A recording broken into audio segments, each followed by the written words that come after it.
Revolutionary Dead, written by Kevan Dale, narrated by Mark Sanderlin. Chapter 1. A Terrible Thing. April 23rd, 1775, West Bradhill, Massachusetts. It was a terrible thing they were doing. Thomas Chase didn't understand why they'd brought him along or what they planned on doing with his dead cousin Nathan out by the old lake, only that it was terrible. He supposed his uncle Joseph was mad with grief, but that didn't explain why Father didn't stop him. They left Thomas and his questions to watch the horses. He shivered, glad not to see the body any longer. A deep chill held the midnight woods. His breath hung in the air in rolling clouds, and steam rose off the horses' backs. He barely knew those woods, being so far out from the village, out in the lonely stretches that folks avoided. He didn't like them either. Too dark and still, with old trees close together. A cold half-hour passed before a hand fell on his shoulder. Thomas recoiled, but his father steadied him, the older man's face grim. He motioned, and Thomas followed, pushing through branches and thickets until the trees opened on the lake. Thomas looked around, but didn't see the body. At the lake's edge, moss-patched granite overhung the water. Moonlight shimmered on the water's surface a dozen feet below. His uncle grabbed his shoulder. Thomas flinched and looked up into his uncle's wide eyes and twitching mouth. Joseph shook him by the front of his cloak and pointed to the water. Thomas tried to pull away. "Told you he wouldn't do it," Joseph said. His sour breath washed over Thomas.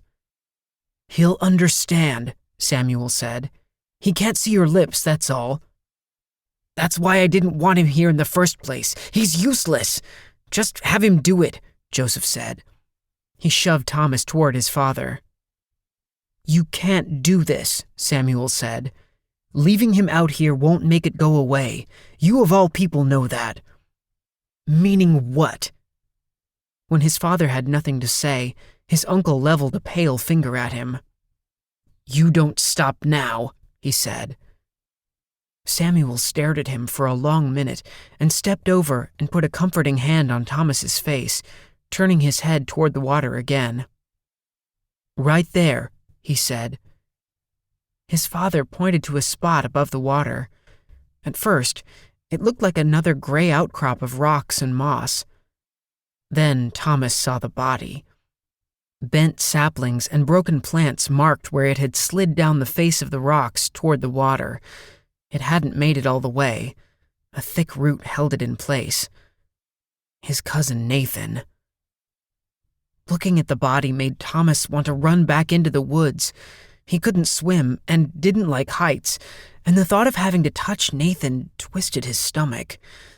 Still, he hated everyone thinking of him as useless. He stepped forward and picked his way down. He slid in spots, feet shifting for traction, hands grabbing what they could to steady himself. Saplings and mossy fissures in the rock allowed him to work his way to the steep drop. His hands grabbed the granite, his eyes drawn to the dark water below him. At one steep spot, he missed a foothold and nearly slid past the body and into the water. A few more steps, and he stopped next to the body. Nathan's eyes stared at the moon, dry and empty. His head lay at a funny angle to his shoulders. A matted patch of hair and bone on the side of his head marked where he'd smashed against the edge of the wagon. Thomas didn't look at the wound. He inched closer. A rock came loose and tumbled into the lake with a plunk, rippling the surface. Steadying himself, he reached over and yanked on his cousin's jersey, hoping to free the arm over the root. The material ripped. Thomas grabbed the arm instead and shuddered at the feel of the flesh, like cold clay. Thomas pulled, scared and wanting to get the horrid task done with, wanting to get away from the dark lake. The root let go from underneath the arm. The bag of stones tied to Nathan's ankles pulled his body to the water. Thomas lost his footing and slipped next to the corpse. Terrified of plunging into the black water with Nathan, he cried out. At the edge, his pants caught on a stone as his legs hung out over the water. He looked down just in time to glimpse his cousin slipping into the water. For a moment more, Thomas could see the hands, pale fish swimming into the depths. Once the trickle of dirt and stones ceased, the surface of the water smoothed and the moon shone on it. A few bubbles rose from below and soon ceased. The stars to the east faded into a deep indigo sky as the two men and the boy came out of the woods and onto the road. Frost thatched the ground. Thomas rode the smallest horse, leading the riderless horse by the reins. His hands ached from the chill night. He wanted his own bed where he might forget the long night. Joseph turned around and spoke to them. "I'll not lose him. I won't. This bloody curse won't take everything from us," his uncle said. "That's what this is. Do you understand?" Thomas looked to his father, but Samuel kept his eyes forward. Joseph turned to him. "And it's not anything like before. Not a single bit. This was an accident."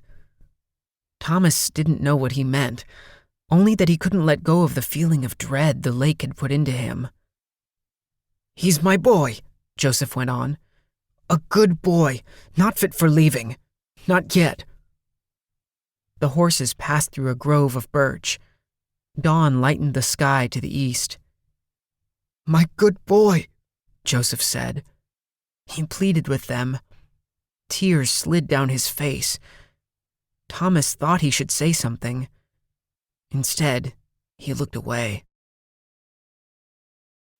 Chapter 2. The Lake, Part 1. A day came and went, and the sky drained of color, the final light of sunset painting the tips of the trees before fading to night. The dark woods stood silent. Stars poked out, their reflections riding still on the deep black water of the lake, smooth as marble. In the middle of the lake, a ripple broke and rode out in circles. Then another. It was nigh on midnight when something pale neared the surface. Chapter 3. This Isn't Right. Thomas sat on a fence rail, waiting. Lamps came on in the kitchen of the farmhouse behind him as the road faded to a silver river in the dusk.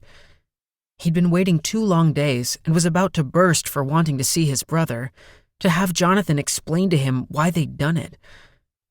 A wagon, pulled by a single horse, came riding toward the house, coming from the Boston Road. In the twilight, Thomas made out the driver. "Jonathan! Hey, Jonathan!" He waved his arms, and the driver returned the gesture. Thomas sprinted toward him. "Easy there, little man," Jonathan said. He held out his hand and lifted Thomas up onto the driver's bench. "Cousin Nathan's dead," Thomas said. Jonathan smiled, and then looked confused. "Nathan's what?" "Day before yesterday. He fell from the loft swing at the mill when we were moving the powder and guns because word came that the British are coming for them. He hit his head on the wagon below and broke his neck, and we buried him that same night out in the lake past the Stag Jump Brook." His brother stared a moment longer, and then looked up at the house where the lamps burned yellow against the darkness.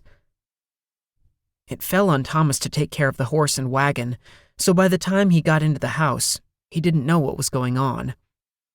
Jonathan and their father were next to the hearth in the kitchen, arguing. The embers of the fire were a muted orange. Jonathan swung his arms as he spoke, sometimes even getting up on tiptoe to make a big point. The lanterns fluttered with the breeze as Thomas slipped into the kitchen, to where he could see both their faces. He'd lost most of his hearing during the horrible winter when he'd been 6, but he could read lips, and it was easiest with Jonathan and his father. "But now you need me," Jonathan said. "That's right," his father said. "I need you here. It's your responsibility." How can you say that?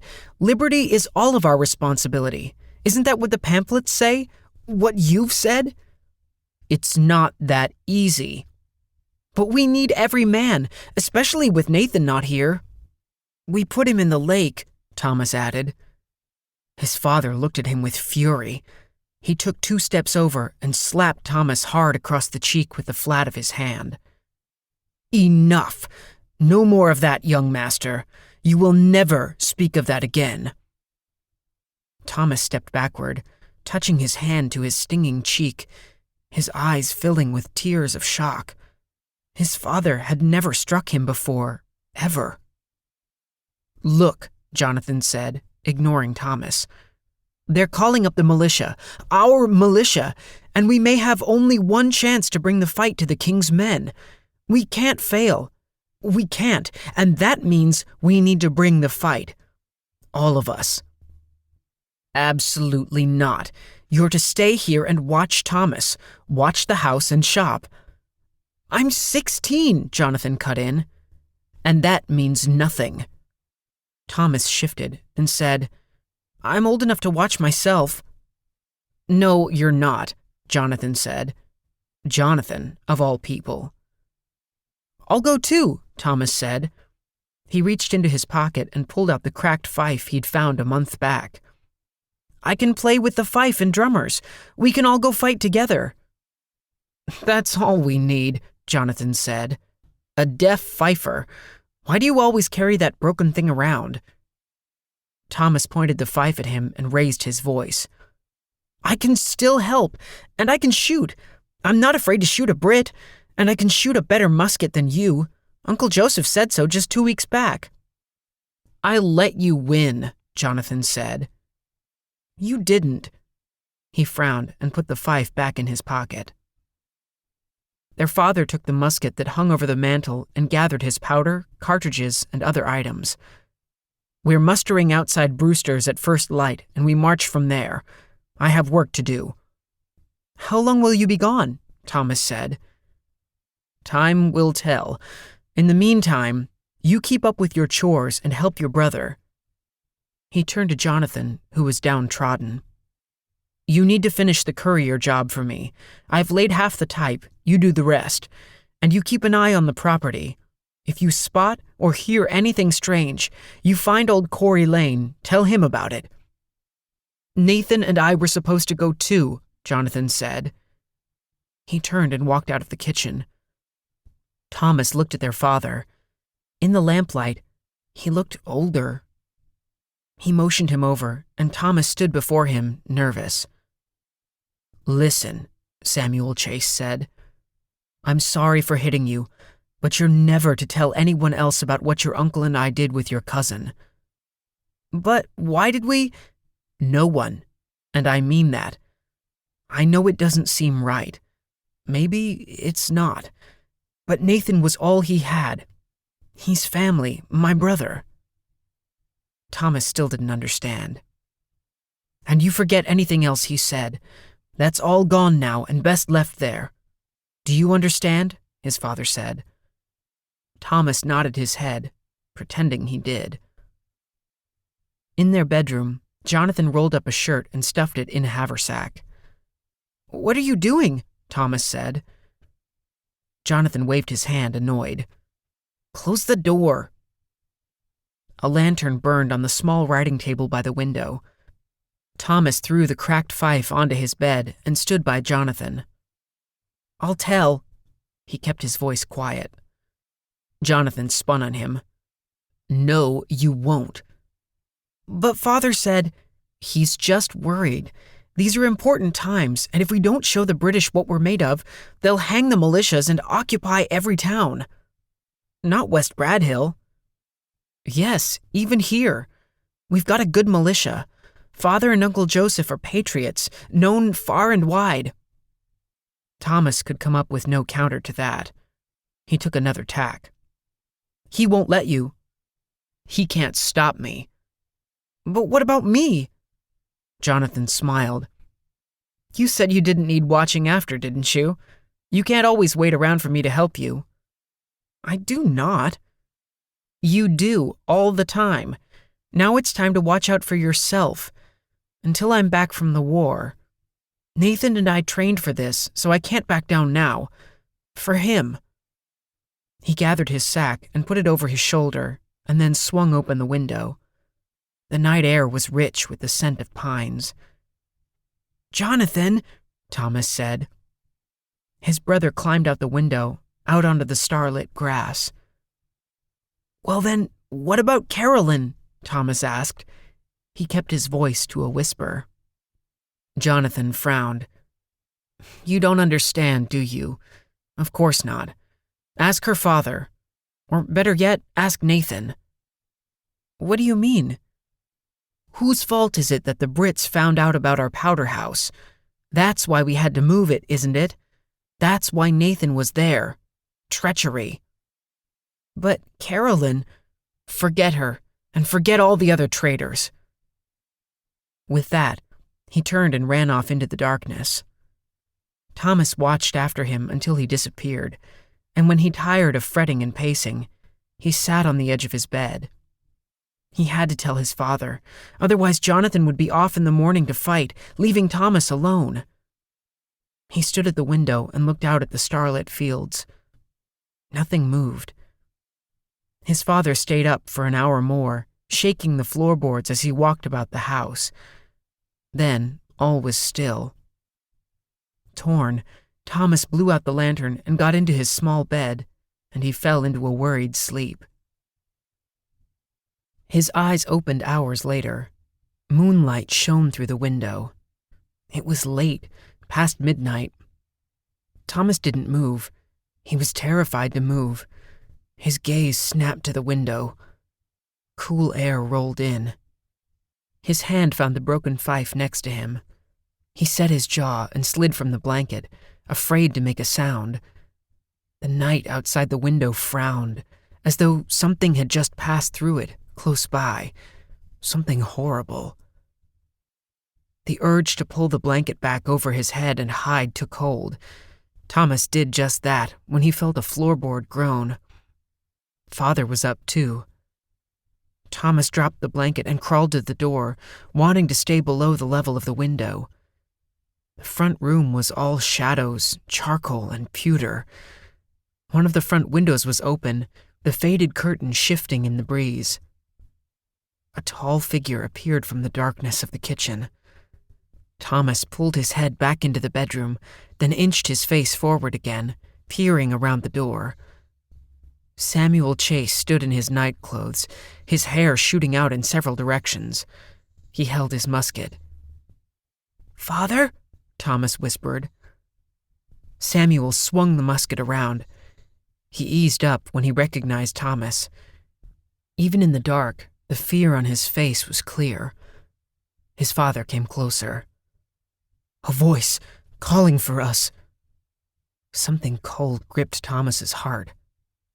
"Get Jonathan," his father said. Thomas was furious at Jonathan. He had to tell now, and he would have to bear the brunt of father's wrath. "He's gone. He climbed out the window before I went to bed." "He's calling for him, for your brother," his father said, as if not hearing him. "To play in the fields." He left the bedroom and crossed the front room. Thomas followed him, crouching. The kitchen was darker than the front room, being on the side of the house away from the moon. The windows showed clear the moonlit trees and fields that led to the woods. Someone stood in the field, a dozen paces from the kitchen, a silhouette against the lighter grass and trees beyond, not moving. The fear he'd woken with swept over Thomas again. "Is it Jonathan?" "Don't you listen if you hear it. Lies, horrible lies. This isn't right." "But who—" A quick shake of his shoulders by his father. "No, you need to go and get your uncle, and you need to do it right now. Tell him it's come back on us. Get him here, and find Jonathan too." The thought of leaving the house was terrifying. "But Jonathan—" Another shake from his father. "Listen, Once you've told Joseph, you ride to Corey Lane and you tell him what's happened. Straight to him. Take Gunther and don't stop to saddle him or for anything else. Just go right to the barn and out over the field. Cut through Wilkinson's place. Tell... His father stopped again, cocked his head. He and Thomas looked out the window. The figure was a few paces closer, a mishmash of shadows and hints of pale features. There was something wrong about the way it held its head. Thomas hurried to get his uncle. He closed his eyes as the horse leaped over the brook at the edge of Israel Wilkinson's field. He barely held on. It had to be the British coming after the militia, the Chase brothers first. Both his father and his uncle had fought in the French and Indian War. His father had served under General Bradstreet at the capture of Fort Frontenac, and they led the village's Minutemen. Thomas scanned the empty roads, looking for companies of lobsterbacks on the march, half imagining the glint of muskets in every other shadow. If they blockaded the road, he'd still be fine. He knew the fields and woods as well as anyone, and no soldier of the king could keep up with him there. He wished he'd brought his fife in case he should need it. By the time he crossed Boston Road near his uncle's mill, the moon was waning. No lamps burned in homes. He stopped in front of his uncle's home and slid off the horse. The mineral scent of the river carried in the night air, a spray of water thrown up by the small waterfall next to the mill.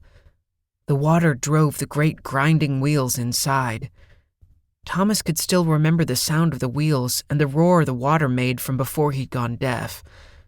He ran to the house attached to the side of the mill and knocked on the door. When no answer came, he pushed, but it was latched from the inside. "Uncle Joseph!" he called out.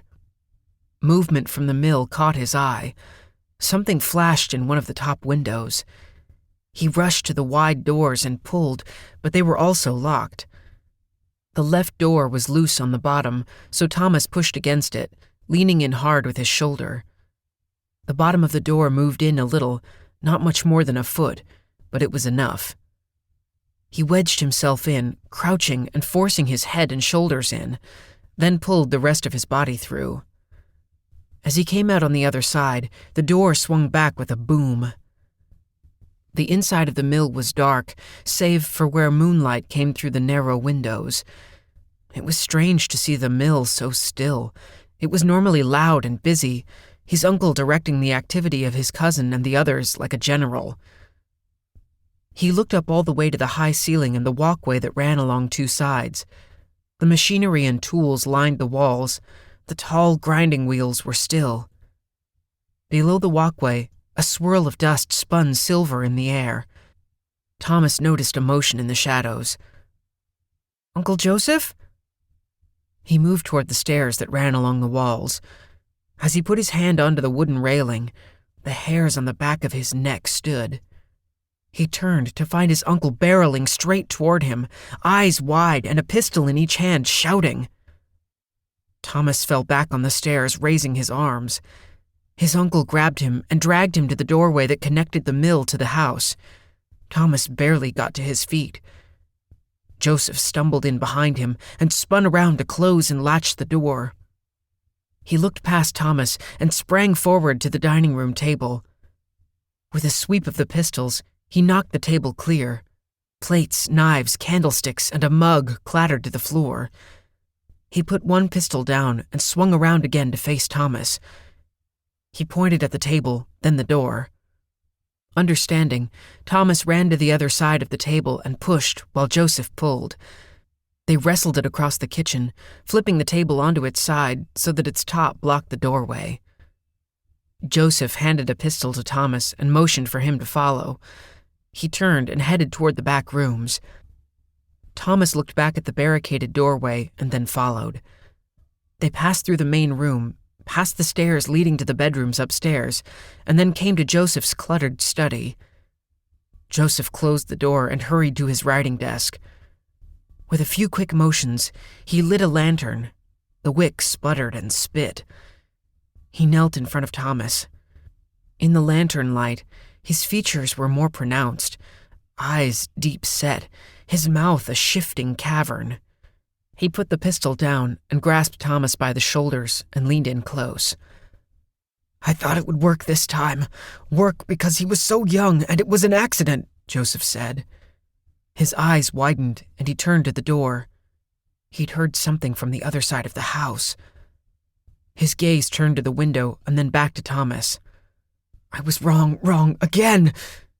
The words came, but nearly too fast for Thomas to decipher. His uncle stood and shoved Thomas toward the window.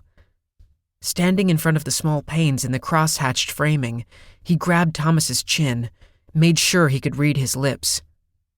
"And you tell your father I knew what he was doing, trying to do, and I did nothing when it would have mattered, and too much when it was too late. But he has to see it now. This is all part of it, their foul curse. Your father doesn't believe it, but that's because he doesn't want to admit that it's all around us, has been since back then. Taking everyone from us, pushing us to make it worse as I did. He even took your hearing. Been a shroud on us since it started. It owns us. Now run to him." Thomas shook his head.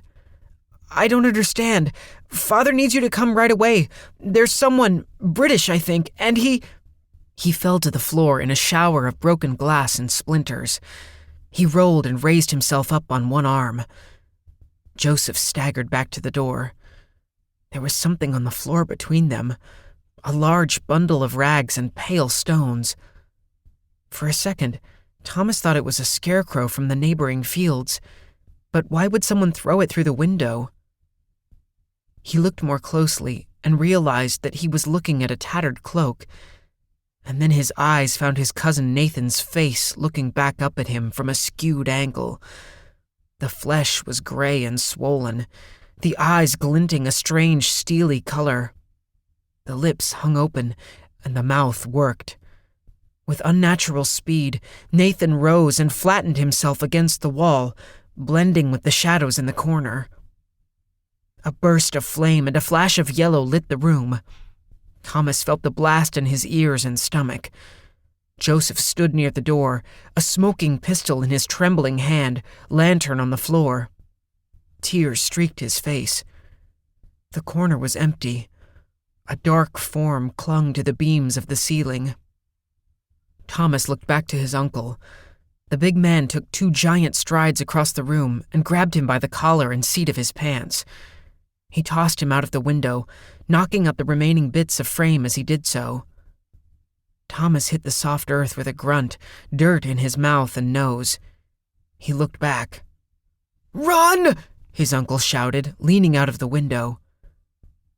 Before Thomas could do anything more, his uncle disappeared back into the darkness of the house, yanked back.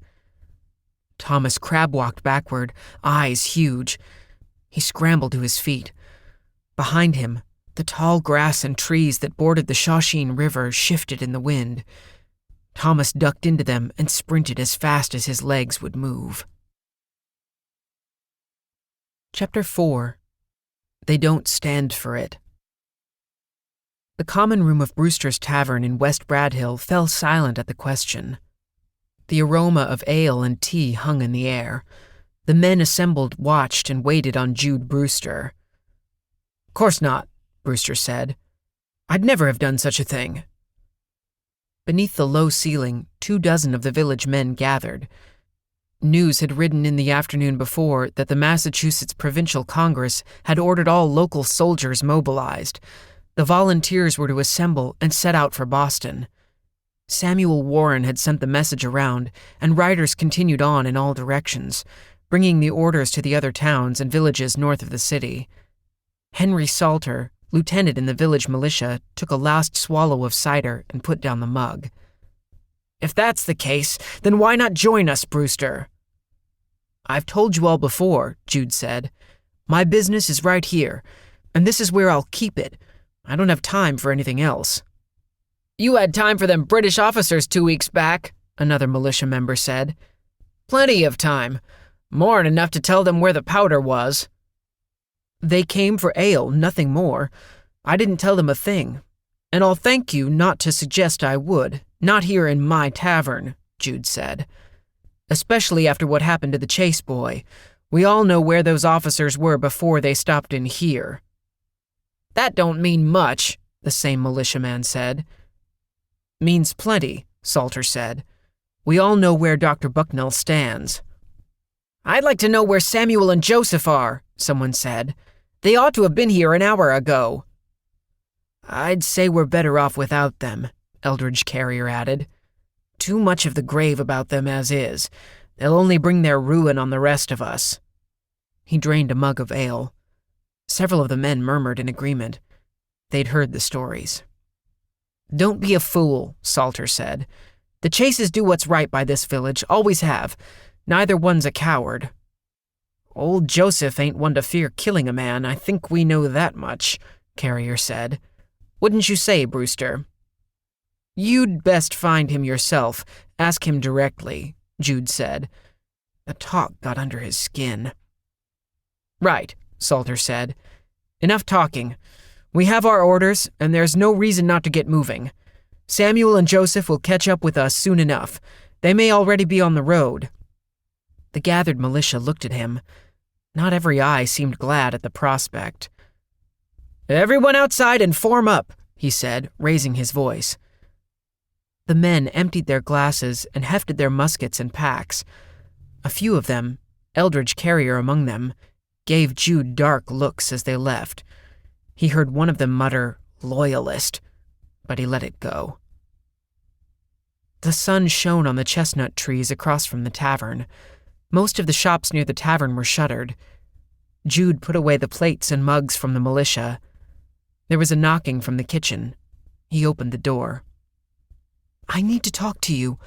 Elizabeth slipped in past him, bringing with her a wave of spring air. She pushed the top of the cloak back from her head and turned to face him.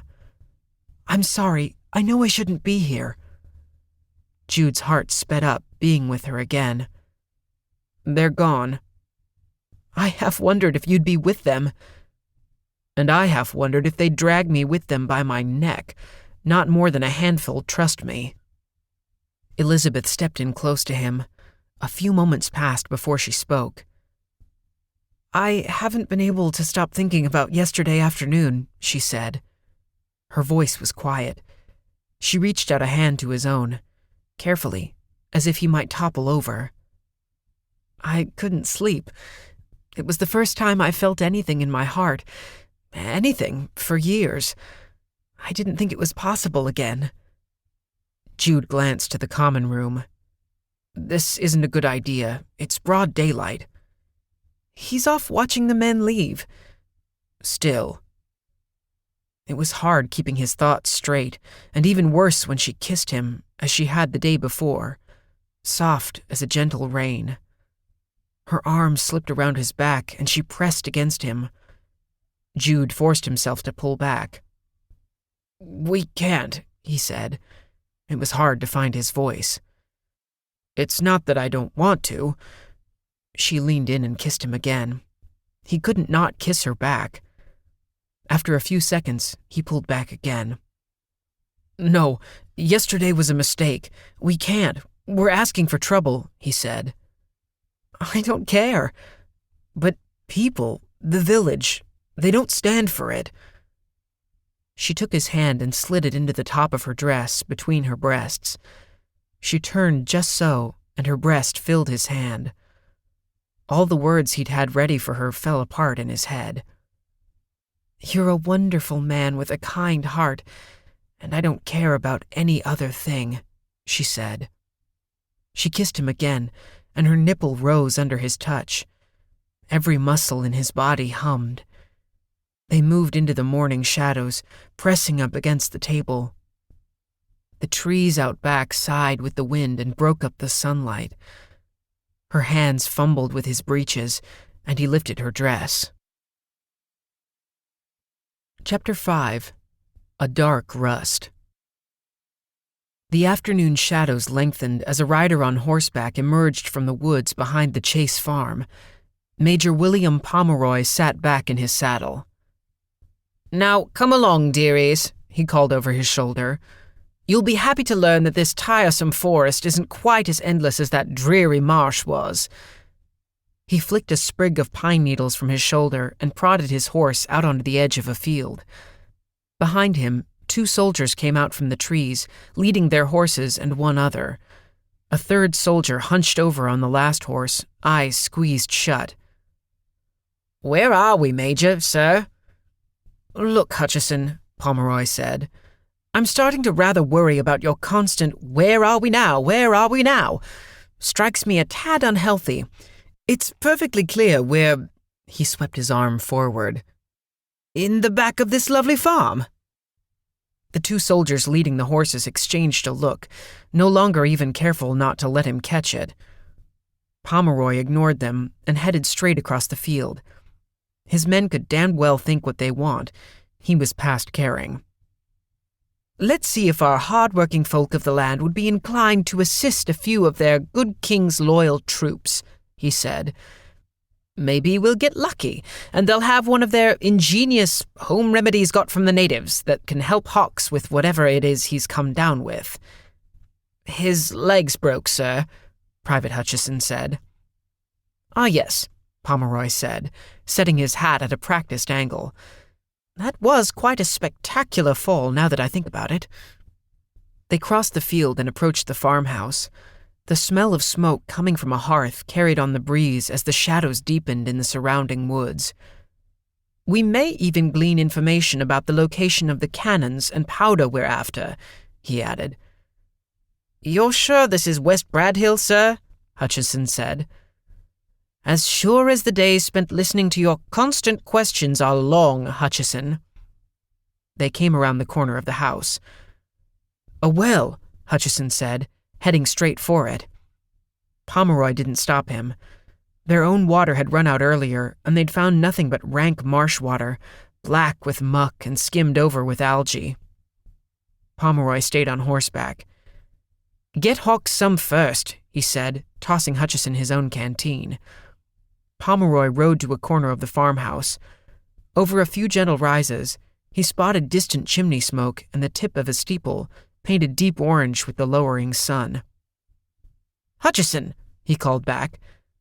The private came walking up, wiping water from his chin. "Sir?" "Where is everyone?" Pomeroy said. Hutchison looked around, scratching the beard on his pale face. "Don't know, sir," he said. "Maybe inside?" The horse stamped. Pomeroy looked down at the private after a few moments.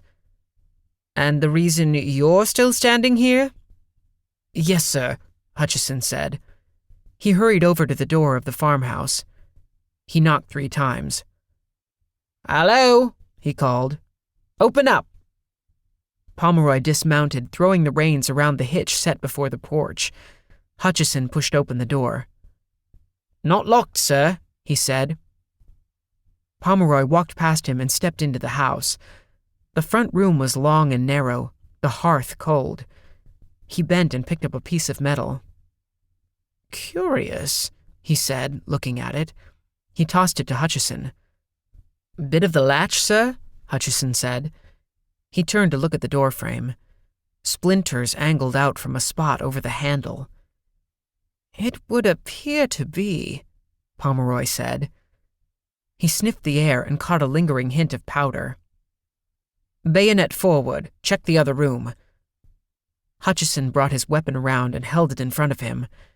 He stepped through a narrow doorway next to the fireplace. "Bloody hell, sir!" What struck Pomeroy first was the blood crusted on the beams of the ceiling. Little bits had collected and dripped, forming small stalactites. Blood and bits of flesh smeared the floor. The streaks of blood on the opposite wall were a dark rust in the muted sunlight. "Christ on the cross," Pomeroy said. Hutchison turned and stepped to the doorway, seeking air that wasn't heavy with the coppery tang of blood. "I believe supper is usually slaughtered outside somewhere, don't you, Hutchison?" Pomeroy said. He wrinkled his nose. The private pointed near the large fireplace. "Ah, handy," Pomeroy said.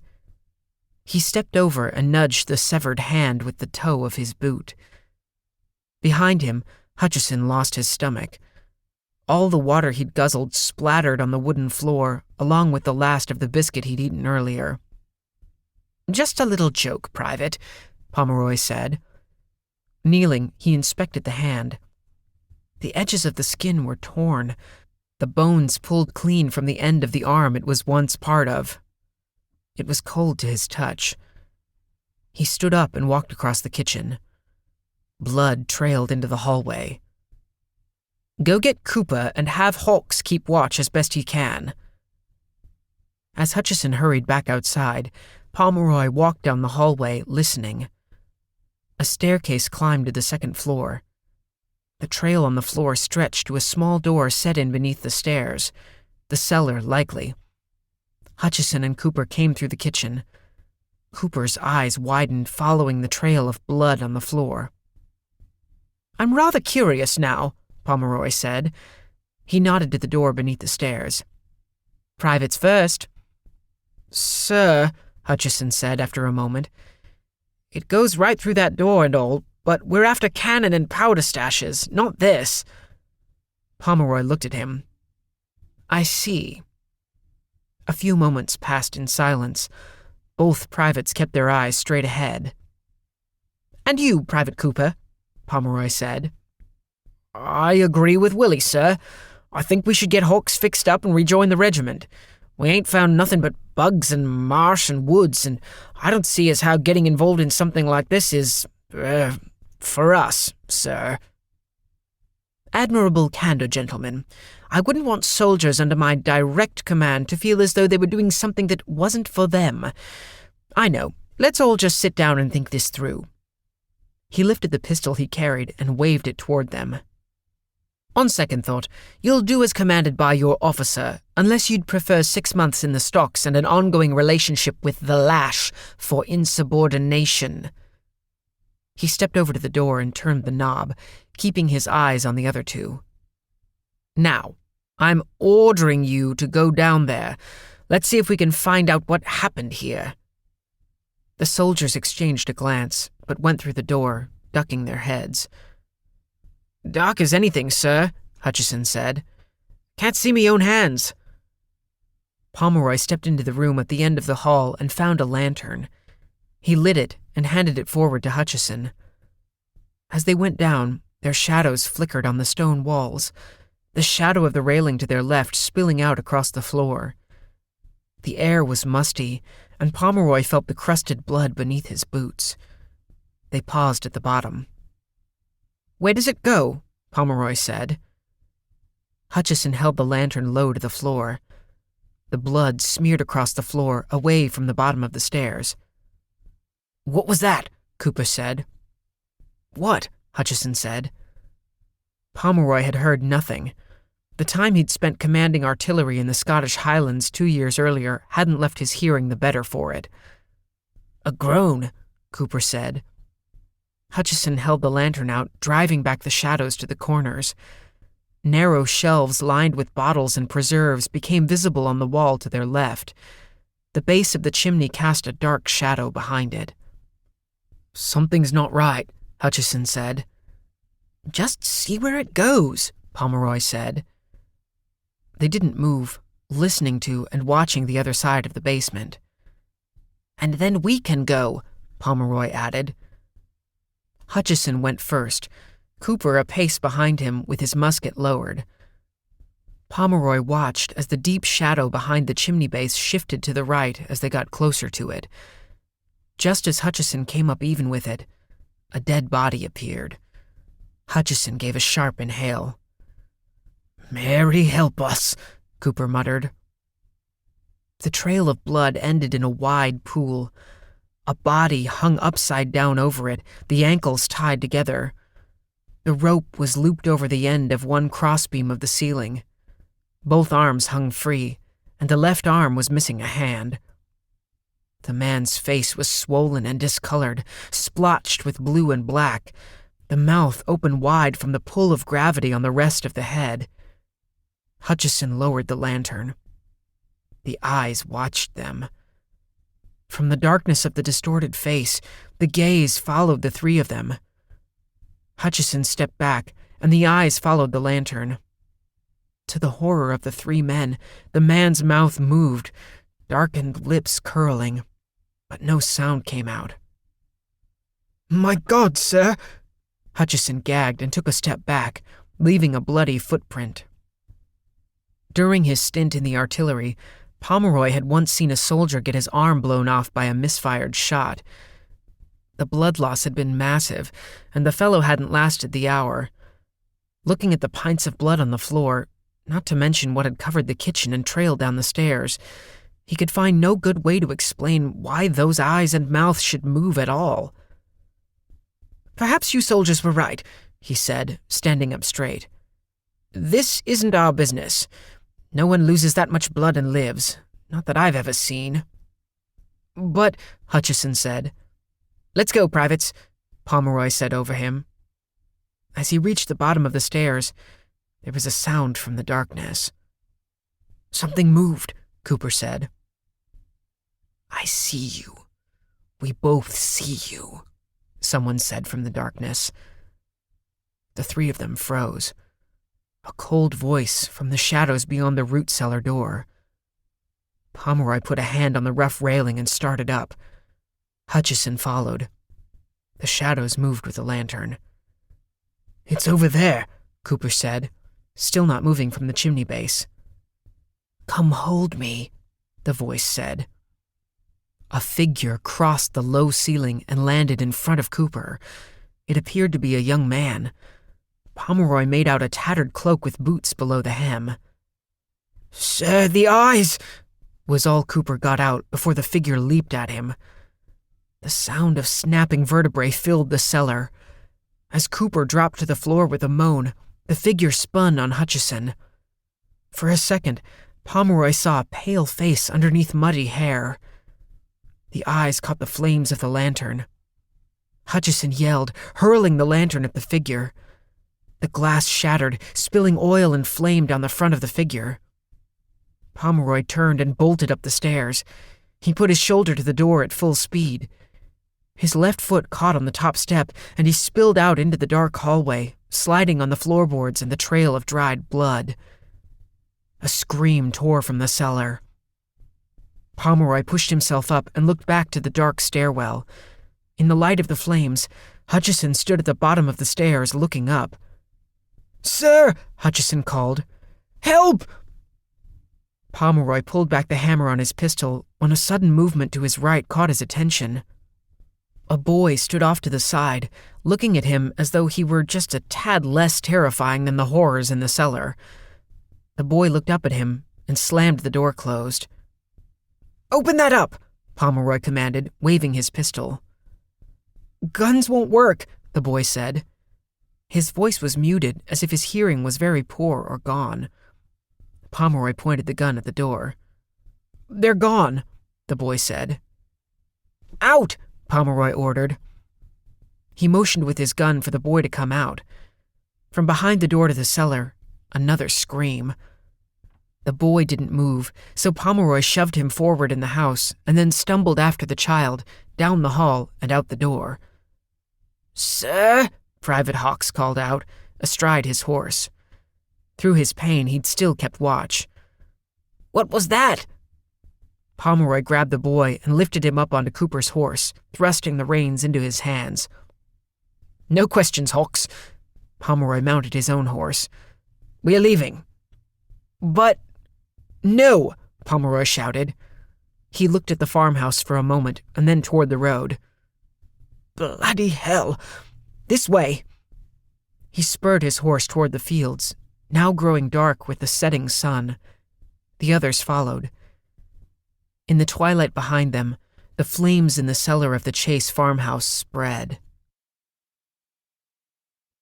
Chapter 6. These Dark Woods. The waters of the lake were black, reflecting stars that, summer or winter, never did quite match the night sky elsewhere. Ripples touched the rocks along the shore where Corey Lane stood looking out from the trees. Little wind broke the still air, and no frogs or crickets sang. His bones ached, and this place weighed on him worse than ever. Something had disturbed it. The The worry crept up on him when he'd awoken 2 days earlier, and it had only grown since. He'd tried to write it off as an old man's imagination, but standing here, he couldn't ignore it. He made his way around the shore, looking for signs on the ground, in the grass and reeds. He found hoofprints 50 yards from the lake. Looking closer, he spotted boot prints with them, ones that went to the rocky southern end of the lake. 3, maybe 4 days old. He stared at them a long while. Chase wouldn't have done it again, not after the last time. Word had reached him about the young Chase who'd broken his neck. The news had stayed long in his head through the days and nights since.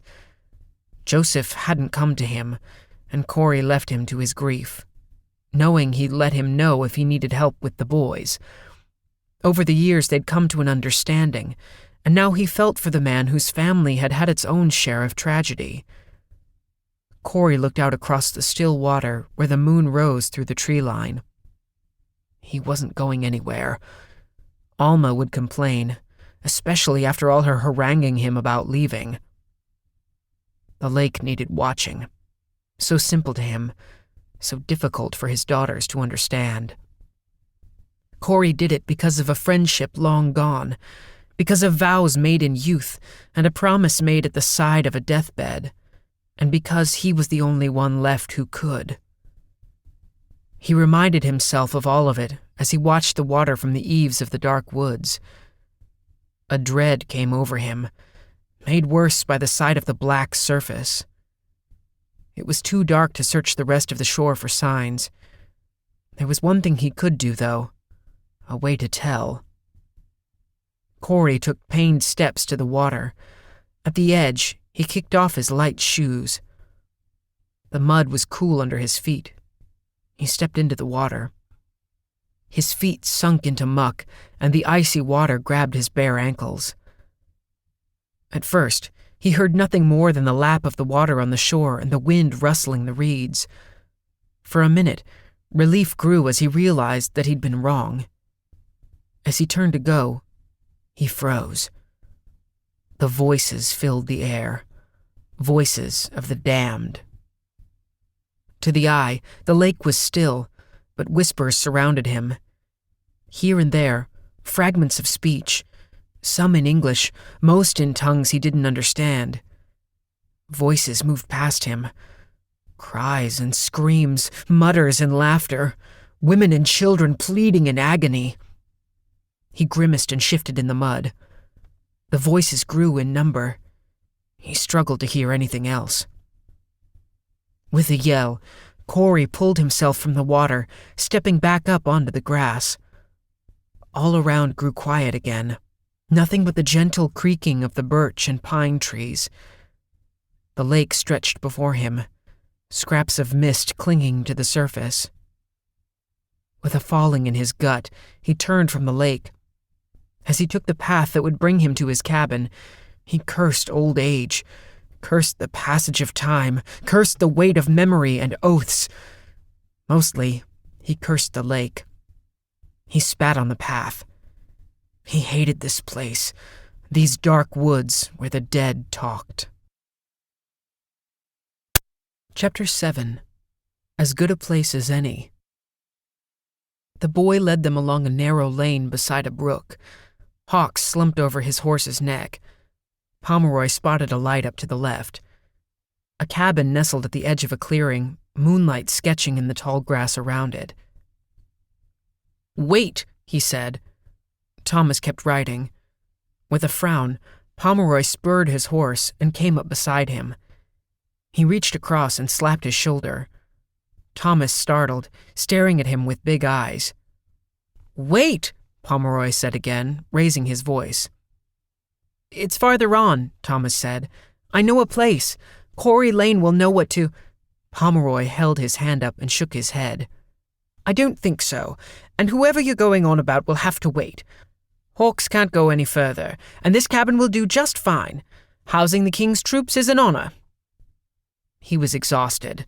It had been 30 hours since he'd slept, and he couldn't stop hearing Hutchison's screams in his head. He turned his horse to the cabin and reached long to grab the reins from Hawks, leading his horse along too.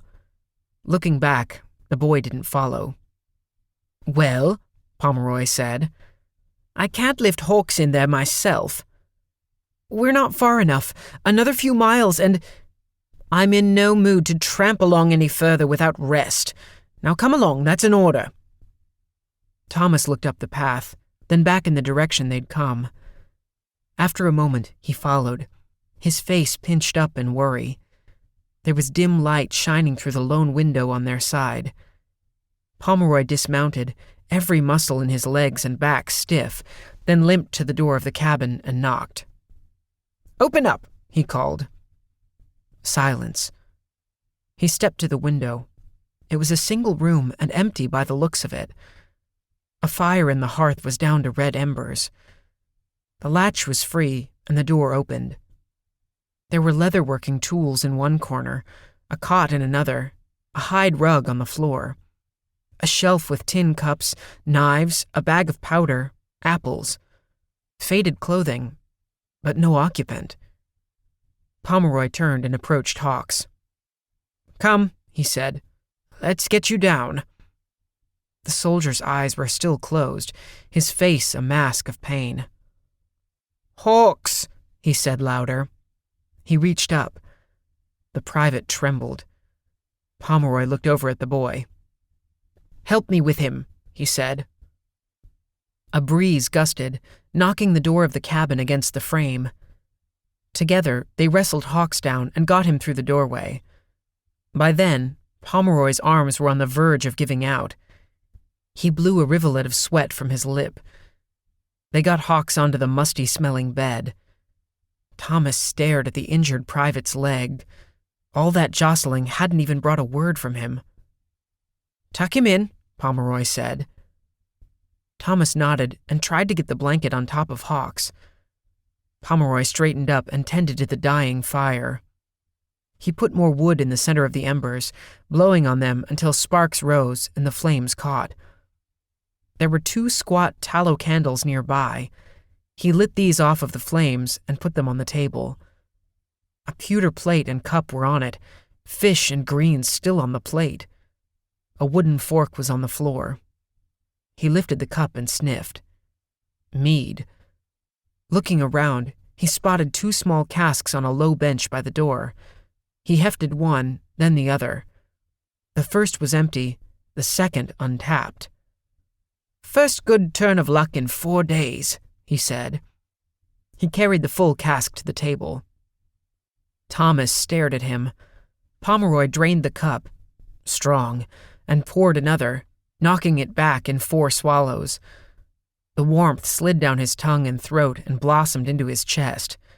That was more like it. "Your name?" Pomeroy said. The mead was flushing his cheeks. Thomas Chase." "And why do you talk that way, Thomas Chase?" Thomas looked at the floor and turned red, looked up again. "I lost my hearing to a fever when a pox came through," he said. "I was 6. My mother died of it. My aunt, too. Mr. Lane saved me." Pomeroy poured more mead. "Just not your hearing. Not much of a physician." The boy frowned. "He'll know what to do. He always knows what to do. And my father told me to go find him, before what happened at the house." "Dreadful luck. And yet you can read my lips," Pomeroy said. "Unless you mumble, or you're turned where I can't see you well." "Well, then I shan't mumble. And the rest of your family?" No answer. "That was your house?" Pomeroy said. He got a slight nod for an answer. "I see.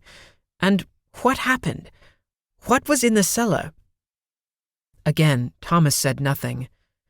Just thinking of all the blood in the kitchen, let alone the horror of the cellar, Pomeroy couldn't blame the child for not wanting to repeat or relive it. "Fine," he said, standing up and draining the cup for the 3rd time. "I suppose it hardly matters at this point. Fetch the horses." Thomas glanced at the door, then back at him. "I shouldn't be helping you." More gratitude would be more like it, unless you've already forgotten who rescued you. My family wouldn't want me to. The family in your cellar, do you mean? The boy looked positively torn, and Pomeroy understood. Don't tell me you come from a family of uppity malcontents. Colony is rather bristling with them, isn't it? Well, don't believe everything you hear, boy, or, in your case, read on others' lips. Now, to the horses. They're patriots, known far and wide, Thomas said. Well, 3 cheers for them, Pomeroy said, raising the cup and then taking another long swallow of mead. He pointed to the door. But it's dark, the boy said. It's night. Now snap to it. They'll wander off otherwise. Thomas hesitated still. Have no fear, Pomeroy said. I'll be in the doorway, both pistols. We're miles from your house. He pulled the pistols from his belt. And bring Hawks's musket when you come back in. Still, the boy hesitated, eyeing the night beyond the doorway. To the horses, lad, he said. I was supposed to get my uncle, and I was supposed to get Jonathan, but I couldn't get either, Thomas said. Is that all that's bothering you? Don't let a trifle like letting people down bother you, boy, Pomeroy said. I've made a veritable career of it, yet look at me now, an esteemed officer. Now, the horses. Thomas stepped outside, and Pomeroy leaned in the doorway, pistols hanging. The night around the cabin was alive with wind and crickets. Pomeroy watched as the boy rounded up the 3 horses and brought them to a small trough by the side of the cabin, then tied them to a pair of posts. The lad was frightened, and he'd also likely stand on his head if Pomeroy ordered him to. Have no fear, young Tommy, he called out to him. You're under the watchful eye of one of the finest officers of the King's Own Regiment, a strapping young major who's risen through the ranks nearly as fast as his dear father could purchase his commissions. Thomas struggled to reach Hawks's musket. Pomeroy raised the pistols, admiring the shadow he cast in front of him. Beloved by his men, trusted and respected by his superiors, he represented the cream of British might. Why, even his own family eventually noticed that he'd been shipped off for his gallant postings. Oh, how the tears must have flowed, Pomeroy said. The boy came back to the door, and Pomeroy stepped aside with a flourish. Thomas carried the musket, careful not to let it smack the door. Ah, you seem a natural with that musket, young Master Chase, Pomeroy said. The boy wasn't looking at him, but that didn't stop him. A right grenadier to be, and with my officiary brilliance to model, you'll go far. Just ask Hawks, or Cooper and good Hutchison. Thomas put the musket against the table and searched the cabin for more food, coming across potatoes and a half a loaf of bread. Pomeroy put his pistols on the table, locked the cabin door, and poured another cup of mead. It might have gone much worse without my leadership, and that, young Tommy, is precisely why I'm the officer to lead a secretive and dangerous powder hunt, to catch the local militias unawares. So secret, now listen up, young master, so secret that not even his commanders knew about it. Pomeroy winked at the boy and drained his cup yet again. The boy looked confused. Pomeroy shook the second cask. It was still 2/3 full. Yes, this was more like it. When he opened his eyes the next morning, Pomeroy winced. It was cruelly bright. His back and neck were stiff from sleeping on the floor. He lifted his head and worked his mouth, his tongue as dry as velvet. The boy sat before the fireplace, and he held one of Pomeroy's pistols, pointing it right at him. Put that down and tell me you haven't fed that fire all night, Pomeroy said. You're an officer. I'm taking you prisoner, Thomas said, and we'll get Corey Lane. Pomeroy sat up with a groan. He reached over and took the pistol, grabbing it by the barrel and pulling it out of the boy's hand with little resistance. Hardly, he said. He looked at the pistol. It hadn't even been properly cocked. I could have shot you in your sleep." "And I'd probably have felt better," Pomeroy said, setting the pistol to rights. "This is dangerous, and you're too young to go fooling with it, boy." "I can shoot better than my brother." "Well, so can I," Pomeroy said. "And yet I'm here in these miserable colonies while he enjoys the wine and women of Hampshire, not to mention father's wealth and hearth." He cleared his throat and looked around the room. His head pounded. What a bloody mess. He got to his feet with care and went to the window.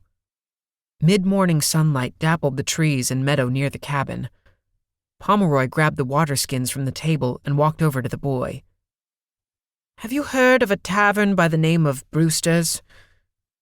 "It's in the village, next to my father's printing shop."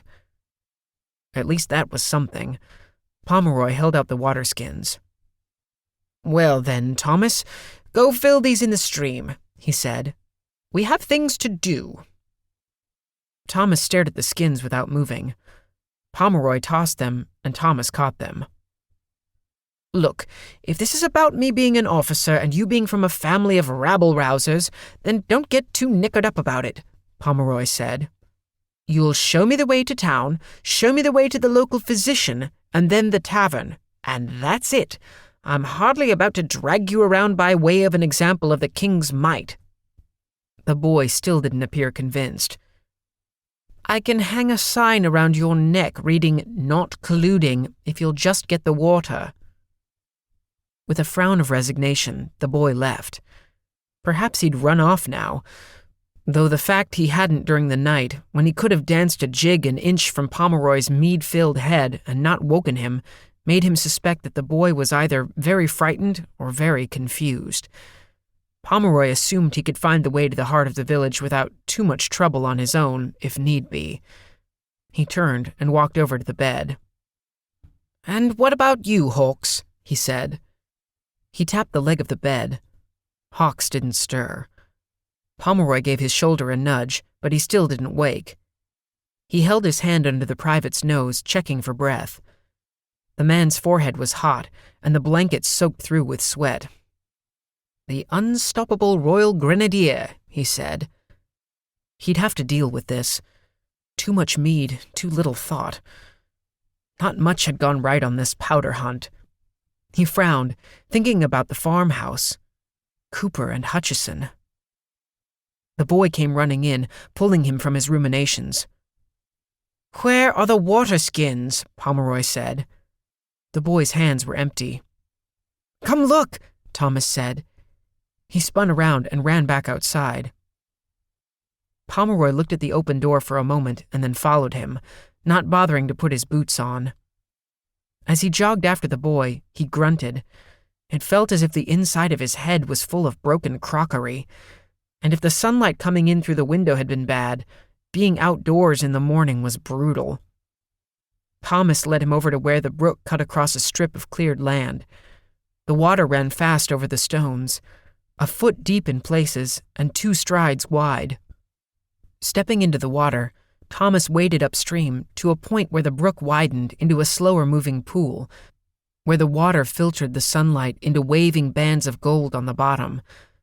Maple trees hung over the left side, while a large elm marked the start of a clump of woods on the right. Thomas stepped along the large rocks at the edge and pointed to the bank. Pomeroy followed, his feet slipping into the icy water. "Now I'm awake," he said. He saw nothing at first. The bank was thick with roots from the elm and mossy stones. He looked more carefully. White sleeve and the brown of homespun breeches nestled under the earth and twisted roots.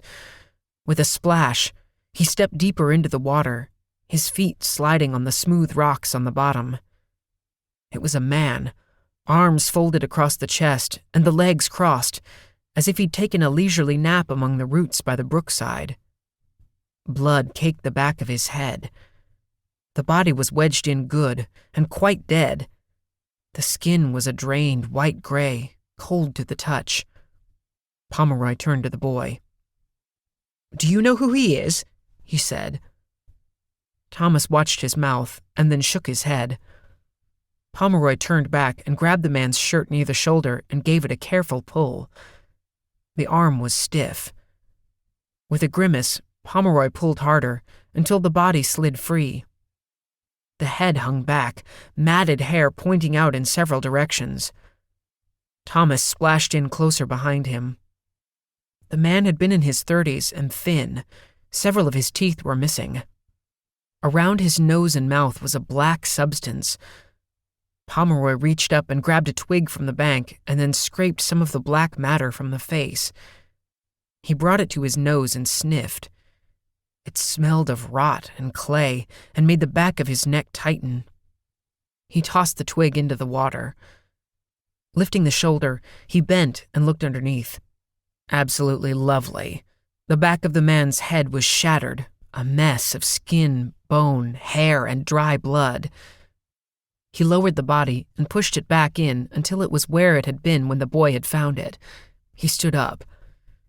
"As good a place as any," he said, wiping his hands on his breeches. "I have no inclination to wrestle him out and lug him around until we find a better place. Being in the roots and stones is the least of that fellow's problems." Leaning over, he splashed his hands in the water, forcing himself to splash his face. He climbed back to the grass. Thomas stared at the body for a moment longer, then turned and followed. He was tripping over Pomeroy's heels to stay nearby. Pomeroy felt queasy and weak, but tried not to show it. Back at the cabin, he gathered his boots and dressed. Thomas stood looking at Private Hawks. "Is he all right?" Thomas said. He turned to look at Pomeroy. "No, he's not all right," Pomeroy said, pulling on a boot. "In fact, I think he's closer to our friend out by the stream there than he is to us. Private Hawks fell from a tree he'd climbed to take a peek around." Thomas lifted the damp sheet, and his jaw fell. The soldier's right leg was swollen and discolored, the toes black. "What are you going to do?" Thomas said. Pomeroy got his other boot on and stood up. "I will wait right here while you fetch those water skins. Then we're off to fetch this lovely rural hamlet's physician. I will then press him into service of the king's army so he can take care of Hawks here. You will show me the way." He looked at Thomas. "Now hurry! Private Hawks is waiting for us." Thomas looked from the private to him to the fireplace, which was down to shifting embers again. He nodded his head and ran outside. They made their way across meadows until reaching a road that led west, crossing stone walls and low fences in the warming April sunlight. The roads were empty and often in shadow from the overhanging trees. The boy turned in the saddle to see Pomeroy's face. "There's someone who can help," he said. "Hawks?" Pomeroy said. "No, us. Corey Lane. And he knows my father and watches over my brother and me, and he lives north of the—" "Is he a doctor?" "No, but he'll know about what's happening." "As will our good doctor, lad." "It's the other way." "The doctor and then the tavern," Pomeroy said. "Everything else will wait." "And not be my problem," he added to himself. They crossed a wooden bridge over a stream. A white steeple came into view, along with a handful of buildings. The center of the village lay to the left, but the boy pointed to the right, where a rutted lane wound through tall trees. A white house came into view, dark green shutters open on the many windows.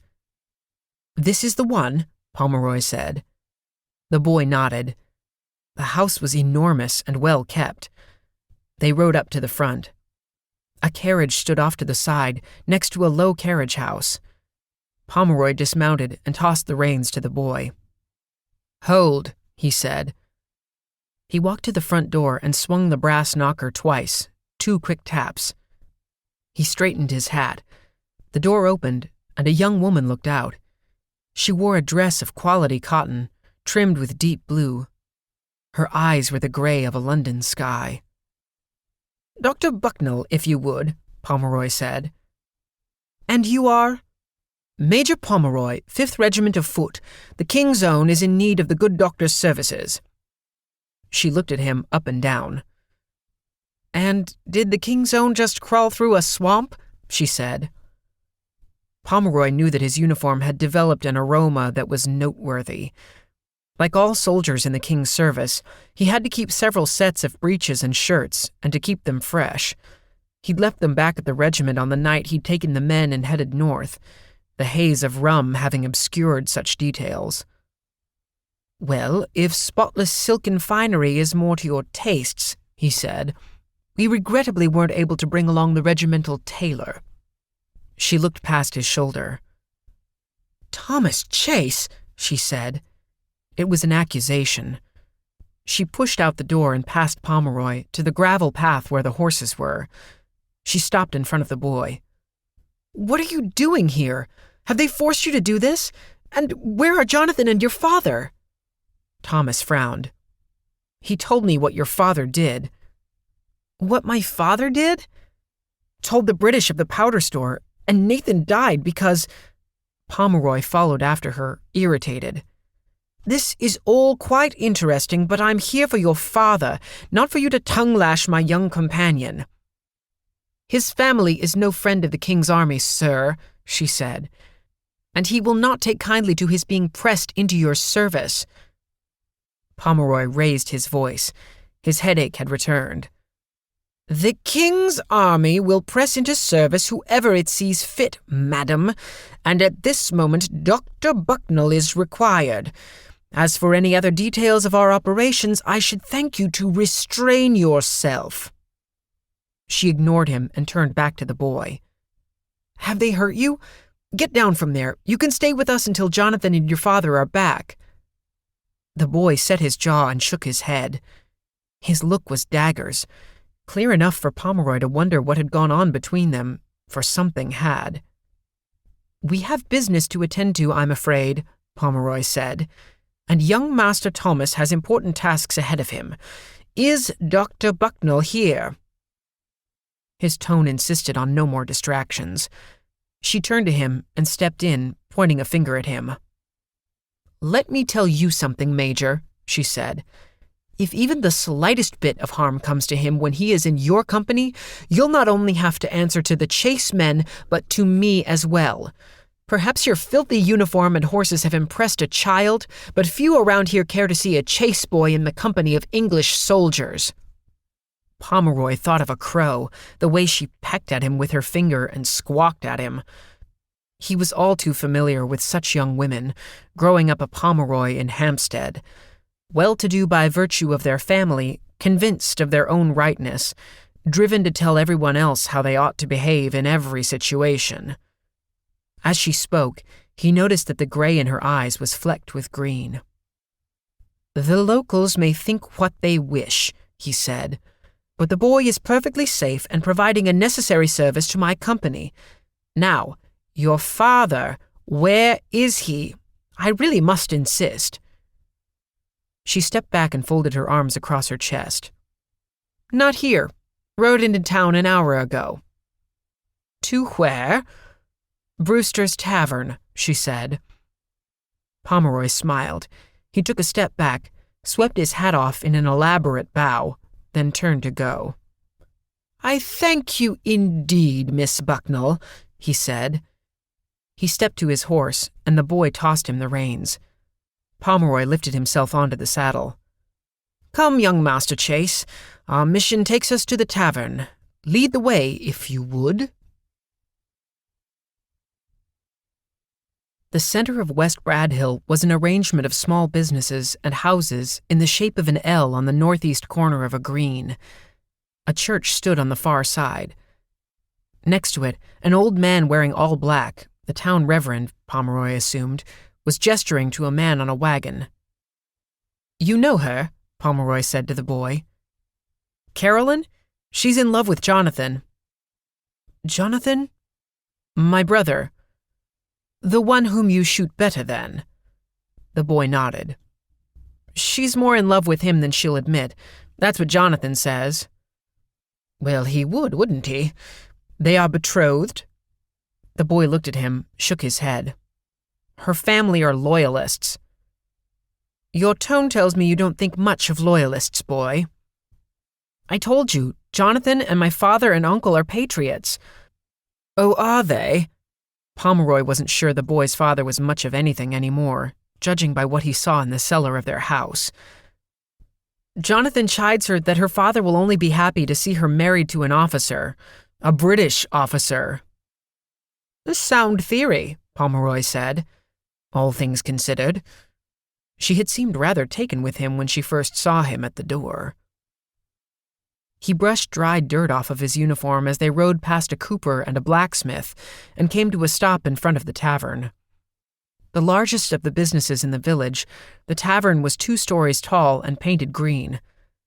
The shutters were black next to windows of 6/6 lead panes. A painted sign, decorated with a frothy mug, read, Brewster's Tavern and Victuals, Jude Brewster, proprietor. Twin lanterns bracketed the doorway. Pomeroy got down from his horse and then helped Thomas from his. Stay with the horses, he said. He motioned to a water trough off to the side where an old nag stood. Pomeroy pushed open the tavern door, a rich red that shone in the sunlight. He stepped into a common room. It took a moment for his eyes to adjust to the darkness inside. Long tables and benches stood before a wide hearth. Lanterns hung from the low ceiling beams. The air held the pleasant smell of fresh ale. Pomeroy inhaled deeply. 2 men stood near the hearth. They stopped talking and stared at him. Gentlemen, he said, walking in, your king requires the service of Dr. Bucknell. Neither man moved. And you are? The older man said. The other man appeared to be his servant. Major William Pomeroy, 5th Regiment of Foot, of the Pomeroys of Hampshire, sir. The older man's eyebrows rose, and he tilted his head in approval. He looked at the other man. As I said, he said, as though concluding a debate. He stepped forward and bowed. I could hardly have asked for better news, Major. Rest assured that not all the countryside shares the madness of rebellion. Israel Bucknell, physician, at your service. Rebellion? Pomeroy smiled at the doctor. What on earth was he getting at? Tell me, Major, Dr. Bucknell said, are the other communities pacified? And the troops surrounding Boston, have they been dispersed? He approached Pomeroy and lowered his voice, putting a hand on his shoulder. All along I trusted the king's men would not tolerate such aggression, and though much of our village and the nearby towns have mustered their weaponry, I should be glad to see your men garrisoned here, he said. Anything is preferable to the entire colony crawling with armed militia and more coming in every day. Pomeroy had a bad feeling. Quite, he said. And about your services, Doctor, one of my men has been injured. An accident with a tree and his leg. And the ground, I suppose. That was it. Get the doctor to Hawks. Hawks will have to take care of himself after that. This talk of militia and troops wasn't making his headache any less. A drink was what he needed. Now that he was, finally, and after all, at the legendary Brewster's Tavern. Pomeroy caught the attention of the doctor's servant. Run and fetch the tavern keep, would you? He said. The servant gave him a strange look. Well, Major Pomeroy of the King's Regiment, I am the tavern keep. He was a Negro. In the northern colonies, one could never be certain who was a free man and who wasn't. Pomeroy swept off his hat and bowed. 1,000 pardons, sir, he said. He put the hat back on. I am a fool. Please forgive me. If it brings consolation, I can tell you that word of your brewing prowess has spread far and wide, and I'm most eager to find myself on the outside of one of your legendary ales. I've not had a drop in days. The tavern keep looked at him. Be glad to. In one moment. With that, he disappeared into the kitchen, toward the back of the tavern. Dr. Bucknell tapped the floorboards with his cane. And how has the fighting been? Pomeroy ran a hand across the stubble on his chin. I've lost some men, he said. Pity. Indeed. And how many troops do you command, Major? "My company is small, but tenacious," he said. The tavern keep returned, a tall pewter mug in his hand. A head of froth jiggled across the top. Pomeroy's mouth watered. The aroma of hops, spice, and fruit, and finally yeast touched his nose. The door to the tavern opened, and the boy stuck his head in. He looked at Pomeroy, who shook his head and made sure the boy could read his lips. "Not now, boy," he said. "But," Thomas said. The door opened wider, and two tall men walked in. Behind them, a large troop of men stood in the road before the tavern, muskets shouldered, a small forest of them. The two men paused for a moment, eyes adjusting from the sunlight, and looked at Pomeroy. He paused with the mug 2 inches from his lips. "Redcoat!" the first man yelled, raising the bayonet end of his musket. Before Pomeroy could do anything, more militia barreled in through the doorway.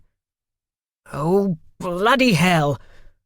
With a heavy heart, Pomeroy threw the mug into the face of the leading militiaman, foaming ale splashing everywhere.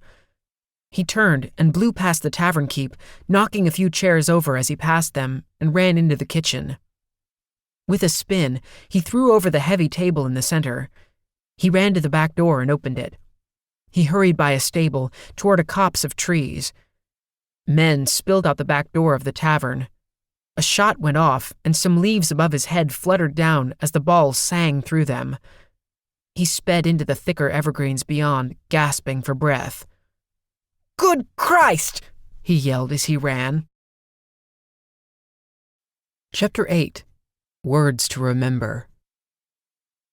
Darkness fell across the land, bringing cool night with it. A pair of crows argued in the trees by his cabin. When the stars appeared, Corey entered the hut behind his cabin, lantern in hand.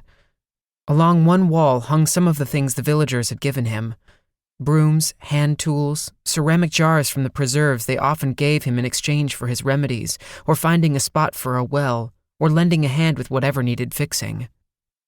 Over the years, he'd used it to store firewood in the winter and dry his rye and barley in the warm months, a testament to creeping practicality. He stood for several minutes looking around the hut he'd built, remembering the week they'd built it. Young men then, he 20, 21, and Panna Lancet a year and a half older. The hut was for ceremonies. Now the tiny room smelled of must and mouse droppings. Corey pulled out the wooden box he kept deep in the storage trunk. He put the box on the floor and propped the lantern next to it before kneeling with a grunt. With a puff, he blew the dust off the box and opened it. Folded up sheets of paper, feathers, bones, rocks, tins of powder, pouches of herbs. He wondered if maybe he'd be better off stuffing the box back into the trunk and uncorking the last jug of whiskey instead. It reminded him of Panna Lancet, not the rail-thin specter he'd become before consumption had taken him shy of his 33rd year, hollow-eyed and gaunt. No, the instructions and ingredients were from the young man, hale, hearty, and brimming with spirit, years before that. "Don't forget what you promised. I may have been dying, but I was more serious than I'd ever been." Corey shook his head. "I know, don't nag me." Unfolding the brittle paper, he squinted at the faded ink.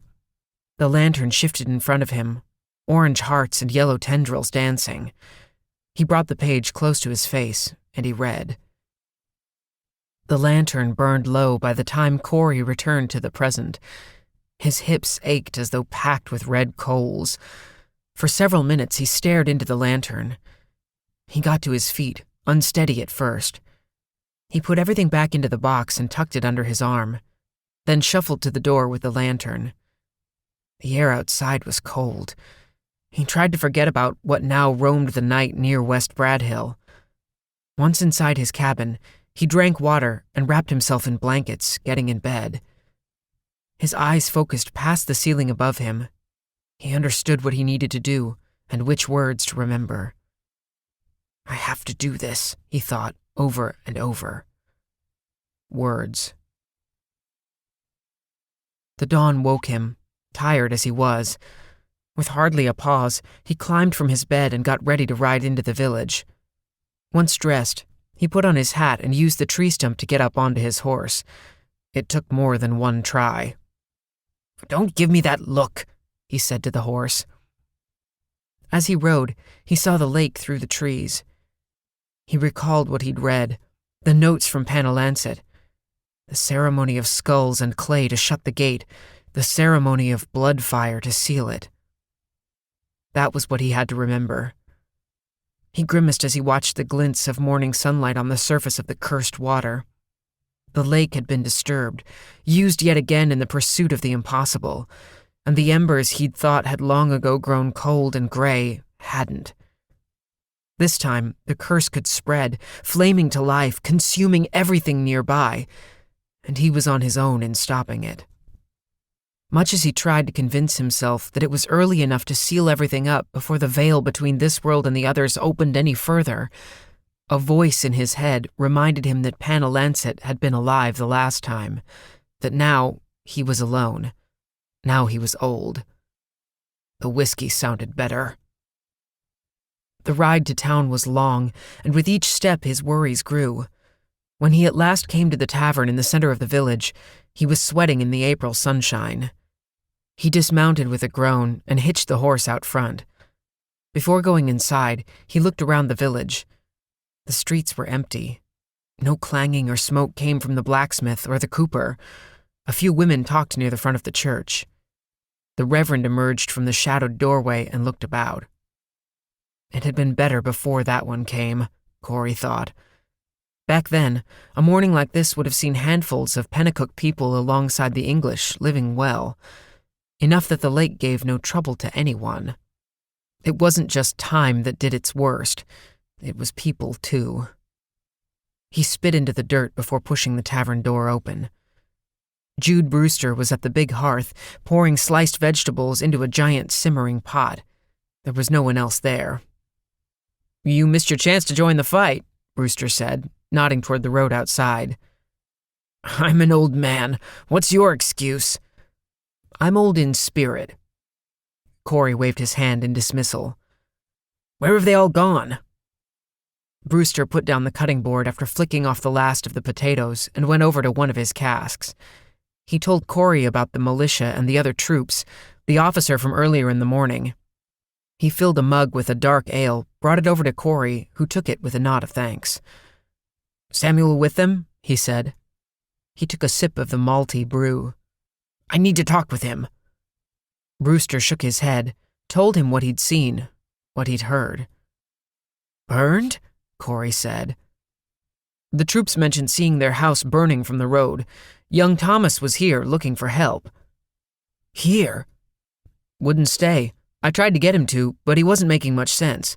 Trying to get through to the troops, going on about his house, his father. In all the commotion, he ran off." The ale suddenly didn't taste of anything in his mouth. They stood out front a short time later. Across the green, the Reverend spotted them, pointed, and said something to the women out in front.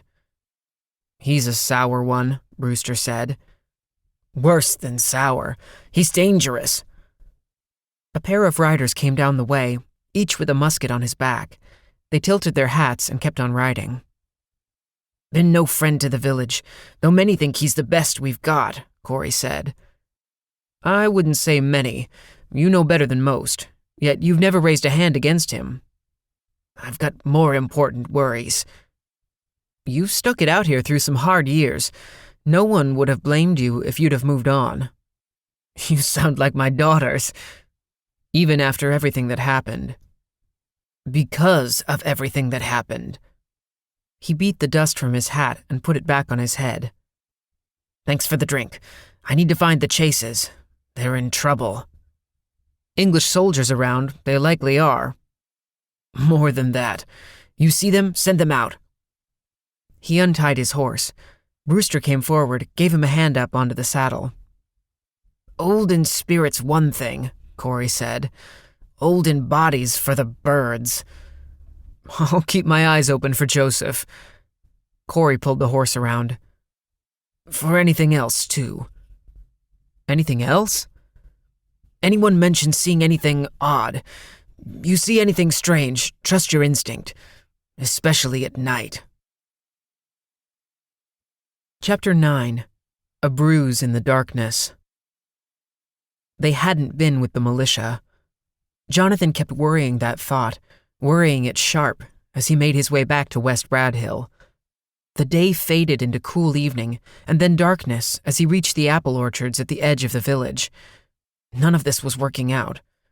He'd gotten as far as Andover before stopping to rest. To his chagrin, he'd slept most of the afternoon, waking to the noise of the West Bradhill militia itself marching along the road he was next to. He decided he'd follow them, then step out when they reached Boston. His father couldn't well send him back at that point. But they hadn't been there. Not his father, not his uncle. It looked as though old Henry Salter had been leading the men.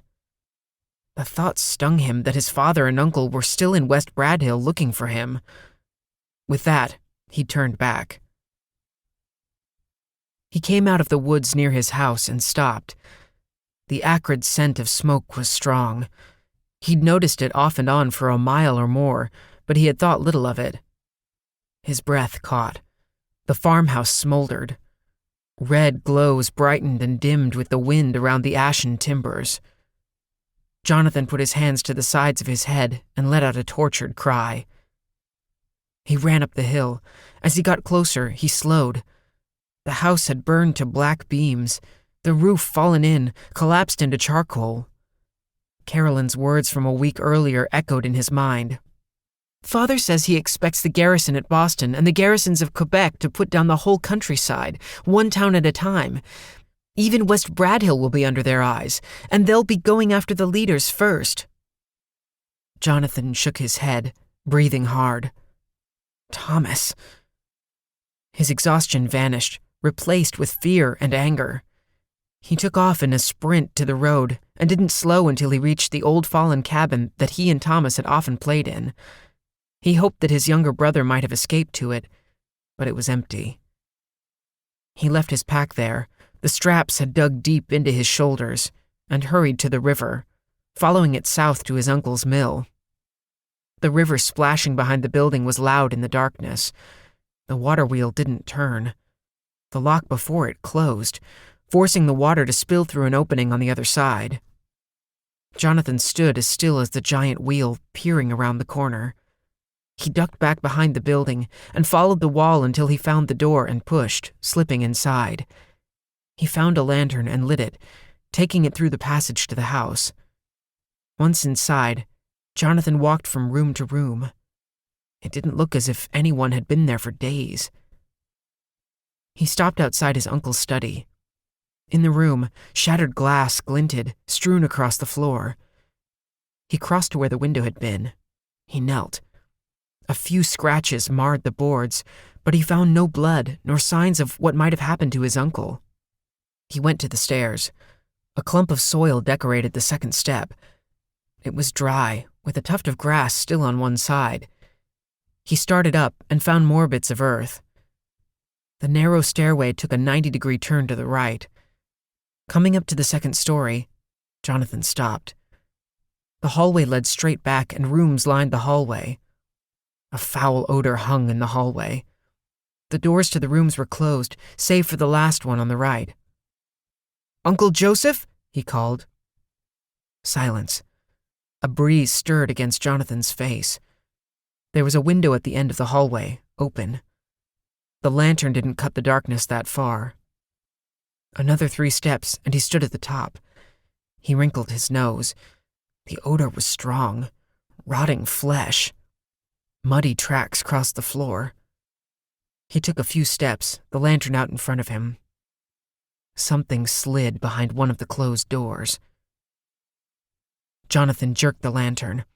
The sound had come from a room on the left, Nathan's. Looking inside, he found the room disheveled, blankets thrown across the floor, and the bed flipped on its side, the window open. Dry dirt smudged the sill. The lantern flickered in the wind. He turned and looked over the room. Other than the disturbed blankets and bed, it was empty. Back at the door, he stopped listening. A rustle of cloth came from the hallway. Jonathan poked his head out, but didn't see anything. He crossed the hall to the door opposite, then bowed his head and listened. After a moment, he opened the door. Folded cloth lined a shelf. Beneath, boots and candles filled the floor. A thud came from behind him. The muscles in his neck tightened. He wanted to get out of the house, to run. Like a swift change in air pressure before a fast summer storm, the atmosphere in the house shifted. He looked toward the stairs. The chest on the landing was open, its lid leaning back against the railing behind it. It had been closed when he'd come up the stairs. Then he saw a figure with his back to the rail, shoulders hunched, the face a pale doe above dirty clothes. The figure raised its head, and Jonathan staggered back. His uncle stared at him. Dark circles around his eyes and mouth, his skin drained white. His eyes shone in the light of the lantern. "I had naught to lose," Joseph said. His voice choked.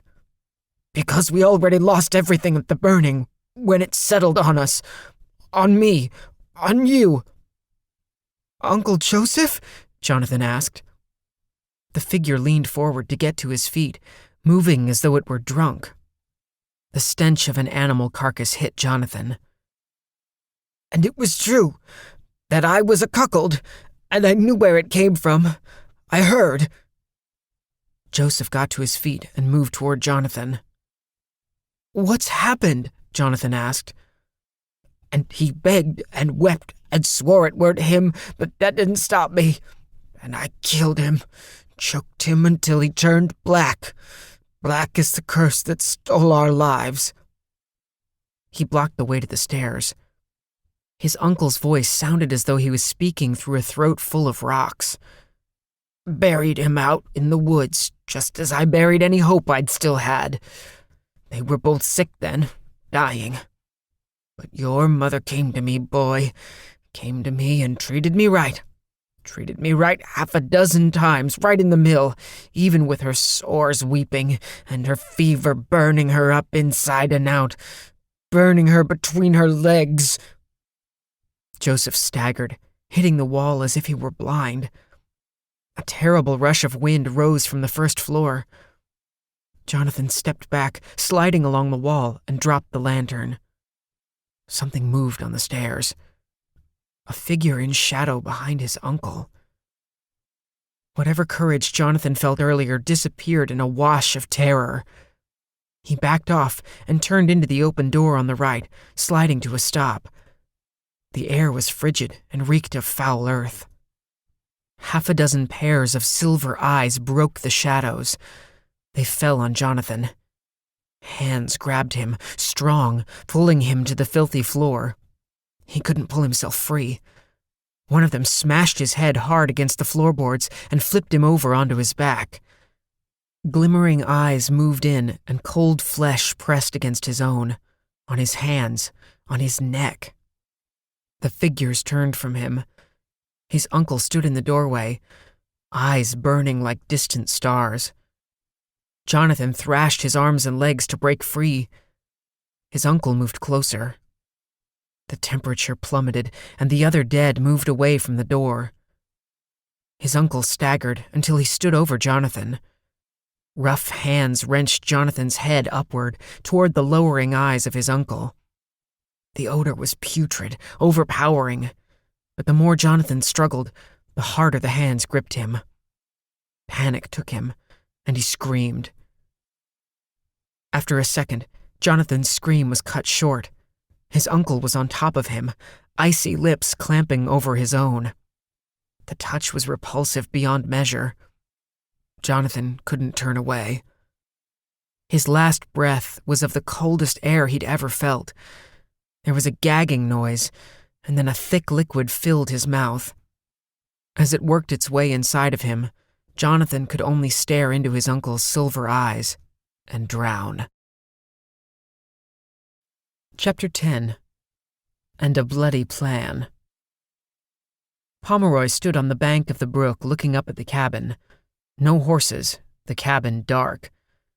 After running and hiding for most of the afternoon, after stumbling through the darkened woods into the evening in a ridiculous search for the cabin and his horse, he was in no mood for this.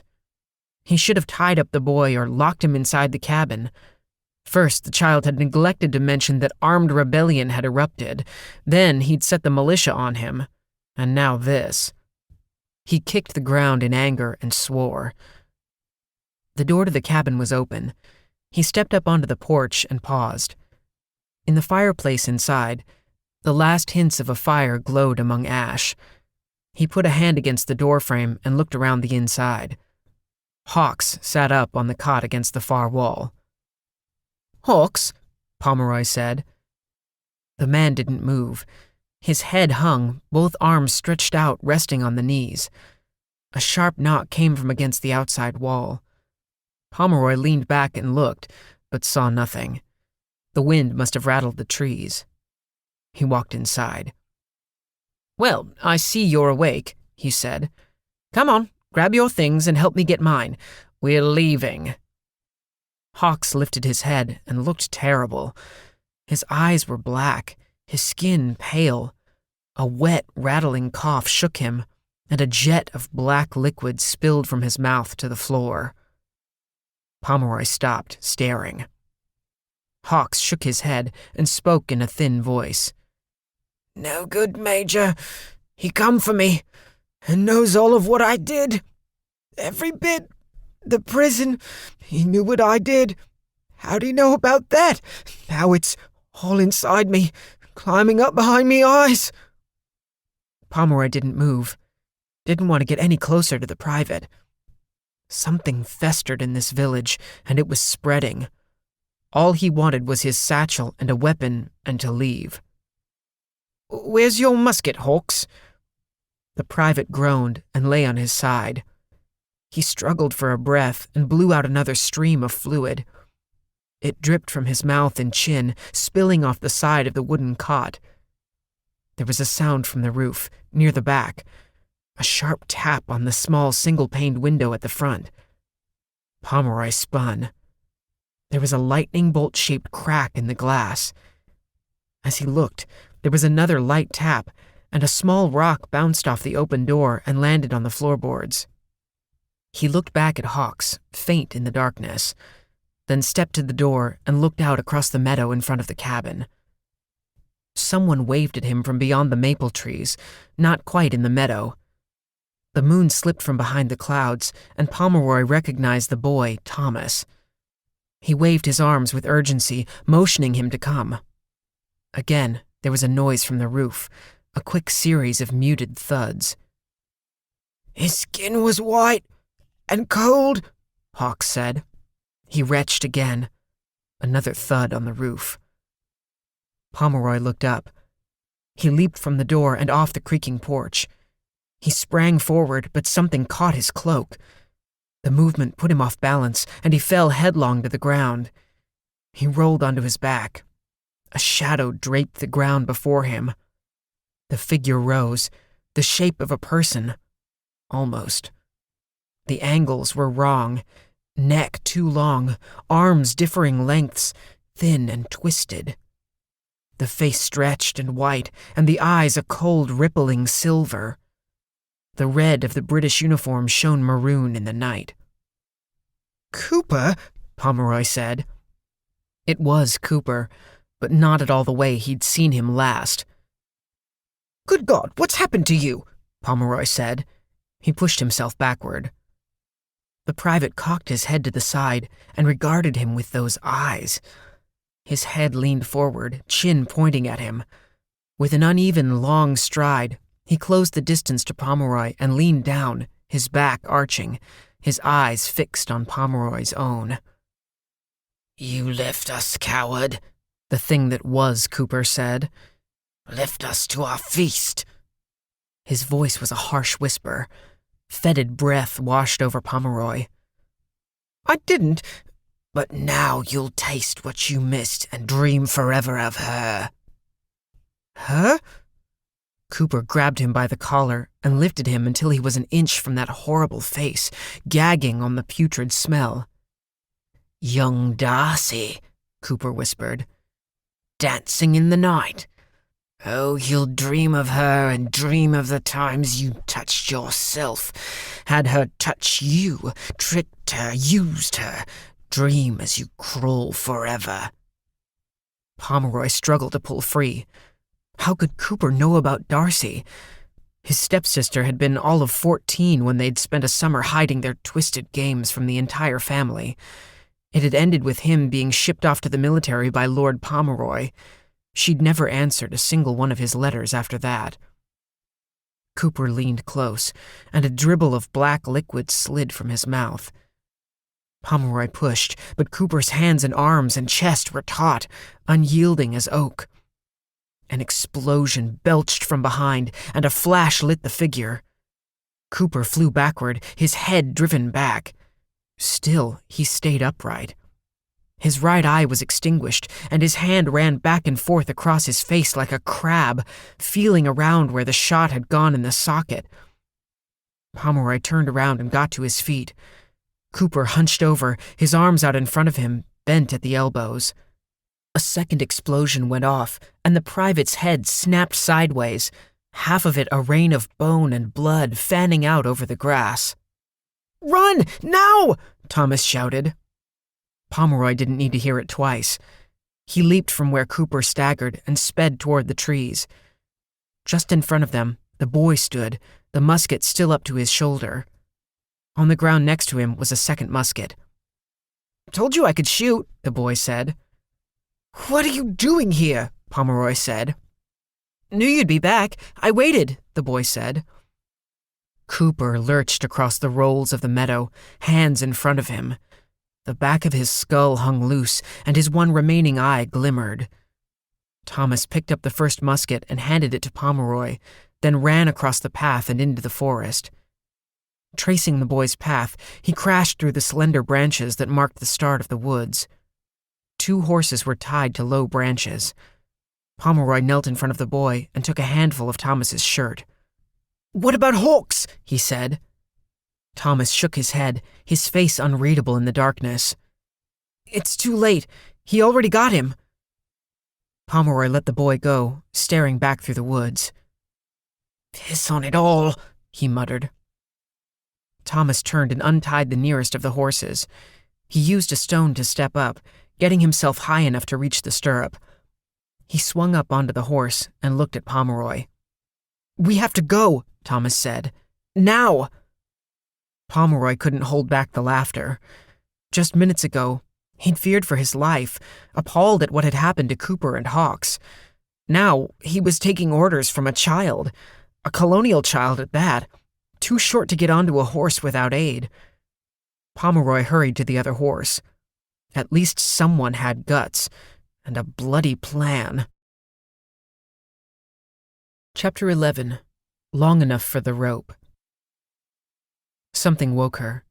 Carolyn Bucknell sat up in her bed and listened, irritated. It had taken hours to fall asleep. The events of the day kept running through her mind, especially the thought of Jonathan running around somewhere, hunting or being hunted by British troops. The ticking of the grandfather clock in the hallway was loud. She got out of bed and wrapped a robe about herself, glancing out the window. The yard was darkness. Off in the center of town, candles shone in the windows of the tavern and at Reverend Watts's home. This talk of invasion and rebellion was evidently keeping others awake. She crossed the room and out into the hall. Light came from the stairway. The tall clock chimed a quiet ring. It was 3 a.m. A lantern burned in her father's study. Carolyn went down the stairs in her bare feet and stopped outside his door. He was at his desk with a quill in hand, staring hard at the page. After a moment, he dipped the quill and continued writing. "Father?" she said. He startled and turned to her. His writing lenses were low on his nose. "You surprised me, child." "I'm sorry." "Why aren't you sleeping?" "I was," she said. "Why aren't you?" He sat back in his chair and took off his glasses, put the quill into the inkwell. These times are worrisome, and won't go the way of those that don't rise to them. I'm sending out correspondence I pray will bolster our cause." "Jonathan says liberty is their cause." Dr. Bucknell lowered his chin and gave her a weary look. "Cheap talk, nothing more. Laid out by those who intend to steal away that which they already possess in abundance. These are coarse men, darling, small of mind and brutish in nature. Likely you are unaware, but the chase men themselves have quite a reputation in the village, a reputation you wouldn't want to have haunting you. They and all the others like them will, I'm afraid, pay a steep price for their talk. Talk is no substitute for character." "Character?" she said. "Carolyn, I understand that the Chase boy seems like a fiery idealist to you, not much different from his father, truthfully. But idealism isn't character, no matter how hard he may wish it to be. What we have and what the king has given us are unbreakable. We're meant to have these ties. They can't be lost or stolen or broken. He has nothing to offer you, and the sooner you realize that, the happier you'll both be." "At least he cares about something other than himself," she said. This wasn't the first time they'd had this discussion. "A young man wears passionate beliefs as a Parisian wears fashion, always changing, and it is always about himself." "You told them of the powder store," she said. He put his glasses back on his nose and regarded her over them.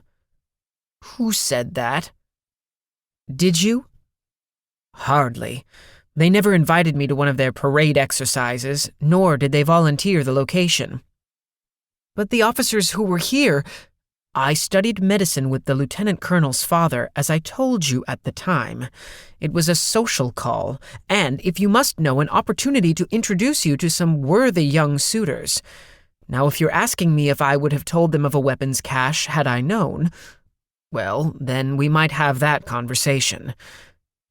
"And the one who died because of it? Nathan Chase?" "Darling, there will be many who die because of this. Some rightly, but most not. The price will be grievously high for those who seek glory in rebellion. They may in the beginning think they can control the course of events through the force of their intentions, but the end is hidden and fraught with peril." The clock ticked in the hallway. She asked him the question that wouldn't let her sleep. "They wouldn't hang him, would they?" "Sedition and treason are serious offenses. They well might hang all of them, if they even spare them long enough for the rope. They might bring them to justice on the battlefield."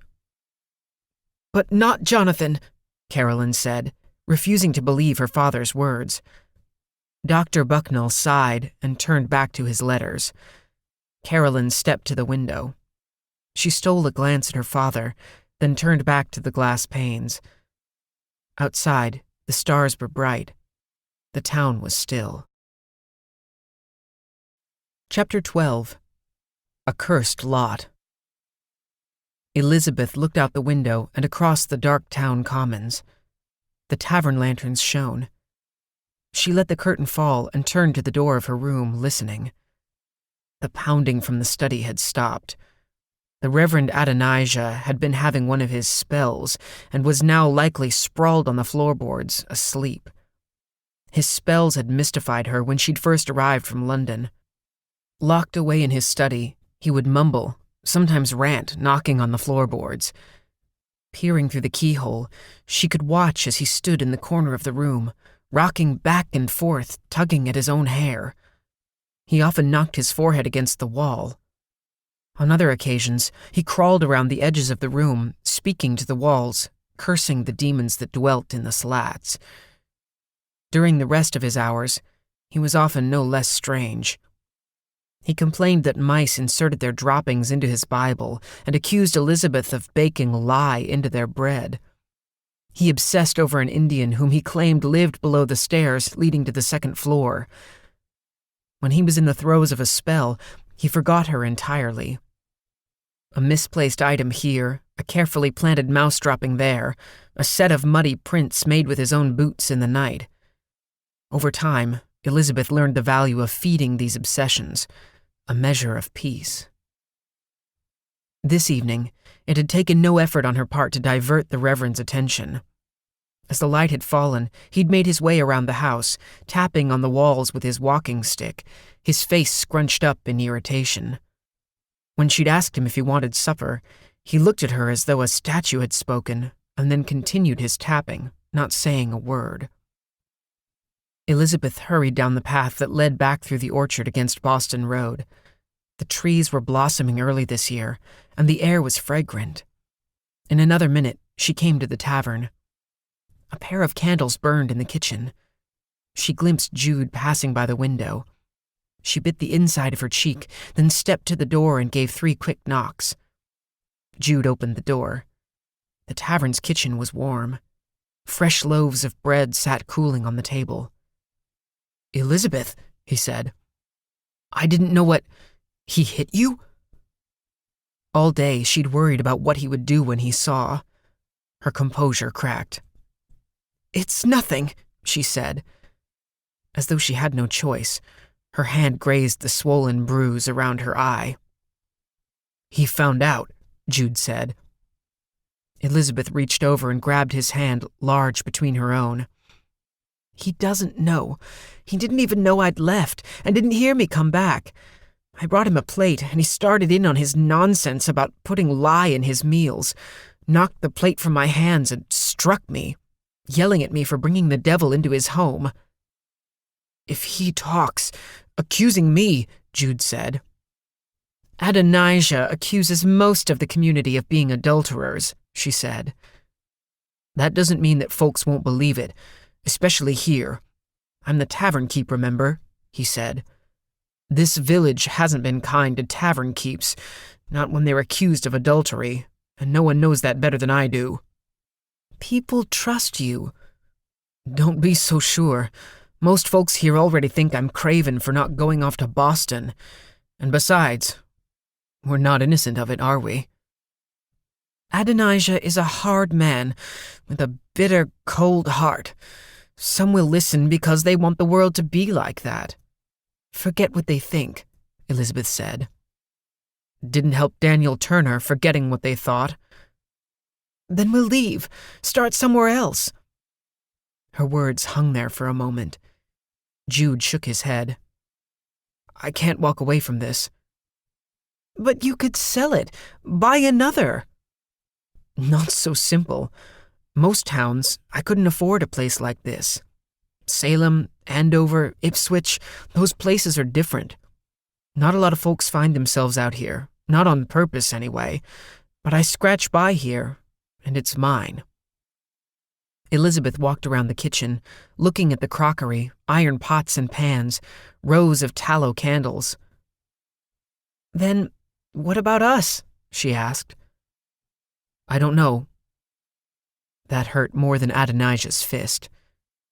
Jude cringed. This is so fast." "It's been there for a long time," she said. "At least for me." "I never expected.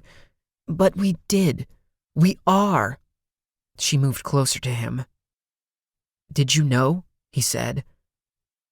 "I wasn't thinking when I first got sent to Adonijah. My heart didn't work. I felt nothing." She stepped up to him and put a hand on his shoulder, high up and strong. "But I felt it when we first spoke. There was something that awoke in me again, like there was sunlight in a room long boarded up." She kissed him. "I want to be with you, Jude Brewster." Their tongues danced and their bodies pulled close, melting. He glanced at the door. She pulled him down to the floorboards.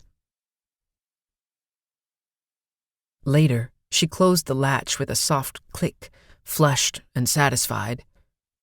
Dawn was an hour off, and she was exhausted. She still thought her idea of moving somewhere else was right. She had no ties here, and the shackles of matrimony to Adonijah meant no more to her than if she'd been told her husband was a cow or a tree. They could leave and start a new life. She only needed to convince Jude. She She hung her cloak up on the peg in the kitchen and kicked off her shoes. Quietly, she walked to the hallway. The house was silent. Often, after one of Adonijah's spells, she'd find him on his study floor, breathing loudly through his mouth.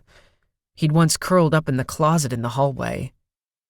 Stepping around the noisy floorboards, she headed to the stairs. "No point sneaking, woman. The hour of deceit is long past." Elizabeth froze. The door to his study was open, the room within black. "I've heard you. I've seen you. I've sensed your sins," Adonijah said, his voice floating out of the darkness. "The corruption is all around us now, and you bring it back with you in your heart, between your legs. Perhaps you carry sin now in your womb, a half-breed child." He spat the last word out, convinced as always that not just ale and cider, but the devil's will itself flowed from taverns. "Adonijah, you've no idea what—" "Stop. Speak no further." She went to the doorway. In the shadows, he sat in front of the window, slouched in his straight-backed chair. His gaze looked beyond the panes. "We have drawn a cursed lot," he said, "and the ruin as written is to be ours. Ours. Your vile deeds are but a drop in the ocean that rises around us, to wash the earth clean as the sinners drown and choke on blackness." He turned to her. "And even my wife betrays me, betrays heaven, bringing the devil into my house. As for him, well, he'll go like the other. I saw to that. The same fate no doubt awaits him."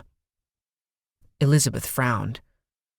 "Whatever devils are in this home have nothing to do with me," she said. "Before the Lord you are my wife," he said, his voice soft. "In name only. Before the Lord you spoke the vows of sacred marriage." "And I was out of my mind with grief," she said, raising her voice. "I despise you. Your mind is wrong and your heart is dead." Adonijah stared at her a moment, then turned back to the window with a snort. "The costs of our sins have come due. What we've planted in the fabric of this fallen world, the sins of our neighbors, by the sins of the godless, the sins we carry in our weak and dull hearts, the sins of rebellion, stored away in cellars and mill houses, weapons to blaze a path down into the fires. Oh, they scurry when they think they might be discovered." He gave a dry sound that might have been a laugh. "Our seeds of sin. We've planted them and tended them and nourished them, watching as others weed out the scriptures, the God-fearing, the words of salvation, the signposts to a pious life. Members of our own community turning to an Irish whiskey maker for advice, turning right into the devil's arms, turning away from the path. The soil for this garden is rich." Slowly, he got to his feet. "You've joined them now," he said. "Joined the doomed, the blind. How many times have I worked to protect our flock from an evil that most scoff at? When the savages attacked us, who was it that organized for them to be removed? I protected us, for I've seen evil, seen it directly, heard it calling out to travelers in the deep woods, seen the devil move the dead as though they were puppets." He looked to the window again. "And now the dead rise, climbing from the grave. As written, as written. They walk among us, they tread the earth." He turned to look at her again, his eyes obsidian points. He fingered the white scar that ran along the top third of his forehead. "I have seen them, faithless wife. I have seen the dead prowling the night. One came to this very window, a crack in his head. From the chase mill, risen from the grave, driven by the end of this shameful world. He told me things, told me what's coming, told me what's been happening, told me of your fornications, sang me a lullaby of them. Grave talk whispers of your perversions." "What are you talking about?" Elizabeth said. He walked toward her. She stepped back to the hallway, and he brushed past her, his shoulders bent and his walk slow. He waved a hand in dismissal. "The end has come, and the faithless like you shall find no haven. Feast on the harvest of your sin. Those left with faith I shall gather as we wait for the golden rays to loft us to heaven. I must prepare my final sermons, the words to guide us on the last journey. I have no time to waste, not for you." Turning his back, he climbed the stairs. "You are lost." Chapter 13. The Village. To the west, the sky held the last bit of night, the stars fading as the dawn approached.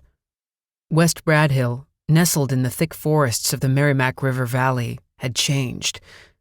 The night had been long, and the living dwindled. Old Goodwife Barker, who had secretly stopped praying 12 years earlier when her husband drowned, prayed after seeing shadows cutting through her yard during the night, dragging things behind them. It felt worse than the night a dozen years back when she thought she'd seen Constance Chase walk past her windows 3 weeks after she'd died. This time, she heard voices, not just the screams and yells long rumored in the deep woods by the lake, but voices that made a promise to her, a promise to return and give her what she missed. As the sun came up, she muttered and worried and continued her guilty prayers. Up Boston Road, Deliverance Draper and her daughter lay beneath their chicken coop.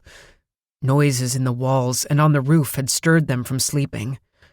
The daughter had screamed Deliverance awake when a face on the ceiling had spoken to her, a face of moonlight and shadow. Deliverance, as her husband had taught her, had fired off a shot from their musket, aimed at the strange figure in the kitchen doorway. The shot had connected, but the figure had climbed back to its feet, muttering a string of cruel promises. By the time she had almost finished reloading, another figure had crept into the kitchen, moving along the ceiling. They'd backed the mother and daughter into the kitchen corner and told them blasphemy after blasphemy. Now she and her daughter nestled in the cool earth with black smudges around their mouths and noses. Henrik Graham curled up in his outhouse, shifting and moaning now and then. He'd not joined the militia. He'd no interest in the conflict, no sympathy for either side. Since leaving Prussia for the colonies 10 years earlier, all he wanted was to work his own farm and find a good wife. Some had told him that West Bradhill was a queer place, but the land was cheap. When he'd seen the figures slinking around his property as dusk fell the evening before, he'd assumed them militia or patriot sympathizers, come to enforce the message that one was with them or against them. He'd cursed them and fired a few warning shots with his guns, and they'd disappeared. Keeping watch into the night, his vigilance had been unexpectedly rewarded as the clock neared midnight. He'd gone to the outhouse, driven there again by the flux that had weakened him for half a month. As he'd done his watery business, he'd heard the sudden whispers coming from beneath him. Before he could puzzle out what was happening, cold hands grabbed him where he'd never been touched. Another pair of hands slammed the door open as Henrik yelled, trying to free himself from the hands that attempted to pull him down through the hole. As Henrik had struggled, they'd whispered to him, described what he'd done as a soldier in the old country, things he'd tried for years to forget. As his insides were pulled down and out, it became clear to him they were neither patriots nor loyalists. In a dozen outlying houses and farms around West Bradhill, a silence held. The plows were still, the cows not let out to pasture, chimneys cool. The mist in the fields was undisturbed, waiting for the morning sun to climb high enough to burn it off. In closets and cellars, beneath beds, in outhouses, in the dark of barn lofts, something was happening. The night had been long. Chapter 14. A Bit of Backbone. There was a clearing in the trees leading to the lake. Thomas searched the ground, at times crawling on hands and knees. Here, footprints, there, an overturned rock. He followed the signs to the water's edge. The footprints continued in the mud under the water. The rock outcropping he'd been at with his father and uncle rose 25 yards to his right. He could just make out the spot where his cousin Nathan had been stuck. Could it all have started right there? Ripples on the water's surface moved out in rings from a spot behind him. He turned. The Major stood at the water, squinting in the sunshine and pissing into the lake. He turned to Thomas. "And you didn't think to mention that bloody revolution had broken out. Those farmers with guns looked at me like I was a fox and the hunt was on." The old fallen cabin stood a quarter-mile back in the trees. They'd reached it in the chill hour before dawn. The Major stumbling exhausted into the corner, grabbing the one blanket that Thomas had thought to bring with them. Thomas hadn't been able to sleep, eyeing the dark forest until morning. "See those footprints?" Thomas said. He pointed at the spot to the left of Pomeroy. The Major leaned forward and pulled up his breeches. "Someone went for a swim," he said, turning so that Thomas could read his lips. "The prints come out of the water, from the lake," Thomas said. The Major stared at Thomas for a moment with one eyebrow raised. He took a step back and looked at the nearby ground. "So they dove in over there," he pointed past the rock outcropping, "and came out here. What on earth has that got to do with anything?" "The bodies. This is where they came from." The Major gave the lake another look, scanning the black surface. "Perfect place for a piss, then," he said, and headed back through the hemlock and old pine that bordered the shore. The air was cool where the sunlight didn't penetrate. They cut back to the tumble of rocks that marked the husk of the old cabin. The two muskets and the Major's pistols leaned against a stone in the middle. "I'm a man of very stupid ideas," the Major said, collecting his gear. "And now look at me. This worthless little hamlet. I took 4 days to find it, 2 days to lose all my men in it, and a little more than that to end up next to a lake that makes walking, or should I say jumping, corpses. Bugger it all." Thomas looked around the old cabin, seeing it in the light of day.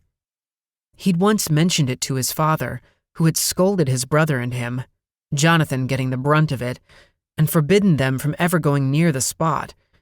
Even when pressed, he'd never given the boys a reason. Thomas leaned over a wall and paused, noticing a leather pack. He searched it. A few wrinkled pamphlets, 2 dried apples, a scarf, quills, and a short knife. Jonathan's pack. Thomas turned back and looked over the cabin again, excited. "This is my brother's." "Lucky you. My brothers never gave me anything other than the odd beating," the Major said. "No, he was here. He left it here." The Major looked around the cabin and back up at Thomas.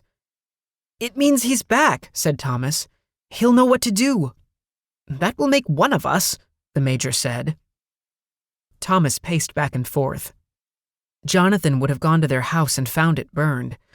Had he gone to Uncle Joseph's, or had he come here first to work out a plan? He looked out at the trees toward the village. Maybe he would come back since he'd left his pack here. He could help Thomas find Corey Lane, tell him what had happened. The Major looked around the woods and stepped over the rocks and went to the gurgling stream. It ran fast over dark rocks. Squatting at the bank, he lifted handfuls of icy water to his mouth and splashed his face.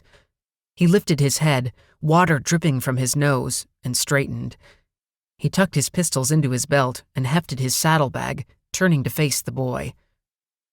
"Best of luck, young master," he said. "I'm leaving before dark so I can—" "You can't leave," Thomas said. The Major put on his hat. "On the contrary, I most certainly can. Look, boy, you've seen what's going on here. You really want to face those things again?" "Jonathan's out there, and he's my brother. It's my home." "I'd find a new one," the Major said. He turned to his horse. Thomas hopped over the stones and ran over to him. He grabbed at his jacket as Pomeroy stepped to his horse. The Major tried to swat him away, but Thomas held him. "I saved you," Thomas said. "If it wasn't for me, they would have got you." The Major faced him. "And you have my hearty thanks, but no one asked you to." "Carolyn did," Thomas said. "Miss Bucknell?" "She made me promise to find you, to help you." "What are you talking about, boy?" "The militiamen wouldn't believe me, so I went to her. She kept asking me questions about you." "Questions? What sorts of questions?" "Stupid questions," Thomas said. But she said, "What were the questions?" Thomas shook his head in frustration. "Where you were from? Were you betrothed? Had you asked about her?" "She asked if I was betrothed." "And I told her I knew you'd come back to get your horse, and she made me promise to watch for you." "I don't understand. Watch for me, why?" "She said you'd be the one to know what to do, that you were daring and noble, that you'd be the one to help me find Jonathan." "What on earth would make her think that?" the Major said. "I told her what you did." "What I did?" "When you rescued me, and caring for Hawks." "I suppose I saved you," he said, "and made an effort by Hawks." "You almost saved him too." "And she knows what's happening." "It's why she thinks you can help." The Major looked at the woods, then back at him. "Perhaps we should discuss this with her, before the day gets on." The sky darkened, and the air smelled of rain as they left the forest. The road was empty. No drivers or drays making their way to the village. No herds of geese or pigs being led. No dispatch riders bringing messages from the city. Pomeroy noticed the boy wasn't looking at him, a trick he'd used to great effect when he didn't want to do or hear something. Since he never seemed to miss anything in his favor, Pomeroy suspected that the boy knew exactly what he was doing. The boy pointed to a field on their left. A body was visible on the ground among the red and yellow wildflowers and Queen Anne's lace. The corner of a dress and 2 feet, one of which was missing a shoe. It was the third body they'd seen since leaving the woods. After a short while, the boy pointed up ahead to a house. "That's it," he said. "Miss Bucknell is here. She's meeting us." "No, it's my uncle's. It's on the way. Jonathan might be here." "Look, boy, I'm willing to spare time to discuss the situation with Miss Bucknell, but I'm not at all willing to traipse around your village hither and thither all day long. By evenfall, I will be miles and miles from here." "We still have time," Thomas said, but the boy turned and made sure not to hear Pomeroy's further commentary. The mill was empty. Tools littered the floor, but there was no sign of the boy's brother. Broken glass glinted beneath the windows, and the door leading out back to the river was open. Pomeroy stepped out back. The water wheel stood still. He wondered how long it had been since the wheel had turned. Days, perhaps a week? The boy tugged his sleeve and pointed. Pomeroy turned and saw dead animals by the river. A beaver, 6 ducks, a goat. The more he looked, the more he saw. Jays and chickadees, crows, even fish floating belly up before the falls. "If there were a painted sign that read, 'Go away now,' it couldn't be more clear, boy," he said. "We should check the house," Thomas said. "Do we want to leave Miss Bucknell waiting? If we find Jonathan, she'll never forget it. He's one of her suitors." Thomas led Pomeroy inside his uncle's house. Mud and dirt decorated the floors, continuing down the hallway. As they passed the stairs, Pomeroy shivered. A draft of cold air flowed over the stairwell. He felt it as he stared up into the darkness of the second floor. The boy's eyes were large as he surveyed the house. Pomeroy supposed that it was one thing to see a body lurching across a field, but seeing a place at the center of your normal world a short time ago turned into this, that was something different, larger and much more terrifying. And if the boy's brother was here, and Pomeroy was sure they wouldn't want to find him. He reached out and put a hand on the boy's shoulder. "Let's go." Thomas looked around.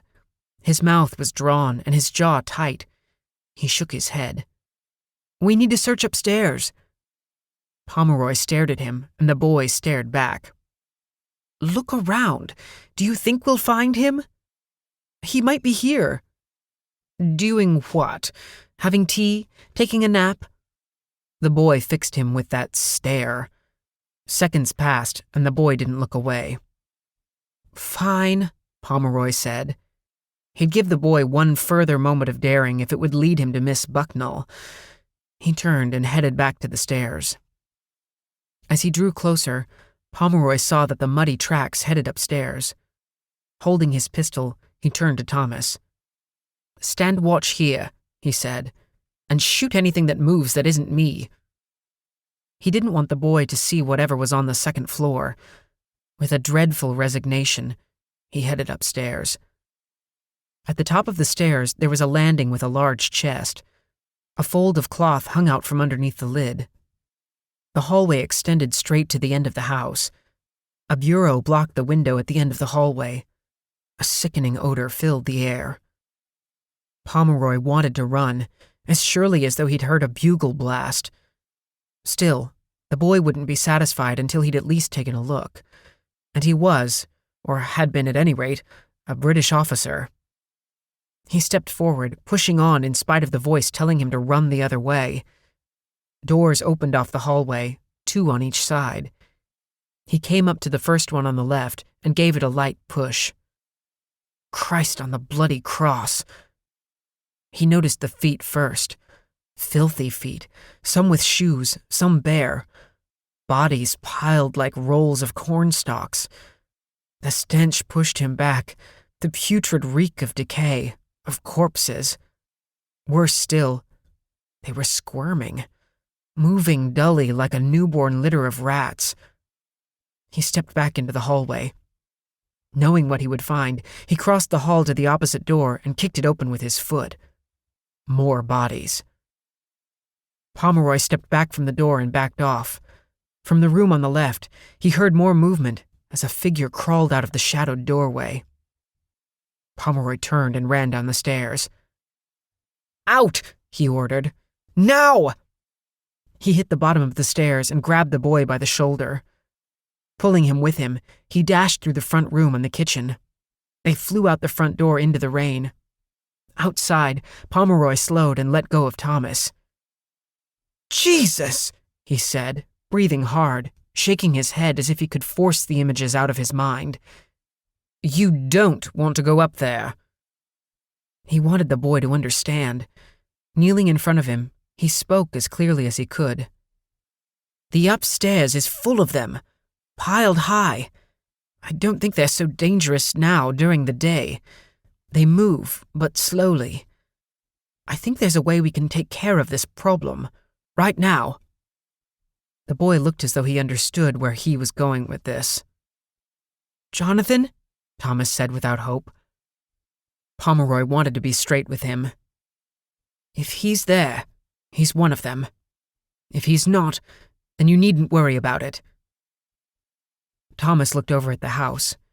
His eyes traveled over the front of it, as if looking for another way to see the situation. Finally, he turned back to Pomeroy. "There's lamp oil in the mill," he said. "I saw it." The frightened child of a few nights before was gone. The boy had grown a bit of backbone. A minute later, they each had 2 bottles of whale oil and doused the steps and slats of the house. Once they'd gotten all the way around the building, Pomeroy ran back to the mill and pulled out a few more bottles. He returned to the house with these and kicked open the front door. The kitchen and main room beyond it were still. He opened the first bottle and poured it out over the floor. "Oh, hell," he said. He smashed the bottles on the floor. They broke with a shatter and splashed the oil all about.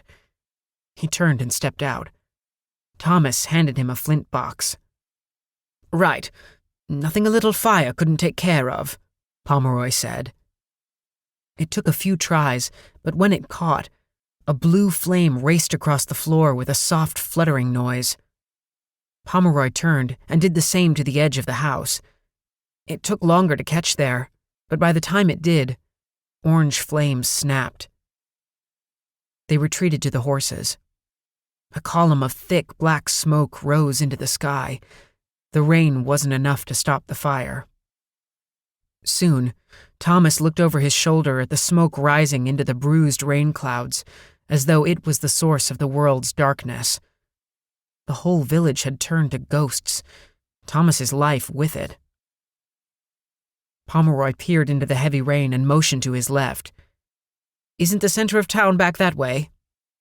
"She's meeting us at Corey Lanes. It's this way," Thomas said, pointing to his right. "Why is she meeting us there, at whatever you said's?" Thomas pretended not to understand and kept the horse moving. From the road to the heart of the village, a covered post chaise pulled by a single horse came around the corner, splashing through the puddles. After a moment, Thomas recognized Carolyn Bucknell. The major pulled his horse to the side of the road as the carriage approached. He tipped his hat as the rain danced in the puddles. "Miss Bucknell," he said, "we were on our way to our rendezvous." She pulled her carriage to a stop. "I've been searching for you," she said. She spotted the smoke rising behind them. Her eyes widened, and she turned to Thomas. "Is that your uncle's mill?" "We're searching the village for Jonathan, or anyone else of the boy's family," Pomeroy said. "I have to tell you, Major," she said. "I fear I may have misspoken yesterday. Jonathan and the others had little part in any of the troubles you and your troops are attempting to quell. It's the others of the town that drive the rebellion and the militias." "That's a lie," Thomas said. "They lead the militia, bigger patriots than anyone else in the village." "And if I were you, Major," she continued, ignoring Thomas, "I would head back to safer grounds. The roads are, by all accounts, thick with armed militia. Dangerous." "Miss Bucknell, the militia is the least of my worries. I can assure you that I'm determined to find Jonathan while daylight lasts. As young Thomas here told you, faced with grave danger and the black plague that has settled on this village, I've been determined to do the noble thing, as you so astutely surmised. Time and again, I've already done so." He pointed to the rising column of smoke. "My handiwork right there," he said. "I hope you'll recognize it as a small token of appreciation for your words of yesterday, and you have my word that I won't stop until I find the elusive Jonathan." She stared at him as though he'd told her he'd murdered her family. A shout carried on the damp air, and they looked behind themselves. A pair of rain-drenched soldiers came around the turn in the road to the north, heads and hats bowed to the weather, muskets on their shoulders. 4, half a dozen more, another dozen marched through the mud. The one who'd shouted pointed toward the house on fire. Carolyn put a hand to her mouth. Before she could say another word, Pomeroy was off his horse and across the road, leaping the stone wall. He dove to the other side and lifted his head high enough to see them. "Your brother and sister come to fetch the extra horse," he called. He ducked down again behind the wall. Carolyn turned to Thomas. "This is your chance. Run!" "What did he say?" Thomas said. "Never mind what he said. Let's go." "He's helping me." "Helping you?" "Helping me. What did he say?" The soldiers had spotted them. A few broke off from the rest and approached. "How on earth is he helping you?" she said. "He's helping me to find Jonathan." "Thomas, he's tricking you. He wants you to lead him to him so he can hang him for sedition or shoot him." "No, Yes, he is. His men burned your uncle's mill. Don't you see what they're doing?" "This is your fault," he said. The word struck Carolyn, unexpected, leaving her stunned. "My fault? You and your father told, about the powder store, and that's why we moved it, and why Nathan slipped, and why everything started. Everything terrible." "That's not true. Father told me himself that—" "It is true. Jonathan said so. He hated you for it. He told me to forget you because of it. I don't even want you here. I hate you." Carolyn recoiled, but before she could even get another word out, the militiamen approached. The soldiers didn't spare them more than a glance. "What town's this?" one of them said. "West Bradhill," she said. "What happened back there?" he said. "The smoke." "There are British troops around," Carolyn said. "This far north?" he said. "Right there." Carolyn pointed toward the stone wall. The major wasn't visible, only the empty field. "They're headed to the green," Thomas said, yanking the reins of the horse and pointing them down the road. "Down this way, and they said they would burn the church and the tavern." "No," Carolyn said. "There's one right there, right behind that stone wall. A major, the leader of their forces. This is his horse right here." The men turned in that direction. Thomas shook his head. "It's our father's horse. She's hysterical. They burned our house last night, and she keeps seeing them everywhere." Carolyn leaned forward in the post-chaise. "That's not true, and you know it. Just look on the other side of that wall. He's lying down, hiding." "Our father was taken prisoner," Thomas said. "They said they'd hang him. She's been like this ever since." "Why are you saying that?" Carolyn said. "He's right there." She climbed down and stepped into the mud. Thomas caught the eyes of the nearby men and shook his head. Carolyn stomped through the mud and over to the stone wall. "Listen to me," she said. Mostly the men ignored her. A few spared her uncomfortable glances. The lines of men moved off toward the town. "Wait!" she shouted. "He's right here!" She leaned over the stone wall, pointing. She leaned farther over, turning her head left, then right. "He was just here." One soldier passing by Thomas reached up and patted him on the shoulder. "We'll give them back for what they done to your family, son. That and more." Carolyn looked in both directions at the far side of the stone wall. The soldiers marched past the horses and carriage, off toward the center of the village. Soon they were gone, lost in the rain and the trees that lined the curving road. Thomas turned. Carolyn strode through the muddy field along the wall.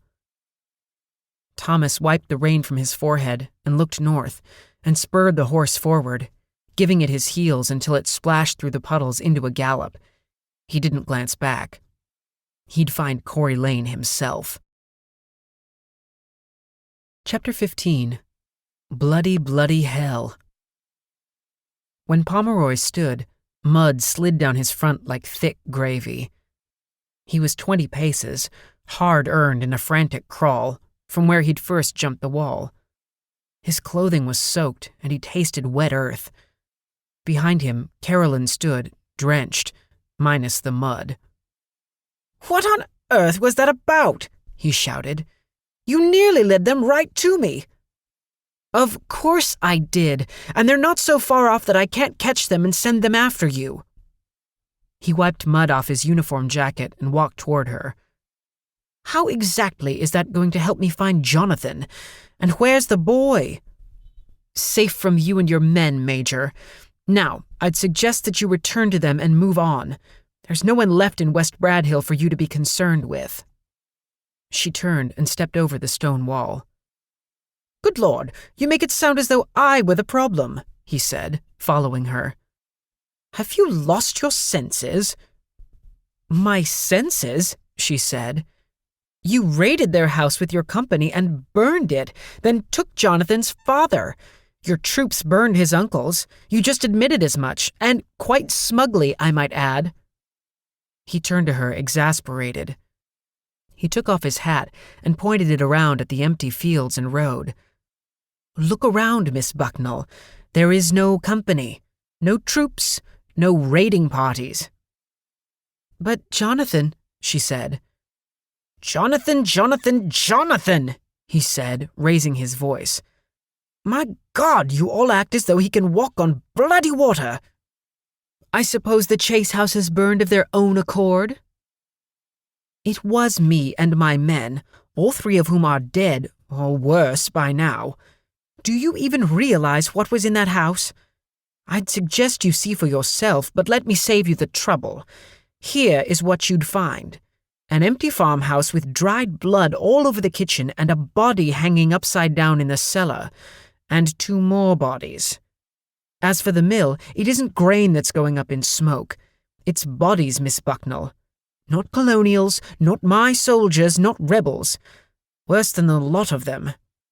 Dead, and yet not quite. Trust me, a spat over cannons and powder and tea and taxes is nothing compared to the horror of your little village. He stepped over the wall and went to his horse. And if you must know, I didn't even know a bloody rebellion had broken out in the first place until my deaf assistant thought to mention it, though I probably should have guessed when I kept seeing long columns of troops filling the quaint roadways of West Bradhill. Christ, this whole thing has been nothing but one giant cock-up from the start. Carolyn climbed into the post-chaise and wiped the wet hair from her face, picking up the reins. I might suggest staying off the main roads, Major. All that talk was nonsense, he said. Talk? About me knowing what to do about the situation. About me finding Jonathan. I have no idea what you're talking about, she said, flicking the reins. Your questions about me, being noble, daring. She frowned at him. Making the boy promise to find me. Thomas? That little wretch, he said. He straightened his hat and lifted himself into his saddle. Too clever by half, that one is. It's a pity he probably won't survive the night now. The carriage horse was struggling to free the wheels that had sunk into the thick mud. The carriage rocked back and forth. Carolyn called to the horse, but the rocking only drove the wheels deeper in. He'll find his family, and he'll be fine, she said. He'll be lucky if they don't find him, given what I've seen.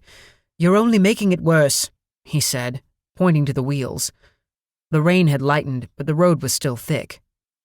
You could help, she said. Convenient now I'm not a prisoner of those farmer soldiers, no thanks to you. She flipped the reins harder. I thought it would be too much to expect from someone like you. Like me? Yes, Major.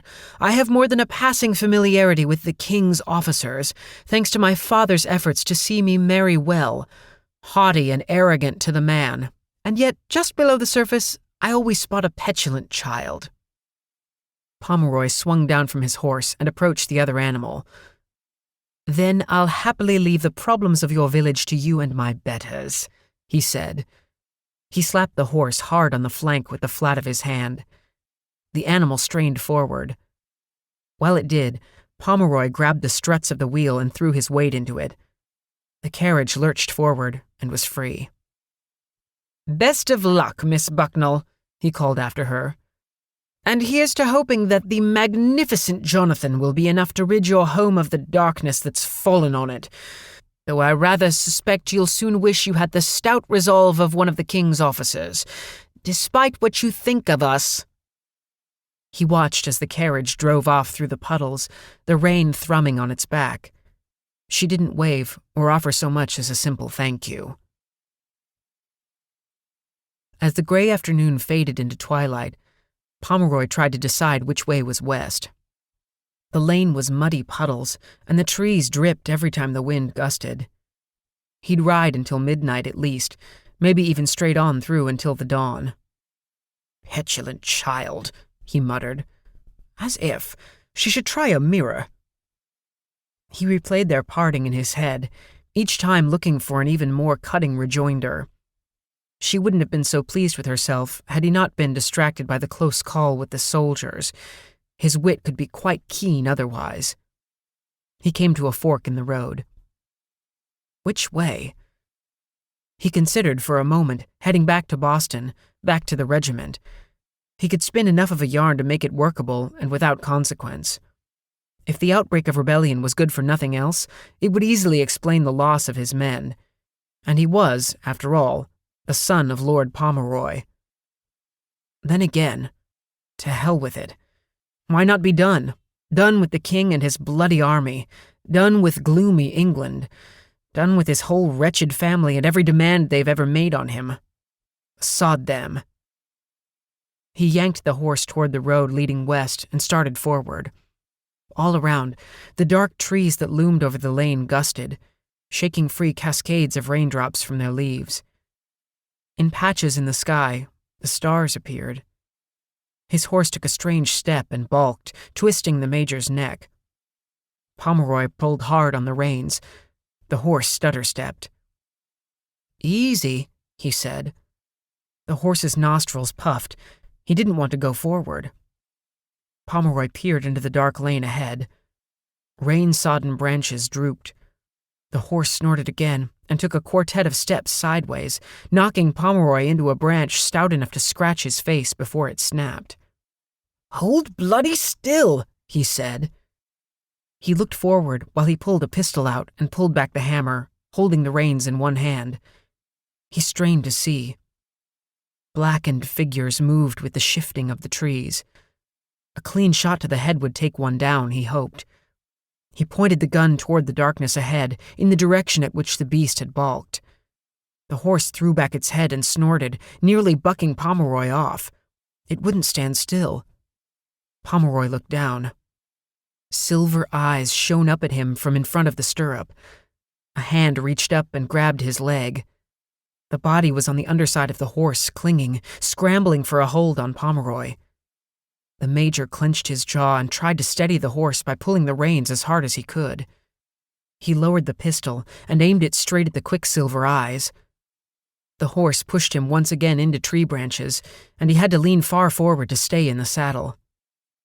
"Try this," Pomeroy said. The muzzle of the pistol was half a foot from the eyes of the figure. He pulled the trigger, and the hammer fell with a dull click. The powder didn't fire. Bloody hell.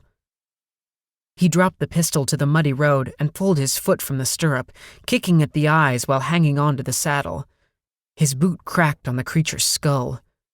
The horse neighed and staggered. "Off, off, off, off!" Pomeroy yelled as he pounded the face with his boot.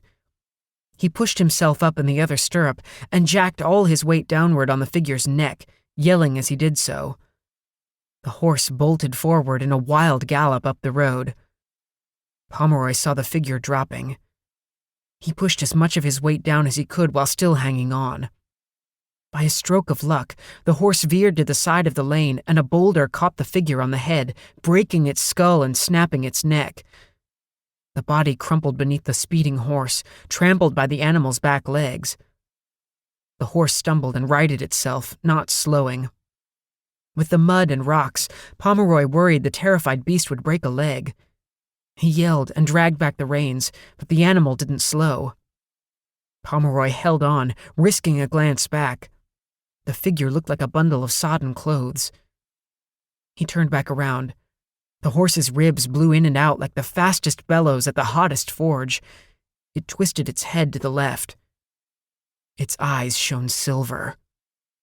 Blood glistened on the horse's muscled neck. The horse galloped full speed toward the trees. Branches the thickness of his own leg were coming straight for him. Pomeroy leaned low and swung his left leg from the stirrup, then slid down the right side. With a combination prayer and curse that didn't even have time to pass his lips, he let go of the saddle and hit the muddy road. He landed on his side and slid forward, rolling and tumbling until the air was driven from his lungs and all sense of up or down gone from his mind. The thudding of the hoofbeats moved off in the distance. He sat up, covered with mud. His shoulder gave him grief, and he felt as though he'd leaped from a speeding horse.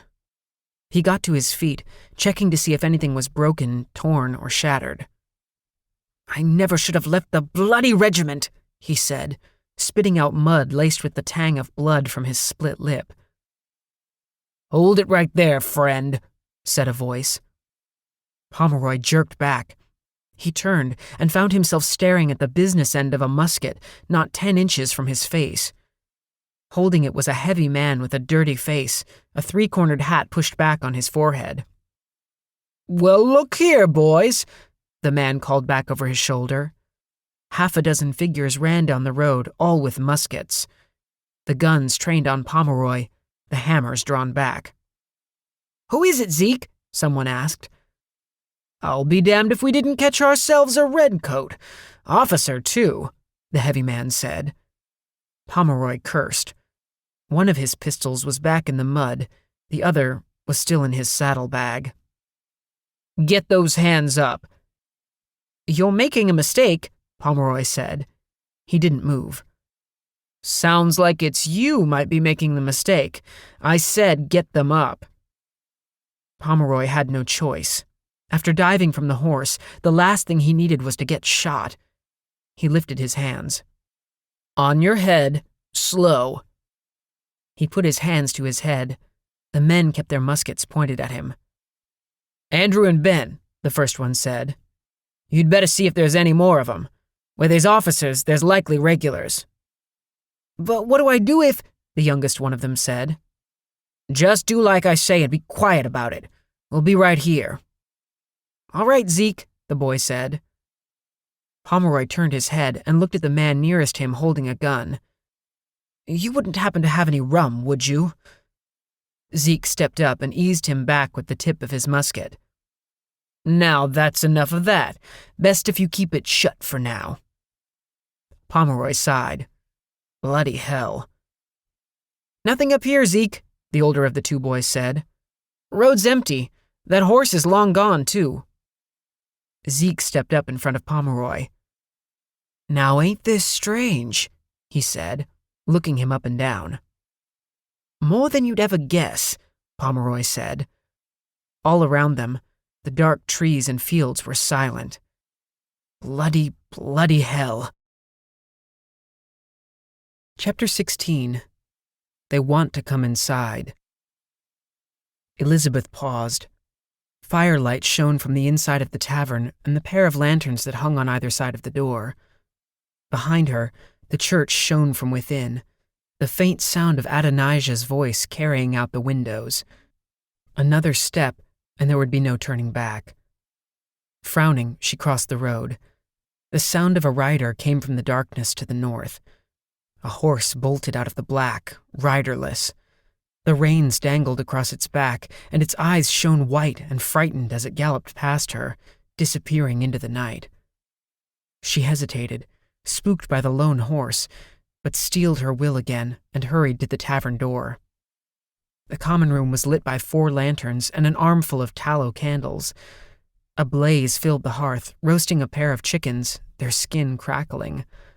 A barley soup simmered and filled the room with the rich scent of carrots, onions, and broth. Elizabeth, Jude said. He sat at a bench, supper plates in front of him. I've left him, she said. Jude stood. Relief lightened her shoulders the moment she shut the door. He looked at her, searching for a bruise. No, it's not that. It's everything else, she said. I won't stay with him anymore. I won't. But where are you going to go? Here with you. What do you mean? But what? Is that a good idea?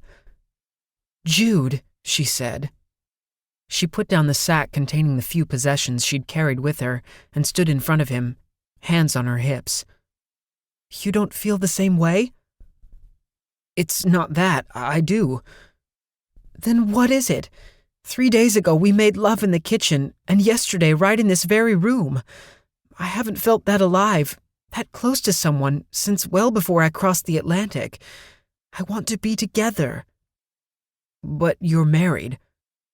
I was married when we made love, she interrupted. But it's one thing to have that between us, and another to put it out in front of everyone. So, it's fine, as long as it's a secret? As long as we pretend it's not happening?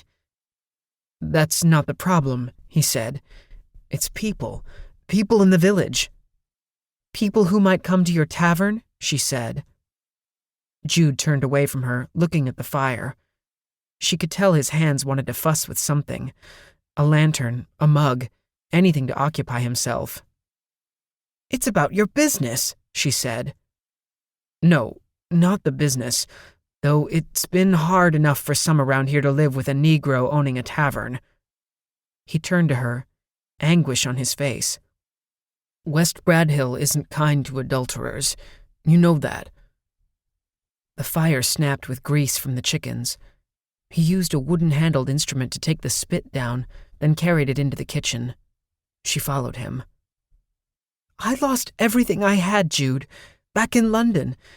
I had a lovely husband. I had a child, an angel named Joshua.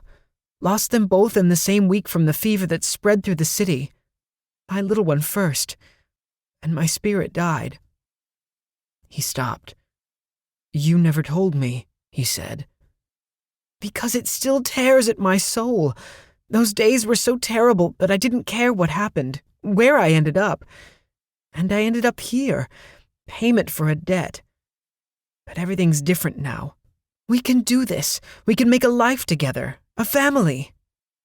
She reached out to touch him, but he pulled away. That simple recoil was a splash of cold water on her face. The realization hit her that she had nothing but what was in her sack, nowhere to go. Again, it was all gone. "Don't," she said quietly. "You make it sound so simple, but it's not for me. Not here. It can all go away so quickly." He placed the spit with chickens on the large table and worked the birds free of the sizzling metal. She looked past his shoulder and saw a pale face outside the window. She gasped, and Jude followed her gaze to the window. "There's someone there." He put the utensils down. The face had pulled back into the darkness beyond the candlelight. "Did anyone see you come here? Did your husband?" "He's at the church, giving a sermon. On the end times." "You're sure? You weren't followed?" "Jude, no, it wasn't him." The fear was plain in his eyes. He pulled open the door, looking into the darkness behind the tavern. "Could he have had someone watching you? Someone who would—" He stopped. "I think there's someone out there." "He hardly knows I'm still here," she said. "And all he talks of now are his spells, the dead rising, the end coming." "Dr. Bucknell talked about the British," he said, "coming to sack the village, put down the militia. Corey Lane said to keep an eye out for anything strange." "But you're not in the militia." "I let them meet here. That would be enough." "You've done nothing wrong." "Doesn't matter. I need my musket." "That's crazy. Let them alone. They'll go away." He went past her and took his weapon from the wall, checked that it was loaded. "What are you doing with that?" "Whoever it is, they went to the stable. I won't just sit and wait for it." "For what?" "For any of it. The British, your husband, whoever." "You're not making any sense." "I will not do this again. I won't. Latch the door after me." Outside, the night was cold, the moon rising over the stable. There was a soft click behind him as Elizabeth latched the kitchen door. She was at the window a moment later. He lifted the flickering lantern and headed for the stable. A soft banging sound came from it. Although he was sure he'd shut the stable door earlier, it was wide open, the wind knocking it against the wall of the stable. Against the moonlit yard, the doorway was black. All was still, save the shifting branches of the trees and the banging of the door. Stepping up to the doorway, he lifted the lantern and paused. The flame jumped and lit up the first few yards. He looked around. The moonlight threw a slice of light to the earthen floor by the wall. The farthest corners of the stable were untouched by the shifting light of the lantern. Seeing no movement within the deep shadows, Jude made his way to the horse stalls. Shifting sounds came from the other side of the stall doors. He hung the lantern on an iron hook set in the support beam. Readying his musket, fingers tensed, he reached for the wooden crossbar. The door opened, and the lantern's light filled the stalls. One horse stood facing him, the other horse facing away. Jude looked over the stall. It was just as he'd left it. Patting the horse on the nose, he stepped out and once more closed the door. He reached up and took the lantern. The stable door slammed shut. Startled, Jude dropped the lantern on the hard dirt floor, extinguishing the flame and sending the stable into darkness. He wasn't alone. Behind him, a horse snorted. A sickening smell reached him. The horses didn't like it and stamped in their stalls. By the door, there was a deeper shadow. Jude lifted the musket to his shoulder. "Get out, whoever you are, or so help me I'll put some lead in you," he said. The shadowy figure moved several feet toward him. Jude clenched his jaw and pulled the trigger. The explosion was huge. The flash from the end of the barrel lit up the scene for a split second. A pale figure stepped backward, to the left, as a fist-sized hole appeared in the wall where the shot had gone. Low whispering filled the stable. Jude stood frozen. "I'm nothing but a worm in the emptiness. I can see the fires and the lights, and I can see you, can see you, can see you. Come here, come here, come. Are you cold?" "Jude?" It was Elizabeth calling from outside. "Go back inside!" Jude shouted. The stable door swung open, and the figure leaped out into the yard. Jude ran out after it. Stepping into the wind, he found no sign of the intruder in any direction. Elizabeth stood in the kitchen doorway. "Close the door! Lock it!" The dark figure stood at the corner of the tavern, pale face and hands. The eyes gleamed silver, shimmering. Jude caught the stink of the grave. "I'll have you and yours, and share the cold and take the warmth." Behind him, the horses snorted and screamed, kicking the walls. Jude spun around as a hand grabbed his cloak. The figure was on the low roof of the stable, leaning down with a filthy hand. The eyes shone out of a mottled face, dotted with mold. "We'll play with you," the figure said, breathing out the air of a charnel house. Jude recognized him as one of the dairy farmers from the edge of the village, Benjamin Fry. Jude threw his weight backward. The fabric of his cloak tore, and the figure lost whatever balance it had had and came tumbling forward, clammy skin brushing against Jude's face as he did. He hit the ground with a thud and tried to grab Jude's legs. Jude swung the rifle around and clipped it under the man's jaw, snapping its head back. "We'll play inside, yes. Our games can last all night," the voice behind him said. Jude kicked at the one in front of him, hearing the crunch of snapping teeth as his boot slammed into its mouth. Freed from its grip, he turned, swinging the rifle in a fierce arc. The figure leaned back, missing catching the rifle butt in the face. "Come with us and feel the darkness," it hissed. Jude swung his musket. It clacked the figure on the side of the head before spinning off into the shadows. Jude bolted for the kitchen door. A shadow raced up the wall.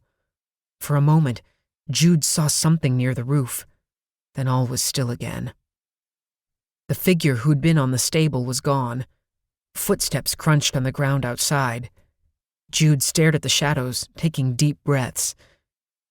Dragging his gaze away, he ran to the kitchen, jamming the lock closed behind him.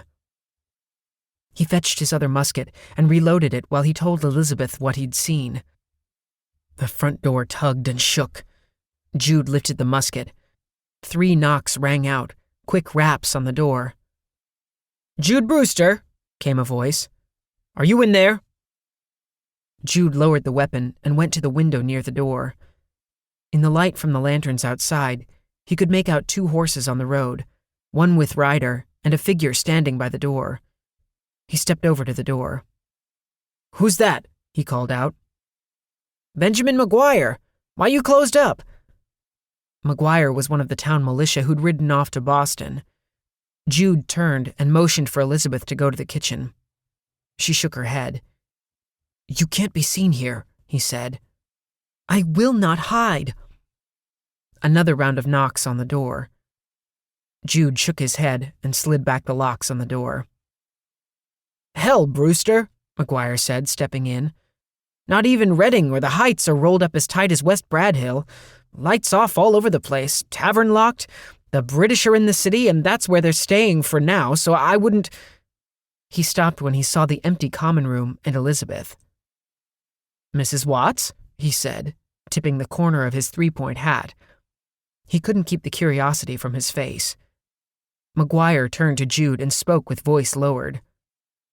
"Now, it's none of my business. What's going on here?" Jude felt his face flush, though the darkened room hid it.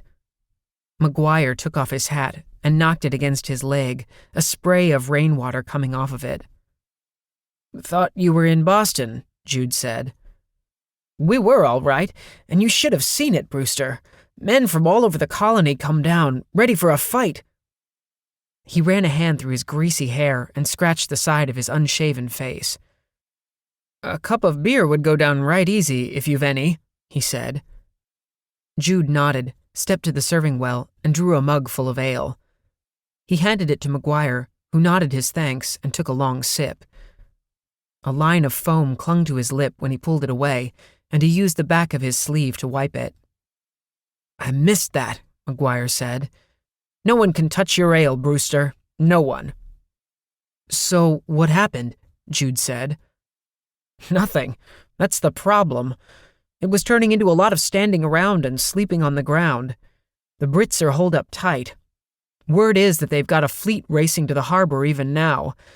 Now, the captains and other militia officers were busy talking, working things out, I suppose. But the truth is, it doesn't seem like nothing is going to be happening for a while. No storming the city, no driving them back across the water. Not yet, anyway. So a bunch of us figured that we'd come back. Our fields and businesses won't take care of themselves now, will they?"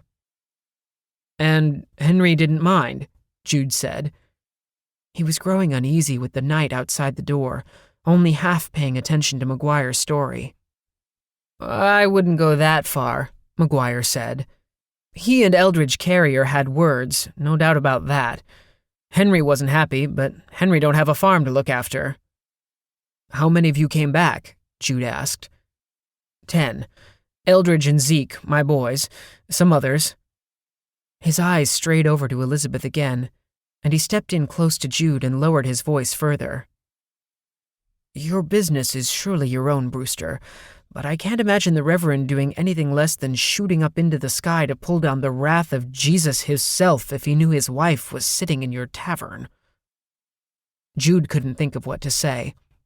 The British officer earlier, everything with Elizabeth, what he'd seen in the stable out back and the yard, none of it seemed able to pass his lips as McGuire stared at him. The sound of horses and a wagon outside gave him a reprieve. There were a few shouts back and forth and footsteps outside the door. Zeke Morrill stepped in, his eyes lit up. With his mouth hanging open, he looked around the room, clearly expecting to see a full common room with light and voices and townsfolk.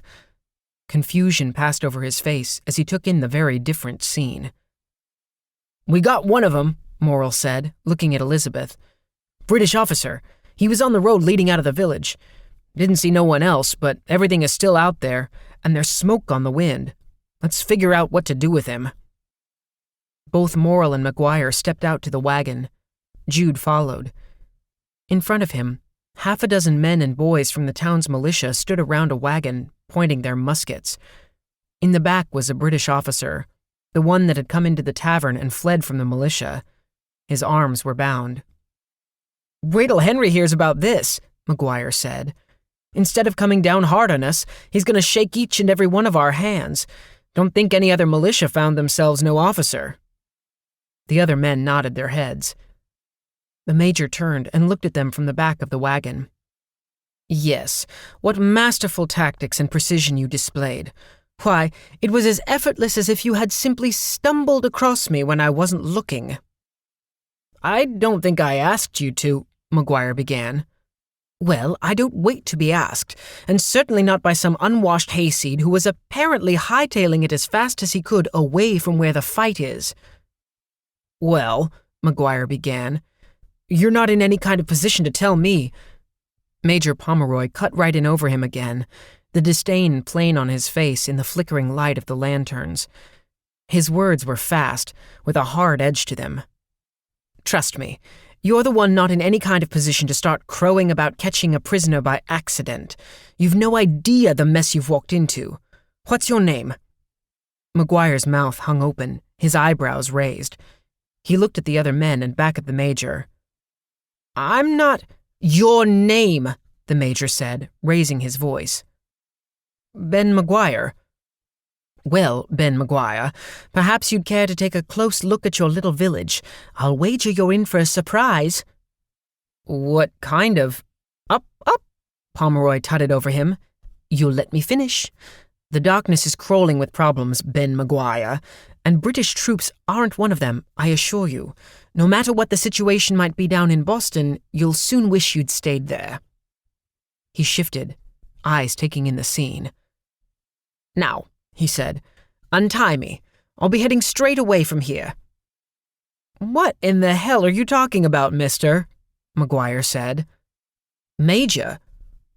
"Fine, Major. Look, Ben McGuire, don't take my word for it. Ask a few questions of the local citizenry, if you can find them. Or perhaps you hadn't noticed the empty, quiet, and dark quality that's fallen over the village. Perhaps you should ask our old friend the tavern keep." The men turned to Jude. "What's he going on about, Jude? Is there more troops here, or is he trying to vex us?" McGuire said. "Yes, do tell, Brewster," the Major said. "Am I trying to vex them?" Everyone stared at Jude. McGuire and his boys, Morrill, Daniel Jerry from out by Miller's Hollow, the Cooper brothers. "I can't say as he is," Jude said. He looked over across at the town green. Elizabeth came over and stood in the doorway behind him. "You should tell them," she said softly. "Benjamin, Morrill, you and the boys better come on inside. Not too safe out here. Bring him in too," Jude said, pointing at the officer. "As long as he's tied up, he won't do no mischief." A few minutes later, the common room of the tavern looked nearly back to normal. Men sat around the handful of tables, candles and lanterns were lit, and the fire in the hearth warmed the room. Jude brought out bread for them and poured ale. The officer was still bound, but Jude felt it only right to loosen one arm and feed him, too. "Good Lord," the Major said, taking a gratifying sip of fresh ale. "It's nearly worth it." He raised his mug in a silent toast. Jude nodded his thanks. "Jude," McGuire started, "some of the boys been wondering if maybe you don't have more to tell us than you've let on." McGuire's boys passed a glance between them. "Like maybe how you didn't look too surprised when we showed up with that officer," McGuire said, motioning over to the other table. Some of the others were nodding their heads. "You might want to—" Jude began. McGuire held up his hands. "Now, Jude," he said, "you know I've always respected you and wouldn't be saying this if it didn't look to be so curious. But you were plain about not coming to fight with us, and now we find the village empty with a British officer about, and they usually don't travel all on their own. You'll have to allow as to how a man might start thinking—" "Thinking what?" Jude said. "Thinking that maybe you have something to do with this," one of the Cooper boys cut in. "You're heading down the wrong road, boys," Jude said. Joshua Cooper nodded his head, his lips folding away into a tight line. "Of course he's going to say that, but just look over there. He could have just as easily kept that one tied up, but here he is, providing him food and drink. He didn't even put a hand to his head and say, 'Lord, a British officer,' when we showed up. Hell, he didn't even raise an eyebrow." Jude looked at him. "It's because I've seen him before. Passed right through here the other morning." With that, he told them what had happened. As he told the story, the men shot astonished glances over at the officer, who watched them, not speaking. "And what about the rest of their troops?" Morrill said. "You seen any of them?" "Yeah," one of the boys said. "They've been rounding up folks, looking for us militia?" Jude shook his head. "I don't think it's been like that." "Well, where is everyone?" McGuire said. Jude looked into the fire for a moment, then told them what he'd seen out in the stable. Chapter 17. Sing-song. The village was dark. Carolyn rode up the lane that led to her house, bouncing in the driver's seat of the carriage. The wind blew from the west, sweet with rain and pine. Her house loomed up against the night sky and the backdrop of moving clouds. Lanterns burned on the first floor. She would tell her father everything, surely getting admonished in the process for traveling alone, for taking the carriage, but he would calm her worries. The nonsense Major Pomeroy had gone on about would crumble before her father's logic. She slowed the horse and guided him into the carriage house. The animal's steps and the creak of the wheels were loud in the enclosed space. She pulled him to a stop. Water dripped from the carriage as she stepped down and felt about for the lantern and tinderbox. The horse snorted and pulled the carriage forward an arm's length. "Easy, hold on," Carolyn said. "Carolyn." She froze. A voice, thin and sharp, came from just outside the big door. Her heartbeat jumped. She looked around, then turned to the doorway. "Yes?" she said. The wind outside sighed through the big chestnuts in front of the house. "Father?" she called out. The little light coming in from the house was clear, and she noticed a shadow stretching into the open door across the ground. "Carolyn, I see you." It was a voice, and not her father's. An unexpected tide of fear swept in, threatening to bear her away. The Major's words came back to her. "It's bodies, Miss Bucknell. Dead, and yet not quite." She backed away from the doorway, leaving the tinderbox on the chest. Panic bloomed in her chest. The voice. She took a few steps farther back into the darkness, trying to be as silent as a draft. She stared at the shadow on the ground. It took a step forward. She held her breath, afraid to make the slightest sound. A partial profile appeared at the door, the warm light from the house behind it leaving the face in darkness. Carolyn froze. "My love," someone whispered just outside the door. "Jonathan?" She tried to stop that thought from rising to the surface, but there it was. It was his voice, but that didn't explain the waves of fear and cold darkness. She'd imagined a dozen different ways she might greet Jonathan when she found him. She'd let him know she'd been the one to throw the soldiers off his trail, how furious the search for him had been, teasing him that the Major in charge had clearly been smitten with her. But she didn't want to see him now because something was wrong with him. That voice. Boots stepped into the carriage house. "Please, help me put my mind back. Please." His voice was so dry. Carolyn held onto the side of the carriage as though she might otherwise fly away. With those few rasping words, so much disappeared. Then a thought came to her. It was a simple thought. Take 10 steps, stand in the doorway, and be with him. She bit her lip. "Hold me. I'm scared. Let me kiss your white throat." The silhouette stepped inside. In one horrid moment, all the romance, all the arguments, all the promise of bright days crumbled. That voice dashed all such hopes. Nothing would be fine again. She turned and bolted to the other side of the carriage house, to the wide doors. In the blackness, she fumbled with the sliding iron latches.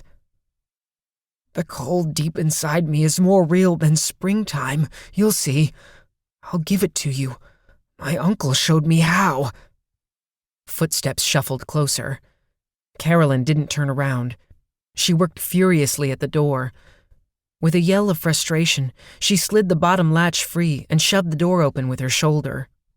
She stumbled out into the night air. The horse bolted out behind her, catching the side of the carriage on the door and struggling, the carriage slamming against the wood but not giving. The animal kicked and cried out, cracking the wood, blocking the doorway. Carolyn ran around the corner. Father owned a gun. He'd know what to do. She cut across the driveway between the house and the carriage house. Just as she was about to leap to the front porch, she stopped. A thin figure stood before the door. "Please, Carolyn, I need to touch you." She screamed and tried to go around him. He blocked her path, pale skin and glimmering eyes. Not the Jonathan she remembered. A foul smell wafted from him. Black liquid quivered from his mouth and down his chin. His hands flew up to her face, and the mere brush of his fingers was ghastly, the touch of a dying snake, dull and thrashing. "You'll taste my lips," he said. Behind him, the front door of her house opened, and her mother lurched out, awkward. Her eyes were closed, her face slack, a limp arm raised. "Mother!" Carolyn said. "Come inside," a voice said, coming from behind her mother. Her mother's arm motioned inward. That's when Carolyn noticed a pale hand wrapped around her mother's arm, another around her waist, holding her up, forcing her into that gruesome pantomime. "We'll have such fun," the voice said. A hand rose and ripped off the front of her mother's dress, exposing her bare bosom. Her mother's head rolled forward, her hair spilling across her face. Carolyn screamed and fell backward. She landed on the dirt. With a twist, she was up and running off, away from the house, away from the terrible sight of her mother, away from Jonathan. Away. She hardly knew of where she ran to. It was all the blues and blacks of night, trees and dark houses, lanes and greens. Eventually, she dared to look behind her. The lights of her house were just visible up the hill from town. A stitch in her side slowed her. Her shoes and the hem of her dress dripped mud. She needed help, someone to escort her past the horror of her yard, into her house, to her father. As she considered what to do, she noticed someone come up the road in her direction, coming from Boston Road. It was a thin man, staggering. He wasn't wearing a shirt, just a pair of loose breeches. "Hello?" Carolyn called out. The figure stopped and looked in her direction. The eyes were dark hollows. "I'm lost. You're lost. I'm lost. You're lost. Come here." Carolyn stepped back. "If there's no sun, we can hold each other," the figure said in a harsh whisper. Carolyn yelled and ran off the road, following the edge of a meadow until it ended where the road turned and crossed River Road. A pair of figures, faces pale ovals, moved toward her. The road wasn't a safe place to be.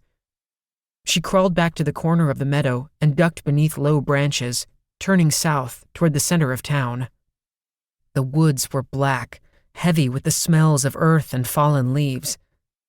The footing was difficult among the roots, branches, and wet leaves that covered the wood's floor. Thick bushes and deadfalls drove her deeper into the woods. She tried to keep the road in sight as much as she could through the trees, but it became difficult the farther she went. Noises were all around. The creak and groan of high branches shifting on the gusting wind, the constant drip of rainwater. Every splash of moonlight was Jonathan's face, every glint of rainwater the shimmer of his eyes, every shadow his long arms. Panic drove her, and tears blurred her vision. She pushed through wet hemlock branches, finding the going easier once she entered a grove of the tall, long-branched trees. The ground wasn't as wet, and her steps were quieter. The trunks of the trees rose around her, the branches forming a roof overhead.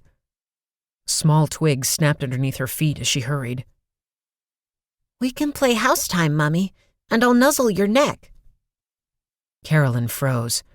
The whisper floated in the darkness. Drops of rainwater hit her face, landed around her. She looked up. Silvery eyes gleamed from a pale face in the trees. "My bones are cold. You'll see, Mummy." The eyes dropped toward her. Carolyn screamed and stepped aside just as the figure crashed through the branches and hit the ground where she'd been. Turning, she bolted between the trunks. A high giggle erupted in the blackness behind her. She crashed through the low branches and came out past the thick hemlocks. There was movement just in front of the black of the hemlock. A pale face, low to the ground. The eyes shone a silver that danced. The face came closer. He wanted you. He wanted you. But I got you. I get to climb on you. You. The child's voice was a terrible sing-song. Carolyn took a pair of steps backward, tearing her gaze away from that pale face with the cruel eyes. She turned and barreled in the opposite direction, heedless of the branches and roots and briars that grabbed at her dress and scratched at her skin. She crashed through twisting pricker bushes and burst out onto the road. Winded, she looked back. The branches behind her jostled. A small figure came out onto the road, pale in the moonlight. A toddler, stumbling through the brush.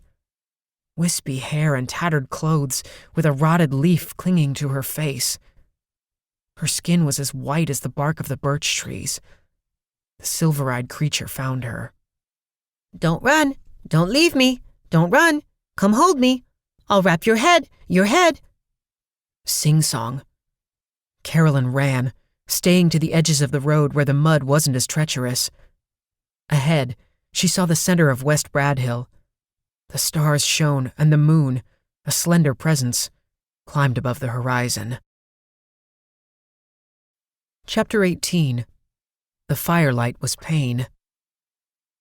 The firelight was pain, and the darkness a welcome shawl. Even the candlelight hurt, in sparks and bursts that traveled through his swollen eyes, deep into his head. Something bad had happened, and he'd only wanted to go home, wanted to be with his mother, with Thomas, to be with his blankets, to be safe. But it was emptiness, cold and hard and agonizing. They weren't in the burned timbers of his house, and in that silence, he'd changed further, down in his bones, down in the back of his skull, down where the sound of churning wasps filled his own head. It had driven him out into the fading day, on to where his smashed memories hung in shards, broken and destroyed. And then she'd arrived, clear to him as a last glimmer of sunlight to a man sinking into watery depths. He wanted her, wanted to tell her things, wanted to give his new mind to her. Walking was difficult, even though the new strength was growing, hour by hour. His legs and arms felt like branches sewn to a sack, loose and no longer connected right, not letting him chase her as she dwindled. He couldn't swallow or make a sound. So room to room he went, the scent of the living overpowering and inarguable. He knew what to do, the corruption in his lungs snaking out. After, he crawled down the stairs, pushing out the door. The light of the stars was almost too much, the openness. He groaned. Carolyn. Outside, he no longer understood the roads or the fields. What was inside him drew him forward to the darkness. He looked for the glint of her radiance. When the wind came, it was like a beating, but he kept going. Carolyn. Chapter 19. The Strangest Feeling of All. Corey sat by the fire at the edge of the lake, getting himself ready. Beside him sat a pile of the plants he'd gathered, those that Penna Lancet had shown him so long ago and written out carefully in his instructions. In the proper order, he tossed them onto the flames, where they burned and gave off a fragrant smoke. The night sky cleared, revealing the stars. He grabbed a small pile of the thick green witch hazel branches and threw them into the flames. They snapped, and the astringent aroma rose around him. The smoke brought back memories of the night they'd done it before, and reminded him it was possible to stop what was happening, as much as the doubts threatened to overwhelm him. The lake stretched into darkness. When the branches had blackened and then turned to red and white embers, Corey picked up the final plants. These had taken him the longest to find, the toothroot plants with their tiny orange blossoms, delicate on the tops, the petals all but falling off at the slightest movement, and stubborn below the ground, where the thick, pointed roots bit into the earth. He held the flowers in front of him and paused. It was going to work, or not. He feared not. "Don't be so clever. You're not so smart. Just say the words." It was as though Panna Lancet was standing behind him. "Fine," Corey said. He spoke the words, unfamiliar and awkward pennacook, over the plants, moving them in a circle in front of his mouth as he chanted. He repeated the phrase 4 times, then tossed the plants into the orange flames. There was a whoosh, and the burning leaves rose on the heat, spinning and dancing above the fire before blowing off toward the lake. Corey was silent. He stretched his legs out. His body felt good, as though he'd spent a morning running and fishing, a morning of youth. He got to his feet, the effects of the winter thistle driving back the pain in his hips, and stepped to the water's edge, where he'd placed the other items for the ceremony. The easy part was over. Now shut the gate. Clenching his jaw, Corey leaned over and picked up the basket of clay from the stream. He carried the basket to the water and took a step into the lake. As always, the water was icy. The sun couldn't warm it even on the hottest day of high summer. His feet slid into the soft muck. Holding the basket across his left forearm, he reached into it with his right hand and scooped out a palmful. The voices started up around him, just a few, not loud. "I can't find my arms." "Be quiet," Corey said. He shook his head. They were always there, the voices of the dead. "Nor Islandia Rapuk," another voice, guttural. Corey ignored the voices and spoke the next set of words, dragged the clay across his forehead, down each cheek. Then he tossed the clay out into the water.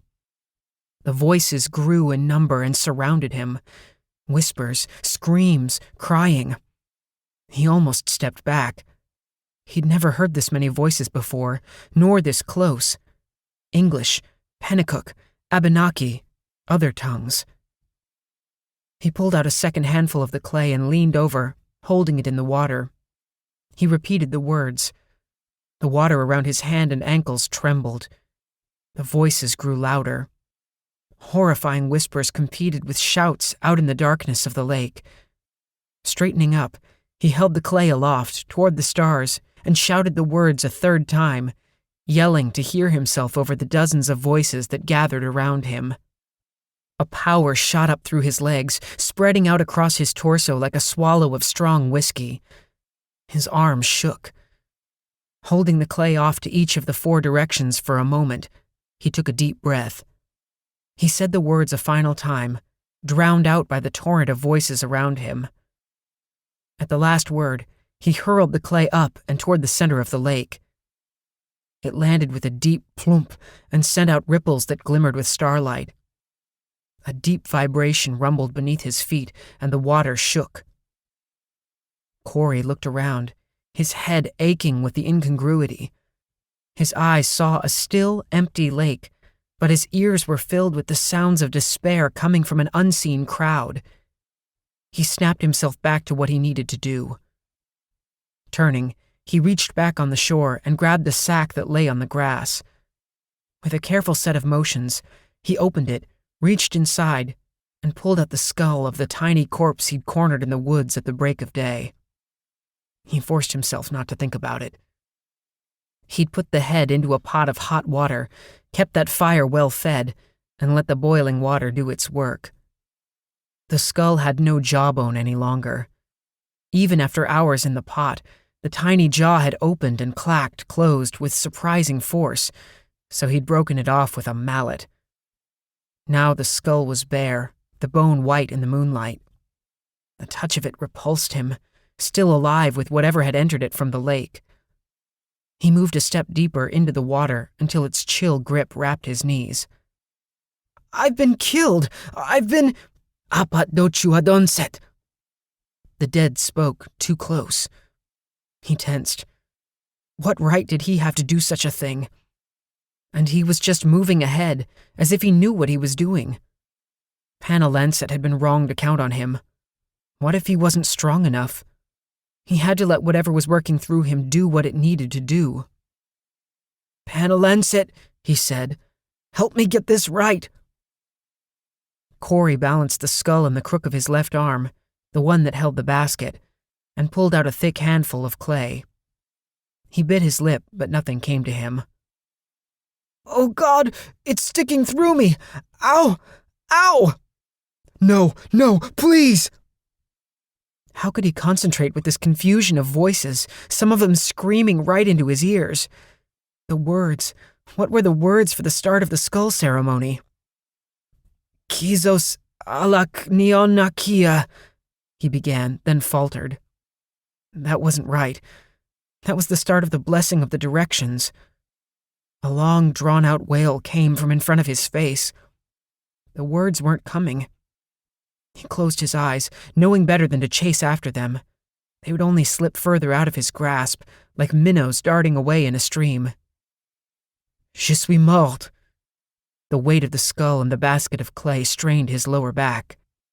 He chewed on the corner of his lip, eyes closed. He thought about Lancet's notes, the thin letters scratched on the old paper. His eyes opened. "Alnobanogan neonakia," he said, remembering the opening lines. As he spoke, he held the skull out over the water. With his other hand, he pressed clay into the empty left orbit, then took another handful and stuffed the right orbit. His fingers pushed down the heavy clay, spreading it out so it sealed the openings. The skull grew even heavier, and his arm trembled with the weight of it. He repeated the words, using another handful of clay to seal up the nasal openings. Working fast, he pressed clay into every opening of the skull, saying the words over and over as he did. He felt the power passing through him, even as the voices of the dead babbled all around him. When he finished, the skull was heavy, its surface smudged with clay fingerprints. The packed eye sockets stared up at him. Corey turned and tossed the almost empty basket onto the shore. As he did, the skull slipped and splashed into the water, dropping to the bottom like a stone. "No, damn it!" He turned and bent over, fishing in the dark water with his hands. He stopped for a moment. Something shook the floor of the lake, a far-off boom that came from somewhere deep. "Where are you?"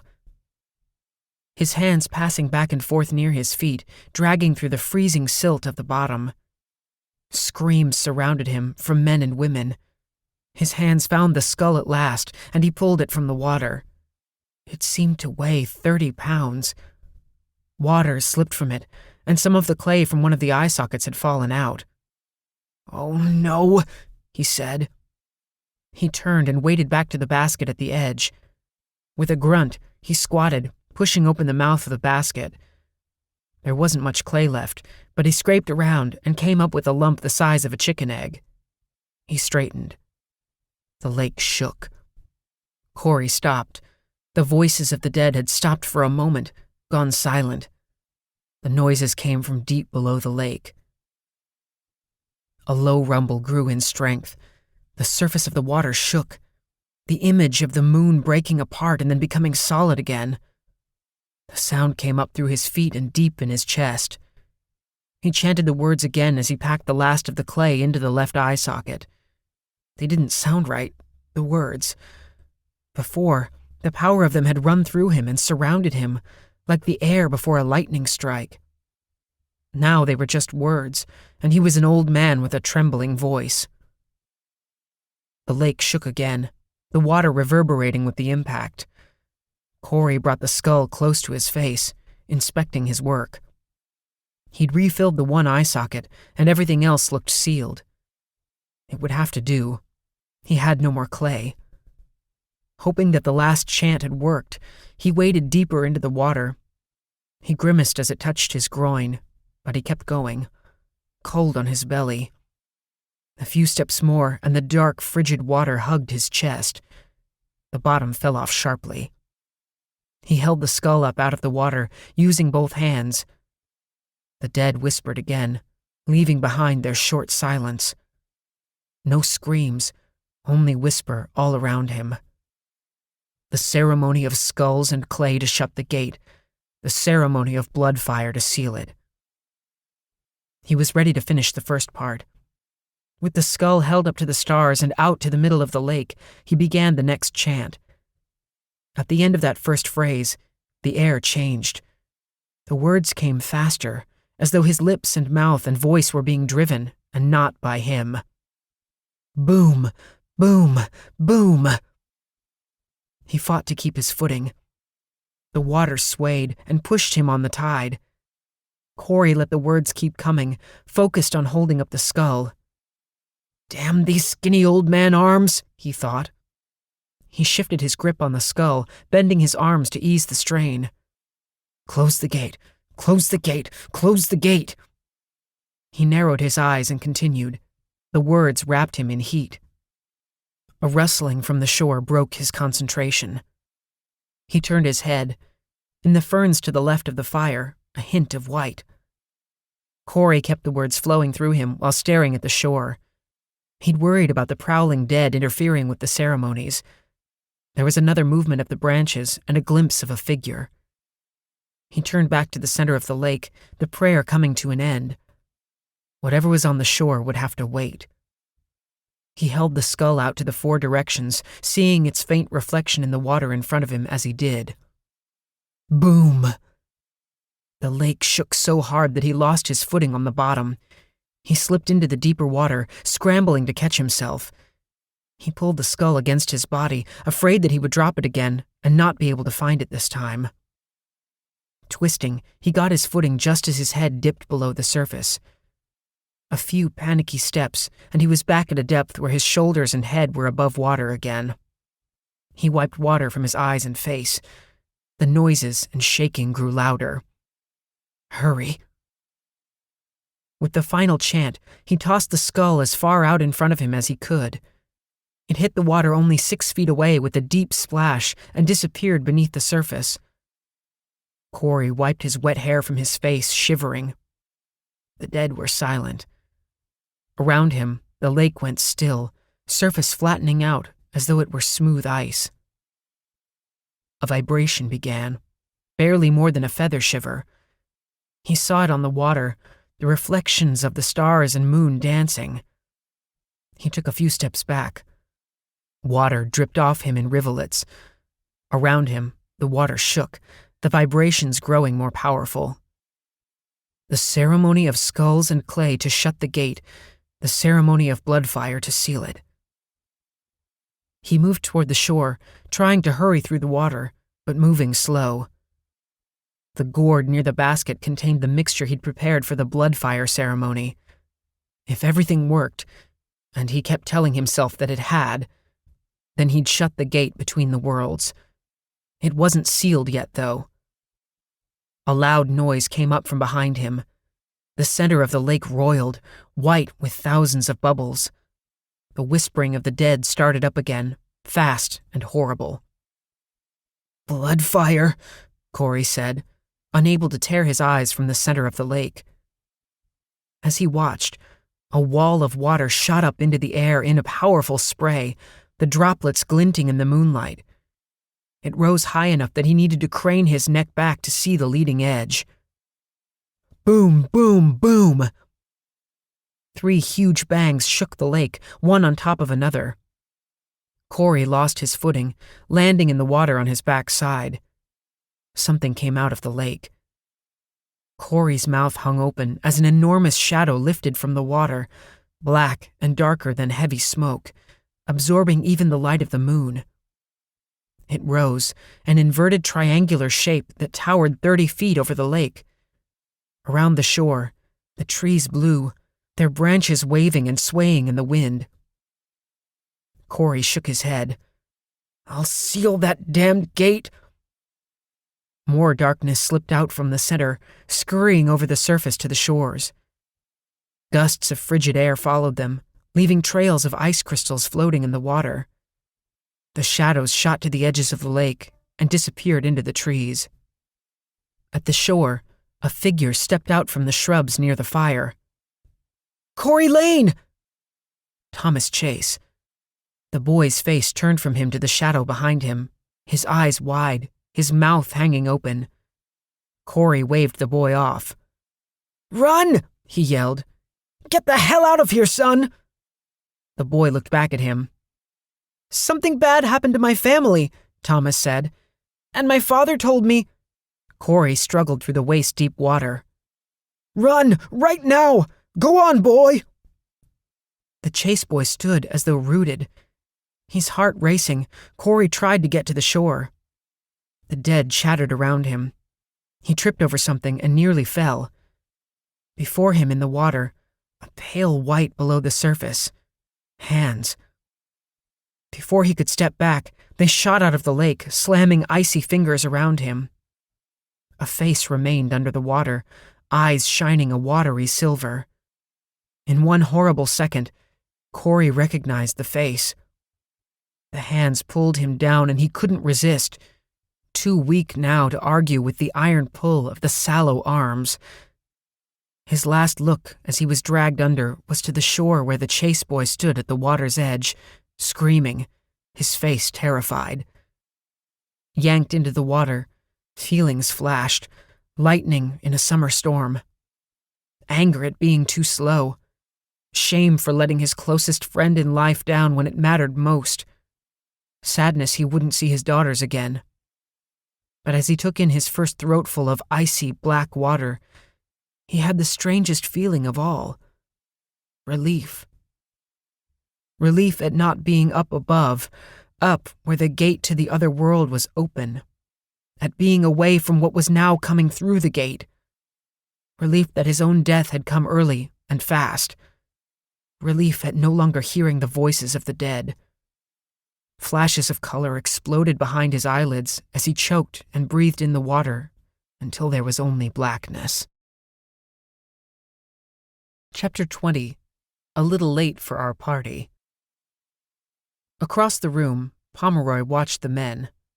With food and drink in him, he felt he could think clearly. He was about to ask Jude to refill his mug when the floor beneath their boots shook with a deep boom, strong enough to shift the logs in the hearth. Bright orange sparks swirled up the chimney. Plates on the table rattled. Conversation stopped. After, several of the militia talked at once. Jude stood up and looked out the door. "See anything, Brewster?" McGuire called. "No." Boom, boom, boom. 3 loud booms deep below the ground. They were stronger than the earlier one and flickered the flames on the candles around the room and sent a crockery mug crashing to the floor. "That's got to be cannon fire," McGuire said, getting to his feet. He went to Pomeroy.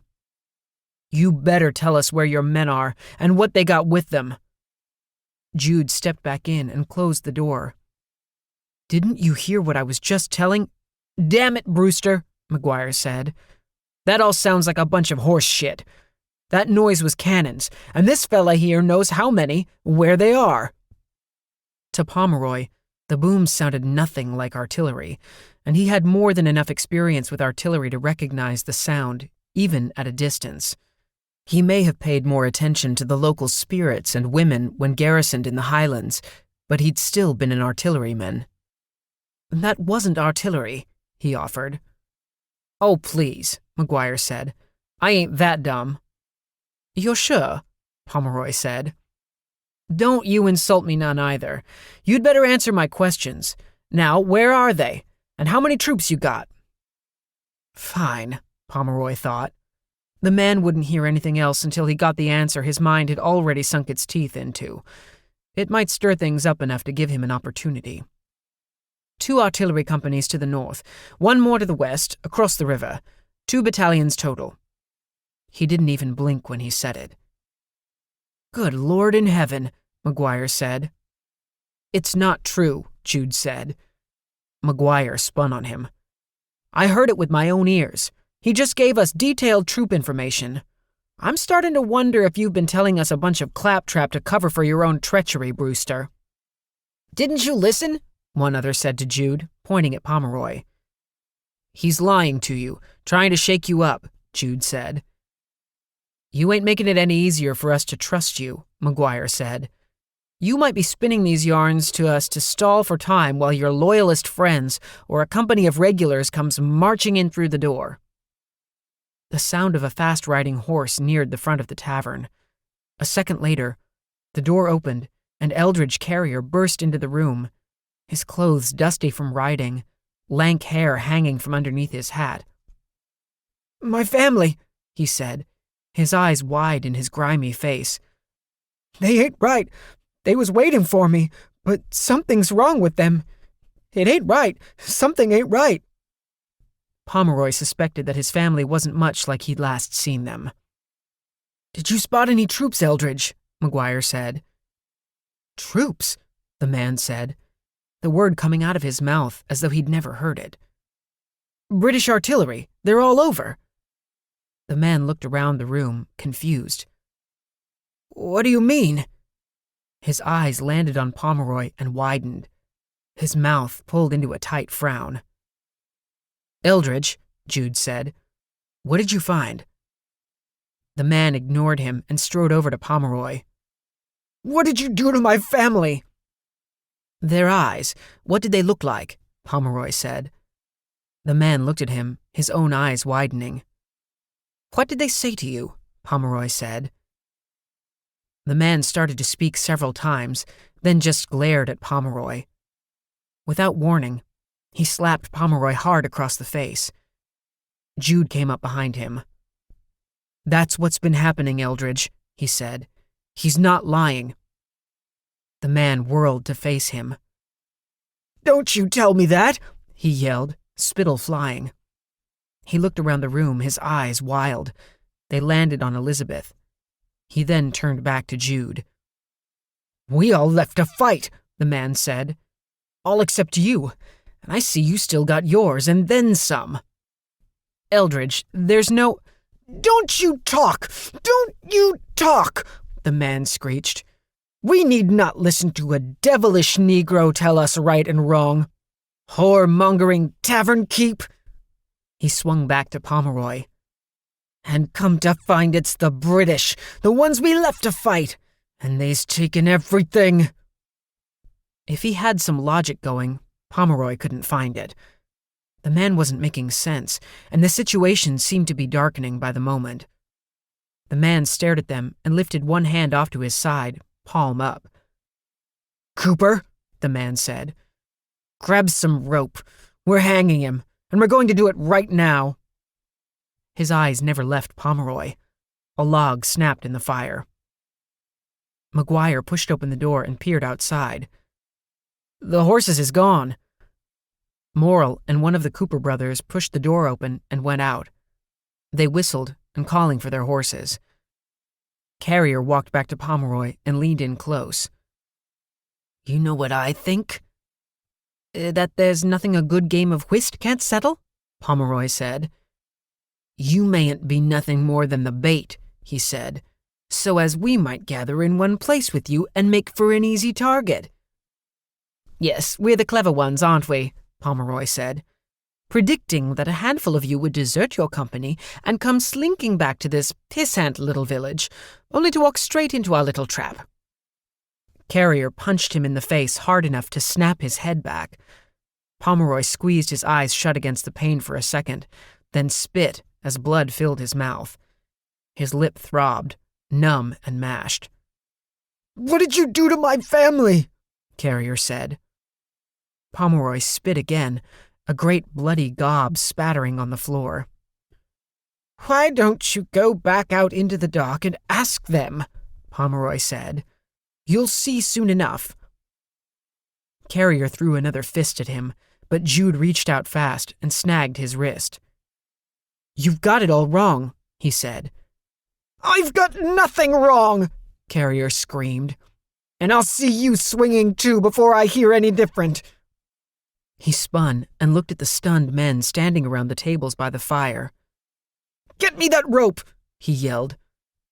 "But the horses are gone. All our stuff, too," McGuire said. Morrill came back in. "I can't find them nowhere. Andy's still looking. Someone must have stole them." "Brewster," Carrier said, "where's your rope? Rope!" No one's getting hung here tonight, Eldridge, Jude said. You traitorous, dark-skinned beast, Carrier began, but was cut off when Jude grabbed him by the front of his doublet. Another word and I'm throwing you out into the night to fend for yourself, so help me. Carrier wriggled and scrambled.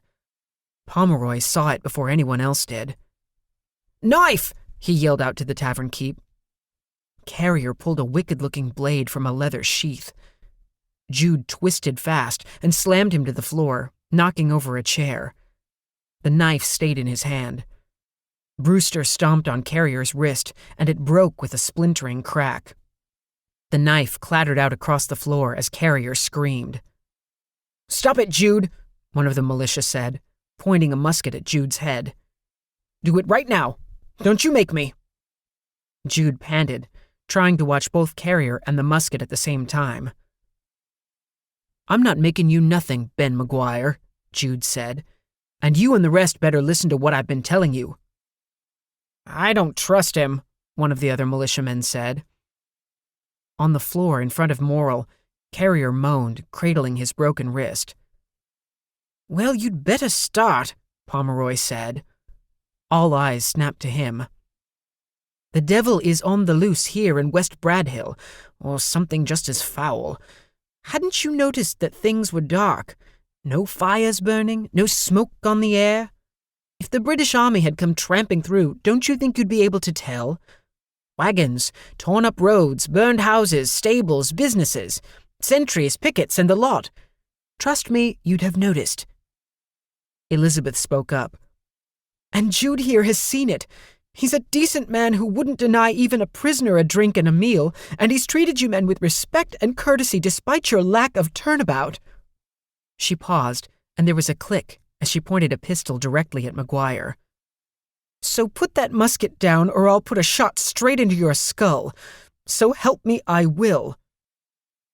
McGuire swiveled his head back and around between the woman and pistol, Jude and Pomeroy. "Don't you do it, Mrs. Watts," McGuire said. "Put it down. I've got my finger already squeezing tight on this trigger. Shooting me is going to be shooting him," he said. "It will still be shooting you, Ben McGuire. Don't forget that part," she said. The other men in the tavern were still. Carrier sobbed and muttered to himself in a ball on the floor. A distant scream broke the silence outside. Gazes swung to the front windows. "This ain't right," McGuire said. Elizabeth kept the pistol steady. "Forget the rebellion, and forget the British. None of that matters here anymore. There's something much worse happening. We're telling the truth." With a sigh, McGuire lowered the musket. "Come," Pomeroy said, looking up at Elizabeth. "I think they're ready to listen." The woman looked uncertain, but lowered the pistol. McGuire stared at Pomeroy, unsure of what was happening. The tavern door swung open, and the candles flickered. Pomeroy looked over. "A little late for our party, I see." Carolyn Bucknell stepped into the common room and looked around the firelit gathering. She smoothed the front of her muddy skirt. "The dead are walking, all around," she said. Her voice held a tremor, and Pomeroy noted that her hands shook. "Lines of them, marching on the green, all around the church, everywhere." Chapter 21. They were all gone. Thomas lay still and covered in the tall grass, his head buried in his arms. The wind from the lake rose to a screaming pitch and swept right over him, tugging at his shirt. He couldn't get rid of the image of Corey Lane, pulled under the water. He'd watched the ceremony from the shore, afraid to interrupt. He lifted his head. Looking through the weeds, he saw the surface of the water still dancing, shadows moving across it. To his left, he saw where Nathan had slipped below the surface. Now, a terrible shadow hung at the far side of the water. It rose into the sky, higher than the tallest trees. The edges blurred, the stars behind dim, as if seen through water. At its center hung a heart darker than the night sky. No light passed. It filled with movement and brought on a dizzy feeling, as if he peered over the edge of the tallest cliff in the world. It started with what they'd done with Nathan. He knew it. Just seeing the lake in the darkness again brought that horrible night back and sent a sickening wave of guilt through him. He only wanted to wriggle back into the forest and then run as fast as he could in the other direction. But he couldn't. He was the last. They were all gone, taken one by one, and he'd been as useless as he'd feared. Not able to save them. Not able to reach Quarry Lane in time. Not able to find Jonathan. Their words, Jonathan's, his uncle's, the Major's, echoed in his head, urging him to give up, urging him to remember that he was just a scrawny deaf boy. He frowned and crawled to where the old man's fire died.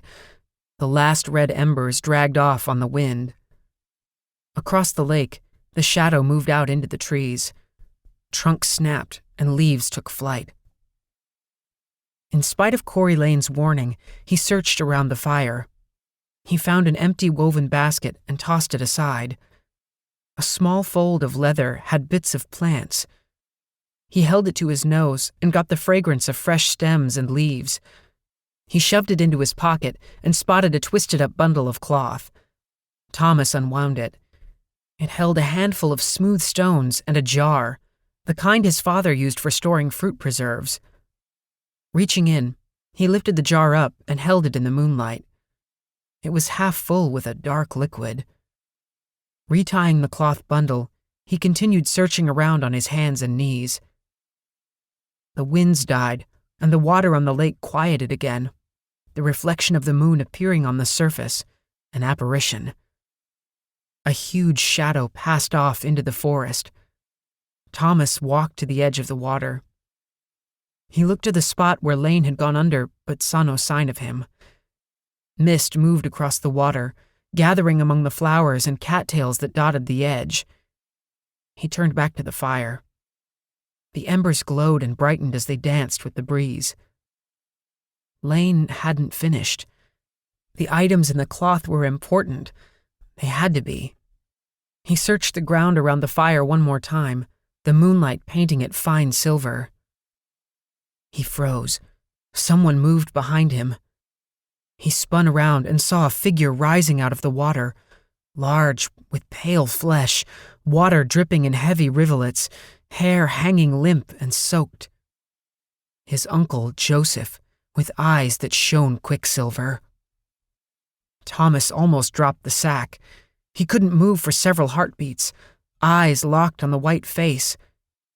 He took a step back, then another, the back of his shoe knocking the dying embers out of their delicate pile.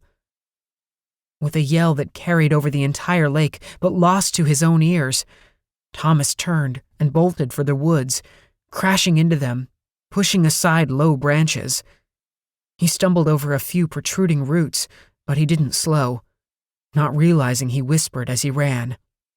"I'm sorry, I'm sorry, I'm sorry." The dark woods held his secret as he passed. Chapter 22. Like an officer in the King's Own. The militiamen gave her dark looks, but it was better than fleeing through the darkness. She was about to ask one of them to escort her to her home when Eldridge Carrier, whom her father had never cared for, pointed at her. "Who's lying now?" he screeched. "Look who it is. Her loyalist father can't be far behind. And you think they're out to stop by for an ale?" A murmur passed among the men. The Major, tied to a chair, made an exasperated sound. "Ask her what she saw and do it before you get yourselves all worked up again." "She might be in on your crazy story," one man said. "And her father's bringing the rest of them here right now," an old man yelled. "Ask her," the Major said, "and please tell me you have a gag for this one." The old man lunged at him, but the tavern keep caught him by the collar of his shirt and dragged him back, struggling. He whispered something to the man, and the fight stopped. The old man sat like a scolded child on the floor, cradling his wrist. All eyes turned back to Carolyn. She told her story. The road, the woods, what she saw on the green. She left out only Jonathan. She couldn't bring herself to put words to it. When she finished, McGuire looked around the room. "It ain't possible," he said. "See for yourself," Carolyn said. McGuire shook his head. "What about them regiments the major there was talking of?" "There are no regiments and no companies," Pomeroy said. "The only member of the King's army left here in West Bradhill is me, hardly enough for a trap of any kind." "I still don't like this," McGuire said. After a discussion, they agreed to search the center of the village. A breeze gusted from the northwest, and thin clouds hurried past the moon. The men gathered outside the door. Morrill and his boys, McGuire and Jude. Carolyn stood in the doorway. "Don't see too much," McGuire said. "You won't need to go far," Carolyn said. "I think it's a trick," Cooper said. "They're trying to get us out of here, trying to split us up." "Damn it, there's no trick. It's as I told you," Jude said. "Then why don't you come with us?" McGuire said. "We need to round up our horses, and you can help us. Besides, if there are walking corpses around, we'll need an extra man with us, someone with another gun. If it means so much for us to believe you, maybe now you'll join us." Jude looked at their faces and nodded. "Lock the door behind us, Miss Bucknell," he said with a glance behind her to Elizabeth, standing near the hearth. "And untie the major. There's another musket by the kitchen door. The back door is locked too. Don't open the door for anyone but us. I don't expect it will take long." After they'd gone a few paces behind the circle of lantern light, it was difficult to see them. Carolyn watched the tavern keep and the other men walk across the street toward the green, disappearing into the darkness. She turned and closed the door. "No one listens," the major said. "Well, that might be the last we see of them." "They forgot to gag you," Carolyn said. "Yes, well, ha, how amusing. If I didn't have this rope digging into my chest and the other one turning my foot numb, I'd be stinging with enjoyment at your delicious wit, I'm sure. Now, untie me if you would." "I'm your servant now, Major?" "Fine," he said. "Would you please be so kind as to untie me?" Carolyn stepped around behind his chair and pulled at the ropes. "Thank you for what you did, Major," Elizabeth said. Carolyn recognized her as the Reverend's wife, though she'd never spoken to her, nor had more than a glimpse of her at services. "It was nothing." "No, it wasn't," Elizabeth said. "Keeping everybody looking at you while I got to the guns. Things might have gotten worse if not for that." The ropes shook loose, and the major slid forward on the chair and stood. He took a few slow steps, going lightly on his left leg. "Things could still very well get worse," he said, "so let's not get too self-congratulatory." Carrier watched them, his eyes wrinkled and glaring. "I should do something about his wrist," Elizabeth said. "We should break the other one," the major said. He walked to the window and looked out. "Going out there was a bad idea. Where are they?" "You won't spot them. They're too far off." "Fools." "Would you believe that story?" Carolyn said. He turned. "Well, why not? If nothing else, it's a reason to stop getting all worked up about uprisings and confrontations and the king versus the colonies, Adams, Hancock, and the lot. What else are a few walking corpses good for if not that? You can't take anything seriously, can you? I'm taking this more seriously than anyone else around the— Oh, please. No, really, he said. I'm the one who keeps urging everyone else to pack it up and leave. Why? It's not that this charming little village is full of people who I find a cut below my standing, Miss Bucknell. No, it's that this charming little village is full of walking corpses spitting up black blood. I'm not the one who insists on continuing to run around, looking for this person, looking for that, hiding from local militia. I'm the one who wants to leave here while I'm still alive. It all seems perfectly— Well, yes, if you're not thinking about anyone besides yourself, she said. Hardly the point. The rest of us aren't so selfish and callous and...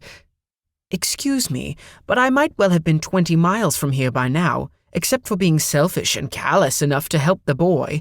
And you, I thought at the time, hunt for your precious Jonathan." She turned and walked away without another word to him. "There's a lovely answer," the Major called after her. "Just walk away." Carolyn spun. "Why don't you go ahead and do the same? Walk away, or run away, or slink off. Whichever it is that you're planning on. All this talk of being the only reasonable soul left standing, and yet you're still here." "Yes, well, there was that little matter of being taken at gunpoint by the ever-vigilant West Bradhill militia and tied up to a chair." He put his index finger to his chin. Now why didn't I leave?" Carolyn pointed to the door. "It latches from the inside. Nothing is holding you back now." "Except for the darkness full of walking dead. Thanks, but at this point, I'll wait until daylight." Jonathan could be vexing, but the Major was on a whole new level for irritating her. She turned and walked across the room. There was a crash and a thud from the floor overhead. "Major?" the Reverend's wife said. "Is there anyone else in the tavern?" Pomeroy said from over by the door. "There shouldn't be." "Blast it," the Major said. He limped to the corner table. "Musket, quickly." Elizabeth stood. She reached over and handed him the one in the corner. "You have another," he said. "Only the pistol." The tavern was silent, everyone listening. At the table, the Major poured in the powder, tamped it, and pushed down a ball. A series of bumps came from the second floor. "I'll go with you," Carolyn said. "Hardly. As much as I'd prefer company, that's a bad idea. You wait here. If you shoot the pistol and miss, perhaps one of the fire pokers might—" "I'm not one of your men," she cut in. "Fine," he said. He extended the musket out to her, resting the stock on the floor. "Take charge, then. Here's the musket." The sound came from upstairs. "Have a go." She took the musket from him. Insufferable. Without a word, she breezed past him to the stairs. Her father had taught her to shoot a pistol. How different could a musket be, other than getting it up to one's shoulder? At the bottom of the stairs, she stopped. Trying not to let the others see, she hefted the musket up. It was heavier than it looked. "Miss, don't do that," Elizabeth said. "Let the Major go up there." Carolyn looked over at the dim common room. "I'll be fine. I know how to shoot." Starting up the stairs, Carolyn lifted the gun. It was difficult to keep the end lifted high enough. The stairs turned the corner into darkness. Because they'd been downstairs, there were no lanterns or candles lit on the second floor. She paused at the turn. The top of the stairs was a black wall, the faint light from the common room below only hinting at the banister and the top steps. Footsteps came up behind her, and her shadow leaped up the wall next to her. The Major had a fire poker in his right hand, a lantern in his left. "I'm fine," Carolyn said. "I'm not." "Go back downstairs." "Don't be stupid," he said. He looked up to the top of the stairs. The light from the lantern reached the upper walls, the lower part still in blackness. "Give me the gun." "No, Major, I can shoot perfectly well." "Good God, you're as stubborn as the boy." "If by that you mean I'm willing to face a problem head-on." "More how logic rolls off of you like water off the back of a goose once you've made your mind up." He started up to the top of the steps. "Be ready to use it then." She clenched her teeth. She lifted the gun to her shoulder again and started up after him. At the top, the Major paused. The shadows moved across the walls. A breeze gusted in the long hallway, playing with the flame. "That window," he said, pointing straight to the end of the hallway with the poker. "It's broken in." Curtains waved on the cool night air. For the briefest moment, Carolyn thought she saw a shadow move outside the window. "Did you—" she began. He motioned for her to be quiet. "Listen," he whispered. She leaned forward, taking another step. At first, she heard nothing, until a soft shuffling reached her ear, and an undecipherable whispering. The Major pointed with the fire poker toward the last of the rooms on the left, next to the broken window. The doorway was solid darkness and silent. The breeze carried a stench on it, strong enough for Carolyn to turn her face. "That's the smell of them," the Major said. He took a step backward. "We should run, get everyone out of here, meet up with the others." His eyes held fear and an earnestness she hadn't thought him capable of. Maybe he was right. "Carolyn," he said. It was the first sensible thing he'd suggested yet, but it didn't matter. All she thought about was Jonathan. What if he'd followed her here? What if that was him in the darkened room even now? And what if there was something that might help him? If they subdued him, kept him safe, got her father to stop the terrible condition from worsening, save the fiery young man she'd half fallen in love with? "No," she said. "There are two of us. We're armed." She stepped up and onto the landing, keeping the musket trained on the door at the end of the hall. "Good Christ," the Major said. He followed her nonetheless. They walked down the hallway, silent but for the hissing lantern and the wind coming in through the broken window. Each step brought a deepening feeling of unquiet, the same as she'd felt at the carriage house. "He knows we're here," Carolyn said, her voice at normal volume, shattering the quiet. The Major jumped. "Have you lost your mind?" She took a step to her right, keeping the gun pointed at the doorway. "Not at all. There's no point in waiting." "Oh, well, in that case," he said, that mocking tone back in his voice. "Please, Major Pomeroy, don't lose focus." He looked over at her, face lit by the lantern. "You sound like an officer in the King's Own." "It would be nice if you sounded a little more like one, Major." The door stood halfway open, leaving more than half the room in blackness. "Shall I charge in?" he said. "Please, this isn't the time for—" "There's no jest in there. I'll kick the door open and rush in as long as you're right in back of me with that." Carolyn looked at him. He was serious. She nodded. "Be careful," she said. "Yes, well, be careful yourself." He stepped forward, looking into the room. "And try not to shoot me in the back of the head." He took a trio of short breaths and sprang forward, kicking the door open with his right foot. Carolyn came up behind him. The Major barreled into the room, spinning around, fire poker raised. "I don't—" he started. Carolyn spotted it before he did. A shadow shot a few yards across the ceiling and dropped on him. The lantern cracked and rolled off to the side, still burning. The Major screamed, his voice muffled underneath the figure. A filthy cloak obscured the face. A dirty head, hair matted and muddy. The Major screamed again. The fire poker knocked several times on the floor, but he wasn't able to lift his hand high enough to do anything with it. It was all movement and cloak and shadow. The Major screamed again, his voice smothered. "Shoot!" She wouldn't pull the trigger until she was sure. She stepped sideways. The skin of the face was pale, a faint beard showing. The hair was longer than Jonathan's, the nose was larger. An insignia decorated the coat. It wasn't Jonathan. The Major grunted and tried to buck the fiend off, but the figure slammed him back to the floor. Carolyn aimed at the back of it, near where she thought its top was. But where? For a desperate second, she froze. The end of the barrel moved back and forth, aiming at bits of shadow, bits of clothing. She clamped her eyes shut and pulled the trigger. The hammer snapped with a tick and a spark, and the room flashed bright yellow. The shot kicked her shoulder back, as though someone had grabbed the weapon and shoved it rudely. Through the smoke, a spray of tattered fabric and blood splashed the wooden floor.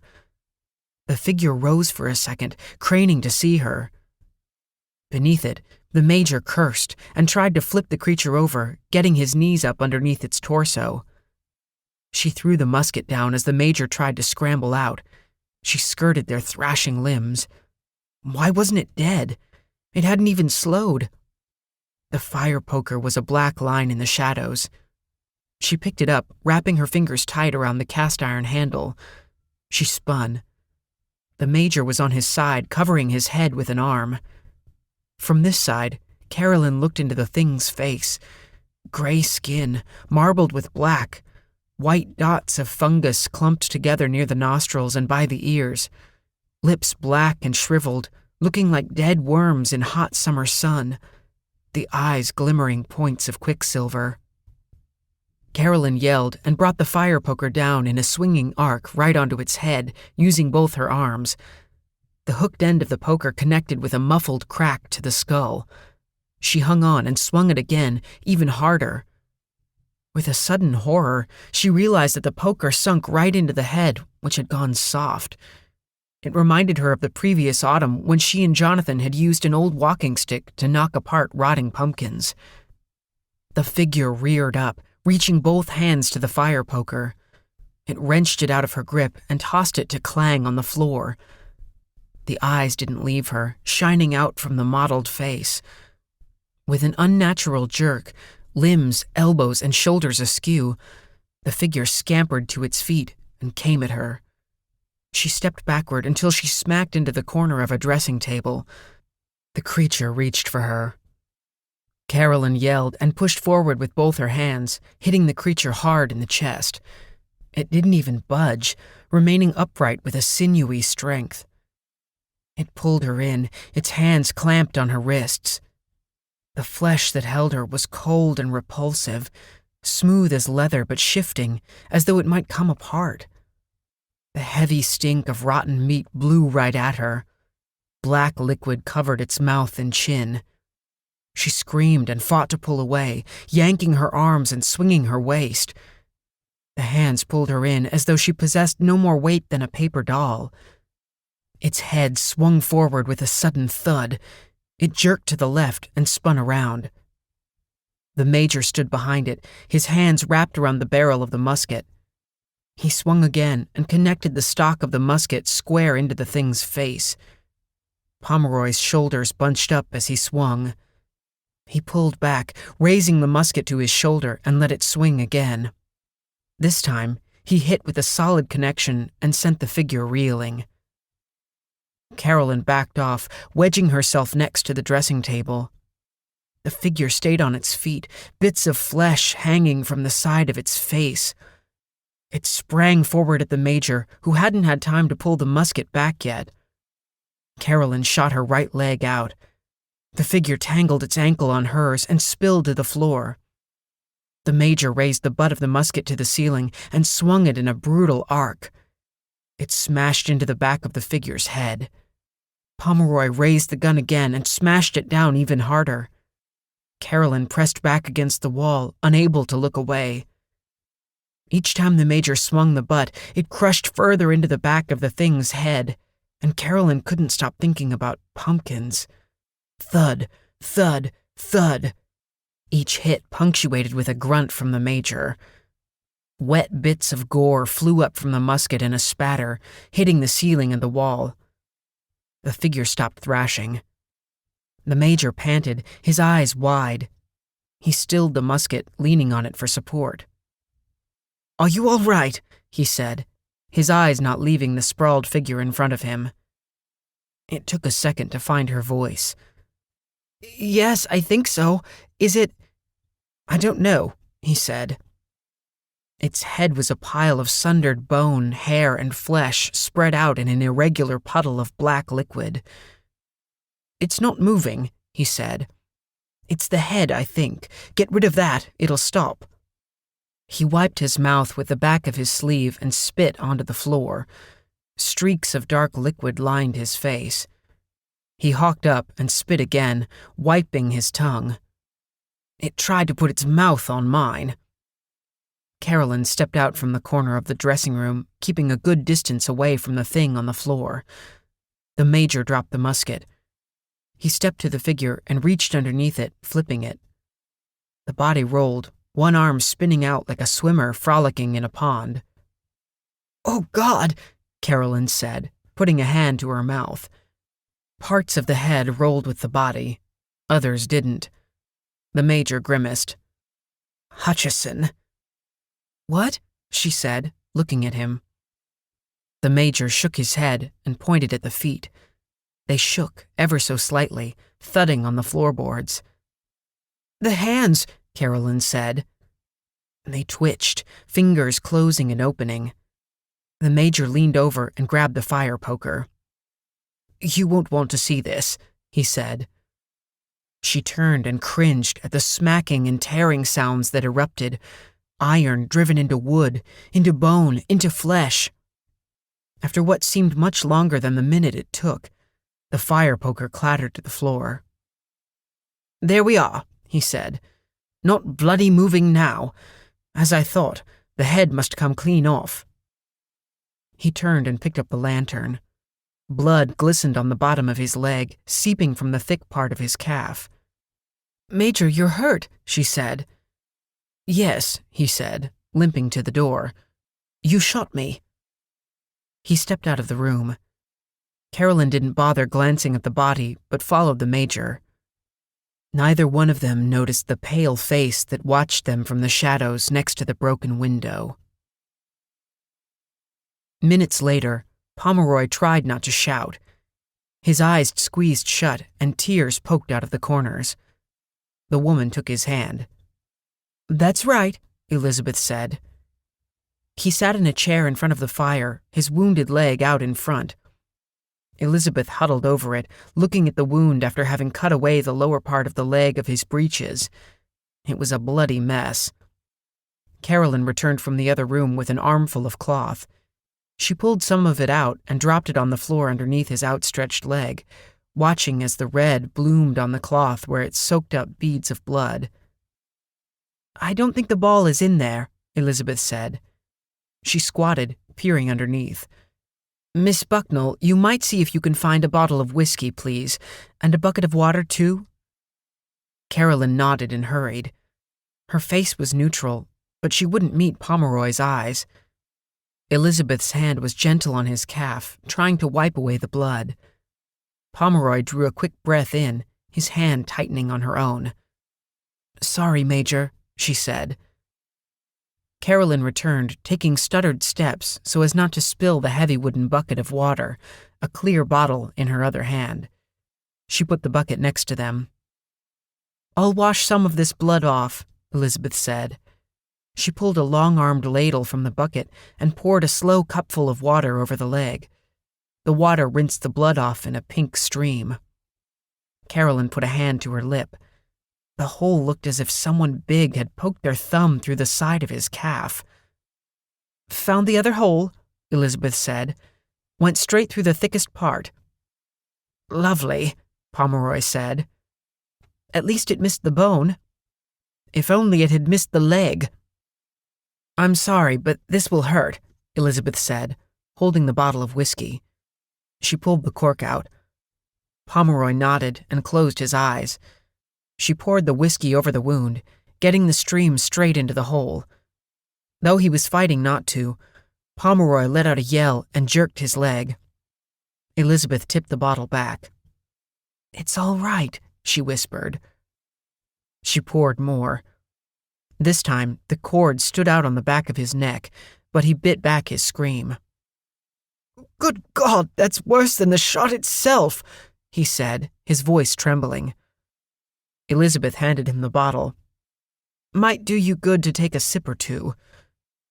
Pomeroy nodded a thanks to her and took a long swallow.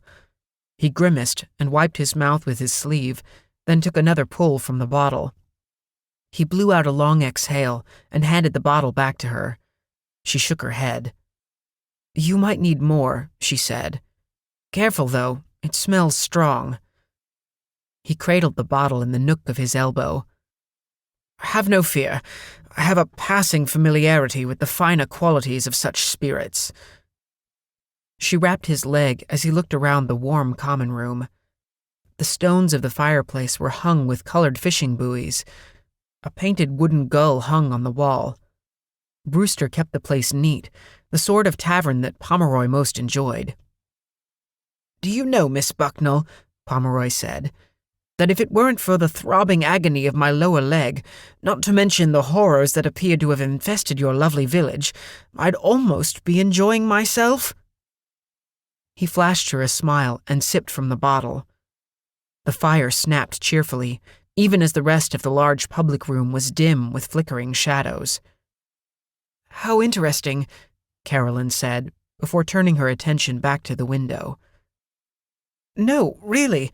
Seated comfortably beside a crackling fire provided a delightful distillation." He held out the bottle, admiring the deep amber liquid in the firelight. "Sharing company with an even more delightful young woman who is, among other things, semi-good with a musket." She flashed him a frown. "You're getting drunk, Major," she said. "Now, that's an offensive suggestion, Miss Bucknell," he said. He waved the bottle.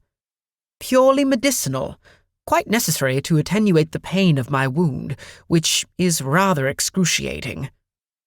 He nodded toward the bandages wrapped thick around his calf, now dotted with a pair of coin-sized spots of blood. "Major, I'm very sorry that I shot you," she said. "And you know that. I did the best I could." God, she was attractive. He'd noticed before, but in the firelight, with that earnest defensiveness on her face, it was all he thought about. Yes, he said, "and don't think I'm not grateful. It was hardly your intention to put a ball right through my leg. Clearly you're not fond of me." He threw in a shrug. "But I don't think you'd want to injure me." "Of course not," she said. "And it's not an issue of being fond of anyone or not." He gave her a benevolent smile. "Delicately put. You're very kind. I'm not trying to spare your feelings, Major, but your suggestion implies no need to get defensive." "I'm not getting defensive," she said, her voice louder. "Your cheeks are flushing." Carolyn straightened up. "Standing 4 feet away from a fire will do that, Major," she said. What a marvelous chest she had. Up until that moment, he'd not really considered the way her hair tumbled down over the curve of her. "Major," she said, folding her arms in front of her. "Sorry," he said, looking up, trying to suss those things out. "What things?" she said. She glared at him. "You know," he said. "The bodies, the animated corpses." "Perhaps you'd better—" Elizabeth stood at the front window, having finished wrapping his leg. The woman looked forlorn. Pomeroy arched his eyebrows, sneaking another peek at Carolyn's figure as she turned to the window. He lowered his voice. Dear, I believe someone's in love." "Whatever makes you think—" "Oh, come on, Carolyn. Even I've noticed the little looks of longing she gave him, and the smitten eyes he gave back to her, and I was tied up and about to be hanged." But nothing. Didn't it strike you as a little odd right from the start they were, together here and apparently quite good at it, or used to it at least? "But she's married to the Reverend." He took another sip from the bottle, enjoying the warmth that slid down his throat and up into his head. He played with the cork, spinning it between thumb and forefinger. "Oh, please. The Reverend looks to be about 126, all white hair and wrinkles." "But the tavern keep is a Negro," she said, lowering her voice to a whisper. "Ooh, how scandalous, how unthinkable." She was naive, and the expression on her face was priceless. A tumble of laughter fell over his words. "Oh, that's right," she said. "My coddled existence of luxury, sheltered from all but the most proper of scandals." He shifted his wounded leg, still propped up on the chair opposite him, and grimaced. "Your words, not mine." "I was only surprised that—" "Hardly a thing to be surprised at," he cut in.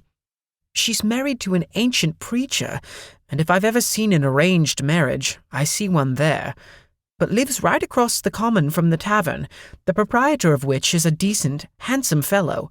She's in her prime, quite a handsome woman herself." He waved a hand through the air toward the front of the tavern. "One day, they pass a word, a smile.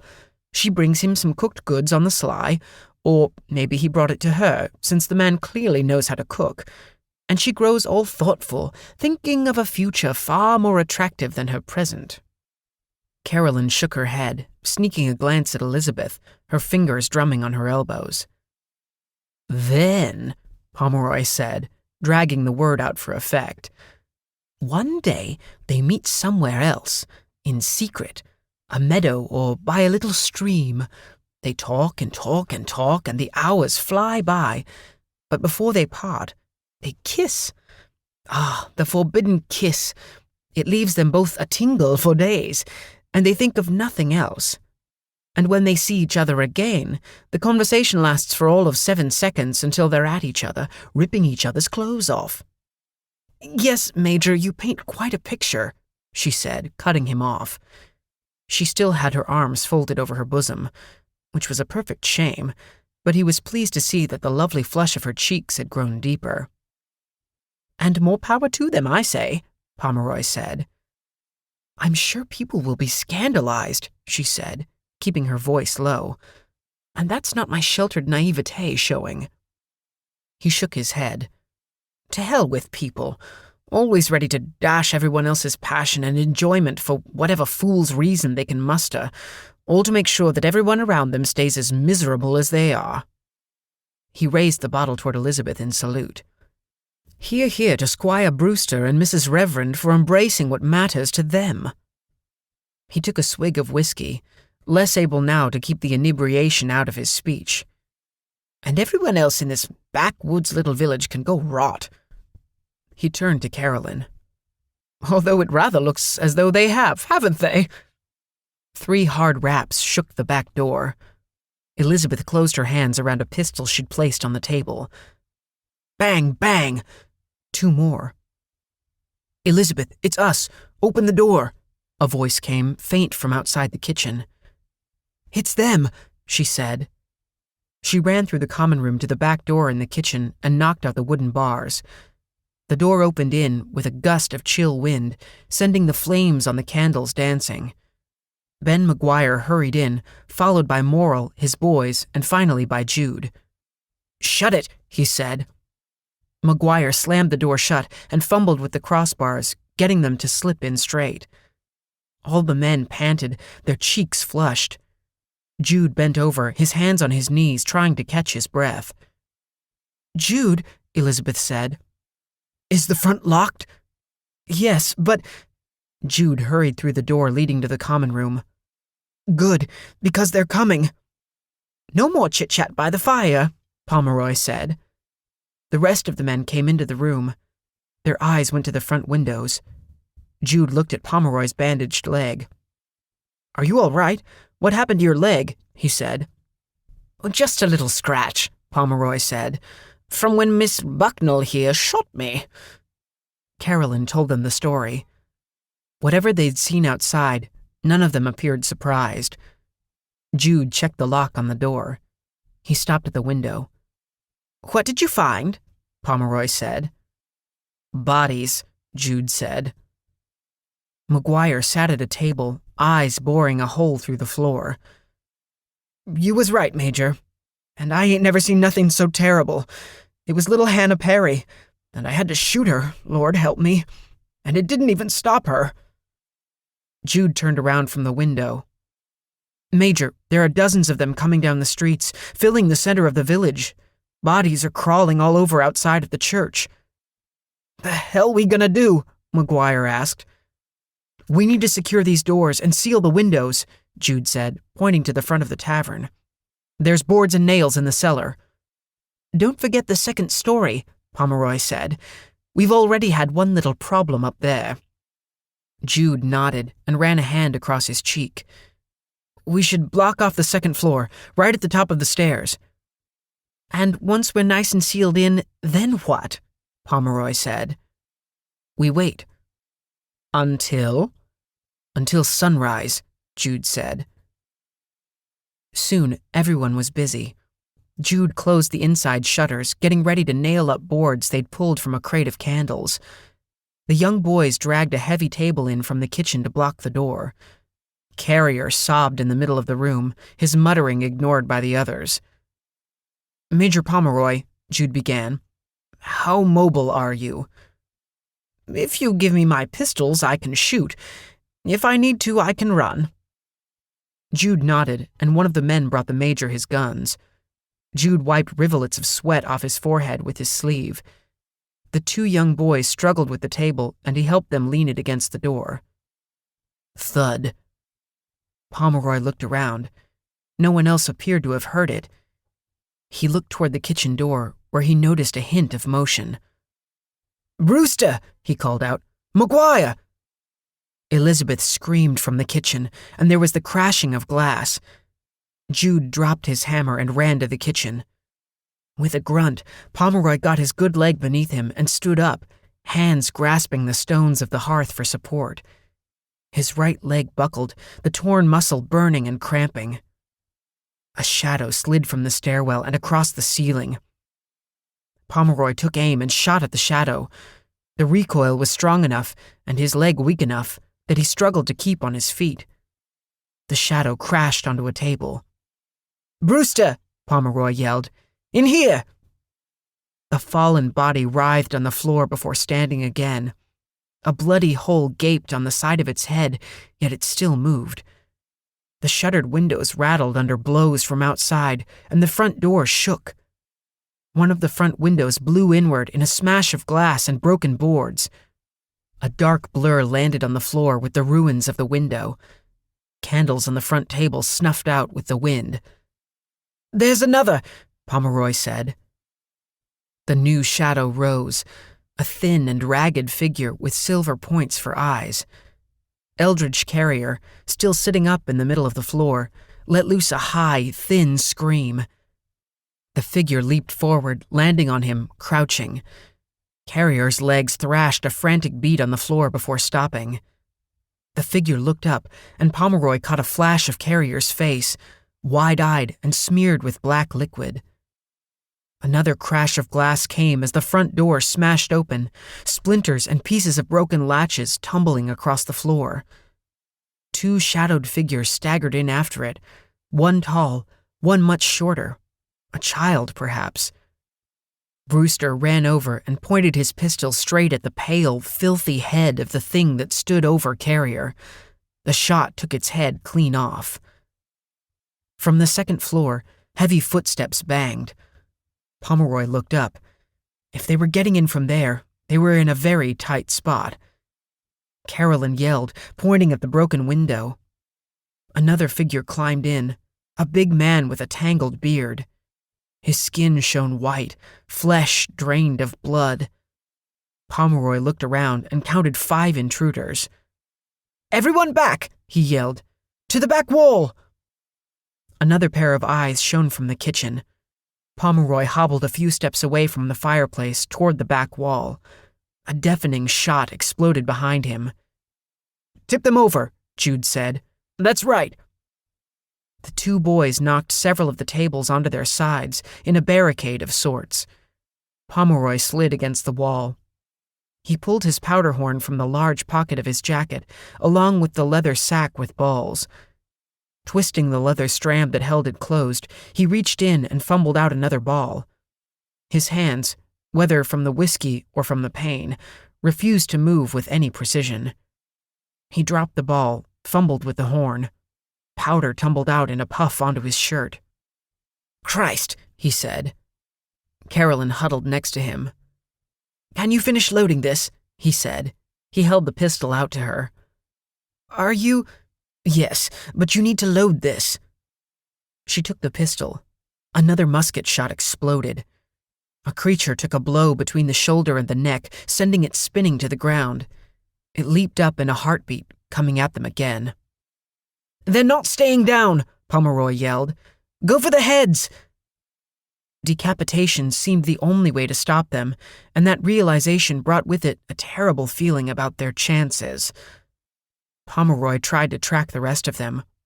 One slipped in from the stairwell, clinging to the beams of the ceiling. "There's one," he said, pointing to the rafters. Carolyn pressed beside him and held out the pistol. He took it. He pulled back the hammer and aimed at the shadow creeping across the ceiling. Pomeroy squeezed the trigger and reloaded his other pistol. The shadow dropped onto one of the far tables. In a moment, it stood in the shadows next to the hearth, pale face catching the firelight. Carolyn cried out, "Jonathan!" "Your father understands our cause a little better now," he whispered. A fluttering giggle rolled out his mouth.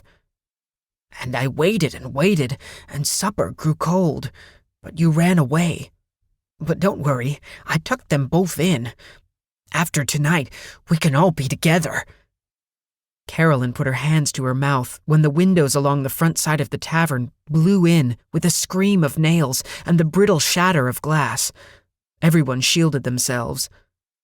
Pomeroy looked up, and the figure in the shadows rushed at them. "No, you don't," Pomeroy said. He aimed his pistol at its head, using the shining eyes as a target. Carolyn yanked his arm. "What are you doing? Don't shoot him!" He wrested his arm free and fired.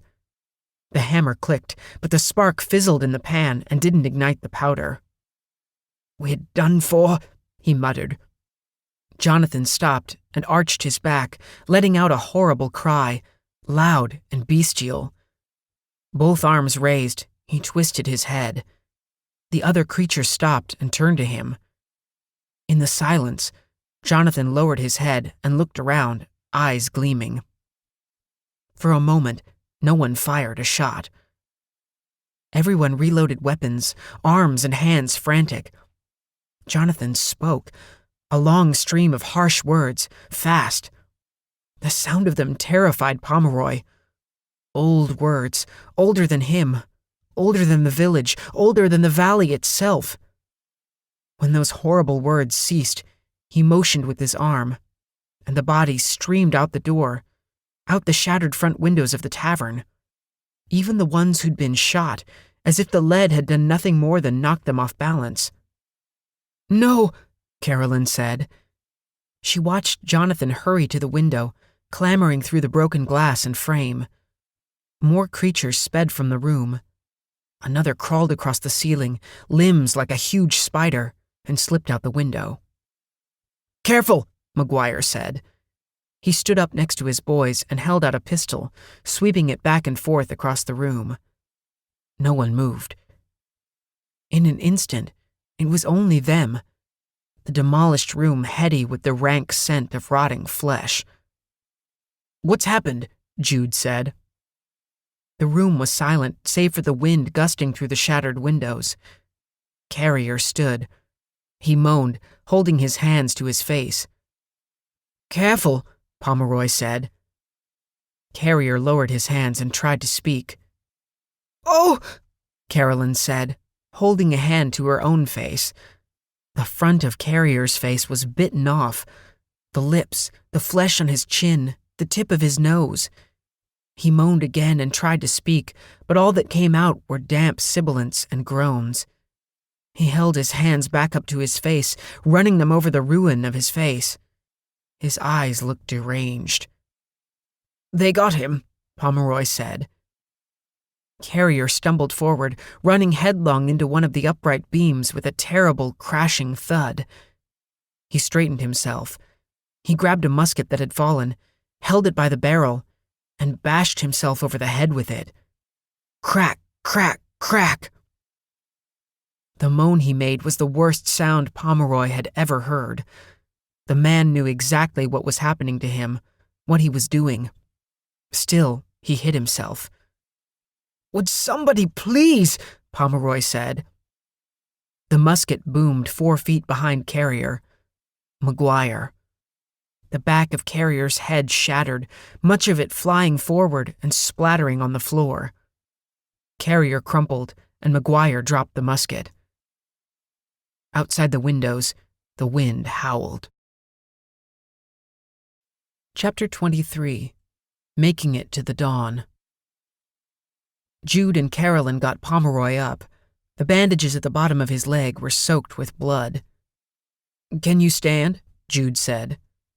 Pomeroy clenched his jaw. "I can lean," he said. He steadied himself against the wall. Nearer to the windows, Morrill looked out into the night. "They're gone," he said, "heading across the green." "We fought them off," McGuire said. "I wouldn't be so sure about that," Pomeroy said. "They run out, didn't they?" "You don't see what bloody happened, do you?" Pomeroy said. He held up an empty shot sack. "Another few minutes and we'd have had nothing left." "Don't matter, as long as they run off." "Sorry, I hate to spoil the moment, but you've all just missed the point." He limped forward and gazed at the window. "What do you mean, Major?" Jude said. "That one in the middle, you all saw what he did." "The one who yelled?" "Very good, yes, the one who yelled, the one who spoke, the one who ordered them all out, and the one they all listened to." He looked around the dark room at the faces staring at him. "They're communicating and giving orders. Worse still, they're working together with more coordination than we are. Does that spell it out enough, or do I need to tell you what that means for our chances of making it to the dawn?" An icy wave of air rolled in. Jude stepped between two of the overturned tables to the window and saw that Morrill was right. More dark shapes crossed to the green. "They're heading for the church," Morrill said. His words sounded too loud. Jude wanted to clamp his hand over his mouth so he wouldn't make a sound. Morrill must have sensed it too, because he took 2 small steps back from the window. "Right," Pomeroy began in back of them. "We'd better find a—" Jude held his hand back, palm toward him. "Major," he said. Pomeroy stopped talking. The floor of the tavern rumbled, and there was a sudden howling roar and the sounds of wood breaking.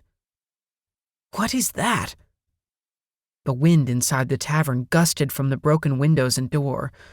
Morrill ran to the doorway, stepping over the fallen door and out into the street, pausing after just a few steps. "Zeke, what is it?" Jude said.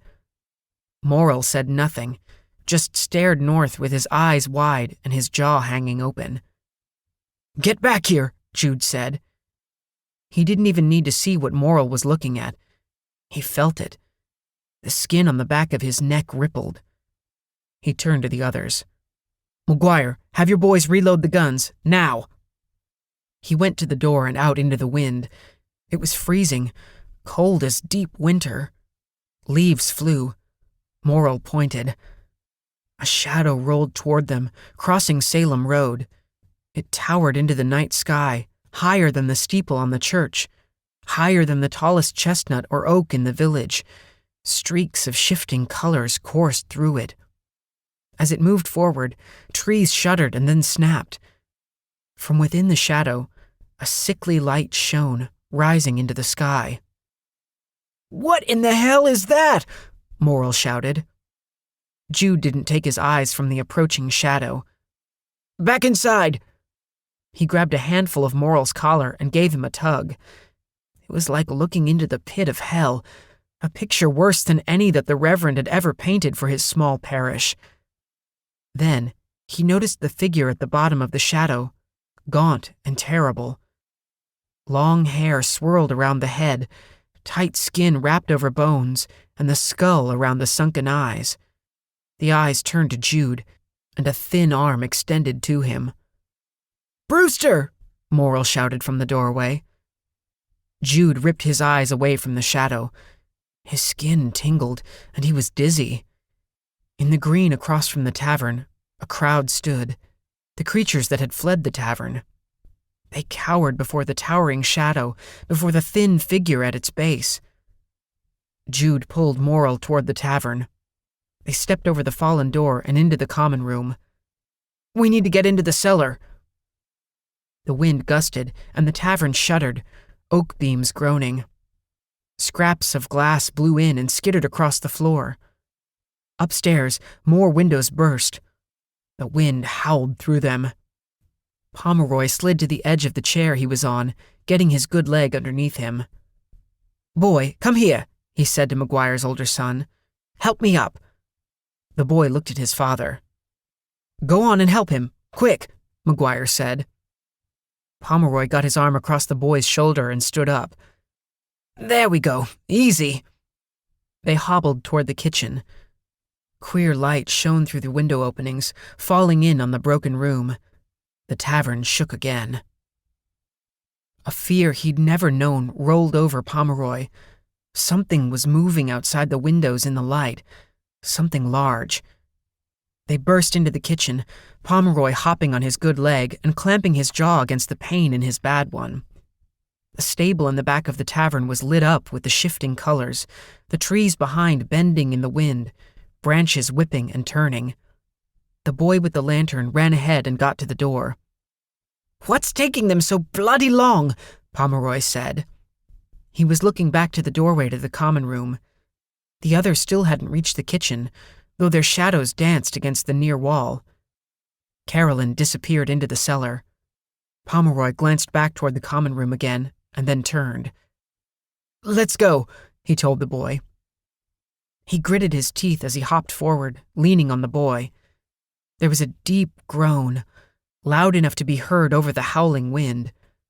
The ceiling shifted, and bits of wood and plaster dropped, dust filling the air as the rest of the window panes snapped and flew out. Light flared, bright enough to throw their shadows stark against the cellar doorway and wall. The boy turned and started down the stairs, taking them 3 at a time. Pomeroy turned. Someone ran at him. "Down!" It was McGuire, though Pomeroy could only tell by the voice as the light was so blinding. Pomeroy turned and then felt hands on his back, pushing. He fell. As he crashed into Morrell's boy, light from the kitchen flared impossibly bright. The whole building shook. With a tremendous ripping and tearing of timbers, it all came down. A board hit him in the head, and he tumbled into the cellar. He fell in a painful tangle, the wooden steps smacking his face and ribs. The pain in his leg exploded, washing out everything else. Above them, the tavern collapsed with the loudest sound he'd ever heard. Chapter 24. You Have to Fix It. Alma Lane pulled her horse up at the wooden bridge that crossed the Shawsheen River. Below the bridge, the water murmured slow and clear. Alma's legs ached and her backside was numb, and each step of the exhausted horse brought a spike of pain to her head. She'd ridden through the night along roads alive with soldiers, Minutemen farmers, craftsmen, husbands, and fathers, all converging on Boston to drive the British into a pen. She'd ridden north as they'd headed south, passing in long lines.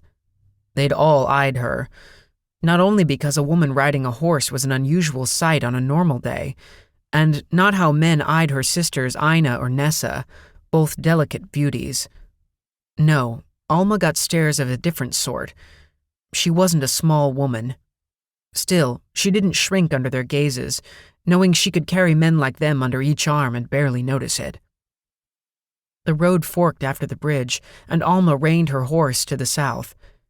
From there, she would cut east at Salem Road and head to her father's cabin. Each step forward reminded her why she'd left a decade earlier. It was in the air, in the darkness of West Bradhill, on the silent roads, in the drear sense of fruitless duty. The sky brightened, the slant of early morning light cutting through the trees. She passed a few houses that sat between the road and the river. All their windows were dark, their barns closed and noiseless. All off to join the fight, she guessed, and no one begrudged them leaving. She'd been the last daughter to leave, and it had been a blow to her father. Not that he'd grown any less stubborn. For years, she'd tried to get him to leave the cabin and join her in Boston, be closer to her sisters, nieces, and nephews. Just last fall, she'd told him again that he didn't need to be tied down to the lake for his whole life, that he'd done enough. That had gone about as well as ever. Hand-waving, sighing, a thick dose of Irish martyrdom. And again, the guilt. She was the one who was supposed to stay. She was the one to carry on the tradition of watching over the cold, silent lake. She was the one who would grow used to loneliness. "I made a vow," he'd said. "But I didn't," she answered, resigned to having the talk yet again. "Do you think Panalancet worried that he was missing out on balls and reels and dancing? Not that she was fighting off invitations to go to a ball. Panalancet was born into it. You know that. You were born right next to the lake. You made sure of that." He didn't understand. He never would. Maybe they'd never understand each other. Maybe no one would ever understand her. Alma didn't want silk dresses, ribbons in her hair, a doting husband or bouncing babe on each knee. No, she wasn't cut from that cloth. Doing things, making things, thinking things, living in the midst of life. That's what she wanted. "And what happens when your hip keeps you from getting up when you slip in the snow?" she'd said. "That's why you need to be here. Or that's why you need to come to Boston with the rest of your family." "I can't leave the lake. I made a vow." And so the argument had gone, for years now. Alma rode along the small lanes that led to her father's cabin. She was tired, but with the fighting breaking out, she and her sisters decided that the time had come to bring him to Boston. Time for arguing had passed. From where her father's cabin sat, a swath of scraggly pine and oak filled the slope down to the narrow end of the lake. It opened like a giant thumb, then widened out into a fist, becoming broad and round. Trees stood right up to its edge all the way around, save for a few places where granite outcroppings leaned out over the water. Once, she'd rowed a small raft out into the middle of it when her father and sisters had ridden off to Ipswich for a day to visit an old neighbor. Even the water that had rolled down the paddle onto her fingers had been freezing. In the middle of the lake, she'd leaned over the edge of the raft and dropped rocks into the depth, some the size of chestnuts, some small gourds. Each had shimmied down in the water, clear at first, then fading from the light. Finally, she'd pushed over the biggest rock she'd been able to wrangle onto the wooden raft, one larger than her own head. It had splashed into the water, disappearing. Down and down, then gone. Watching it, she'd almost flipped the raft and had to scoot back from the edge in a panic. Even now, 15 years later, she could still taste the fear that had sent her paddling as fast as she could back to the shore. Fear of the black, cold depths below the raft where the stones she'd dropped might still be sinking. Of the enormity of that much water, going down that far. Of what the lake was and could do. Dawn cut through the trees and dappled the front of her father's cabin. It was here where she'd grown up, her home, her childhood. Corey Lane had tried to show his youngest daughter the way of the lake and done his best to make his vow into hers. Much as she loved him, it hadn't worked. The door to the cabin was open. She didn't see O'Malley, her father's old stallion. "Pa?" she called out. Like the rest of the village, it felt empty here. No answer from the cabin. A pair of sparrows zipped by, landing in a thick bush near the cabin. She climbed from her horse and stepped up to the door, pushing it the rest of the way open, worried that she'd find him helpless on the floor, or worse, lifeless in his bed. "Pa?" she said again. Sunlight fell in across the wooden floor. Alma stepped in, her shadow in front of her. It was empty, and muddy footprints littered the floorboards. Furniture was knocked over, drawers smashed, windows broken in. She walked across the cabin and leaned down in front of the small fireplace. There was no warmth from the gray embers, and the stone was cold to the touch. No fire there last night. With a pop of her knees, she straightened up and looked around. It was the lake. All of it. The lake. Her eyes told her what her heart feared. The cabin had been attacked. Her father was missing. She cursed as she searched the cabin. The bedding was rumpled and held the scent of old man. What now? He hadn't gone off to fight the British. She was about to head to the lake. A small voice inside her grew louder when she spotted a hint of movement from underneath the bed. Squatting, she found an elbow, the back of a head. Without pausing, she grabbed and pulled. The figure jerked, smacking up against the bed, and cried out as she dragged him, squirming out into the light, avoiding the fists and kicks that flew. "Hey, hey!" Alma said. She recognized young Thomas Chase. Alma reached over and turned his face to her, gentle but firm. "Thomas, it's all right. It's me." The boy stared at her with wide eyes. "Alma? What are you doing here?" She helped him sit up now that his thrashing had stopped. I didn't know where to go, so I came here. And I was so tired, I slept. Until I saw you outside. I had to go." He looked terrified.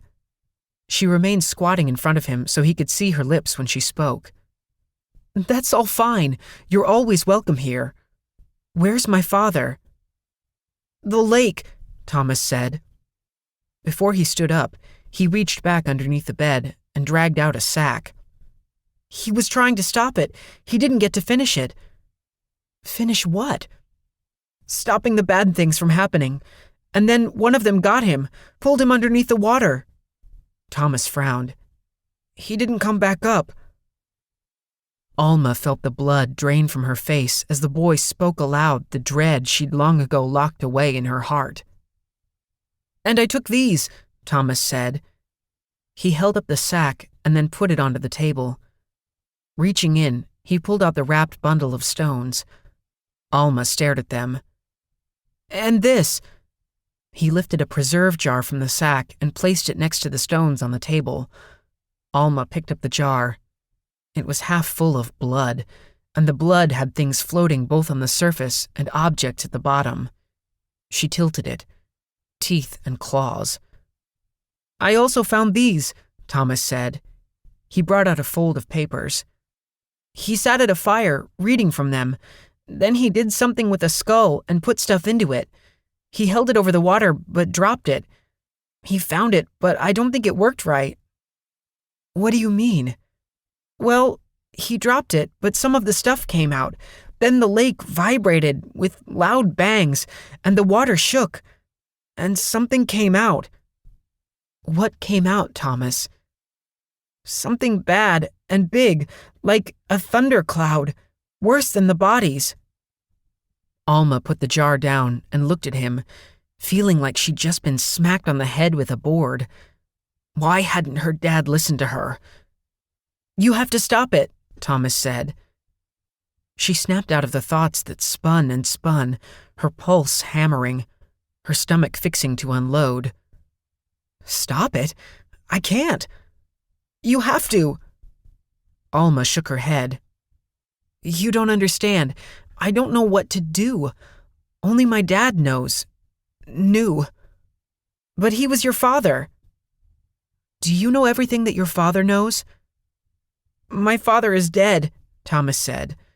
"They got him, and now he's one of the creatures. They got my uncle too, maybe my brother Jonathan. And the village is dying. It keeps spreading. My uncle started it, I think. It was our fault that this happened." Alma's eyes widened. "I helped him," Thomas said. "So it's my fault, too." Chapter 25. Inside Out. "Push," Pomeroy said, grunting. Sweat trickled down his neck, mixing with plaster and dust. He had his shoulder on one side of a beam. Morrill was on the other side, pushing with both arms.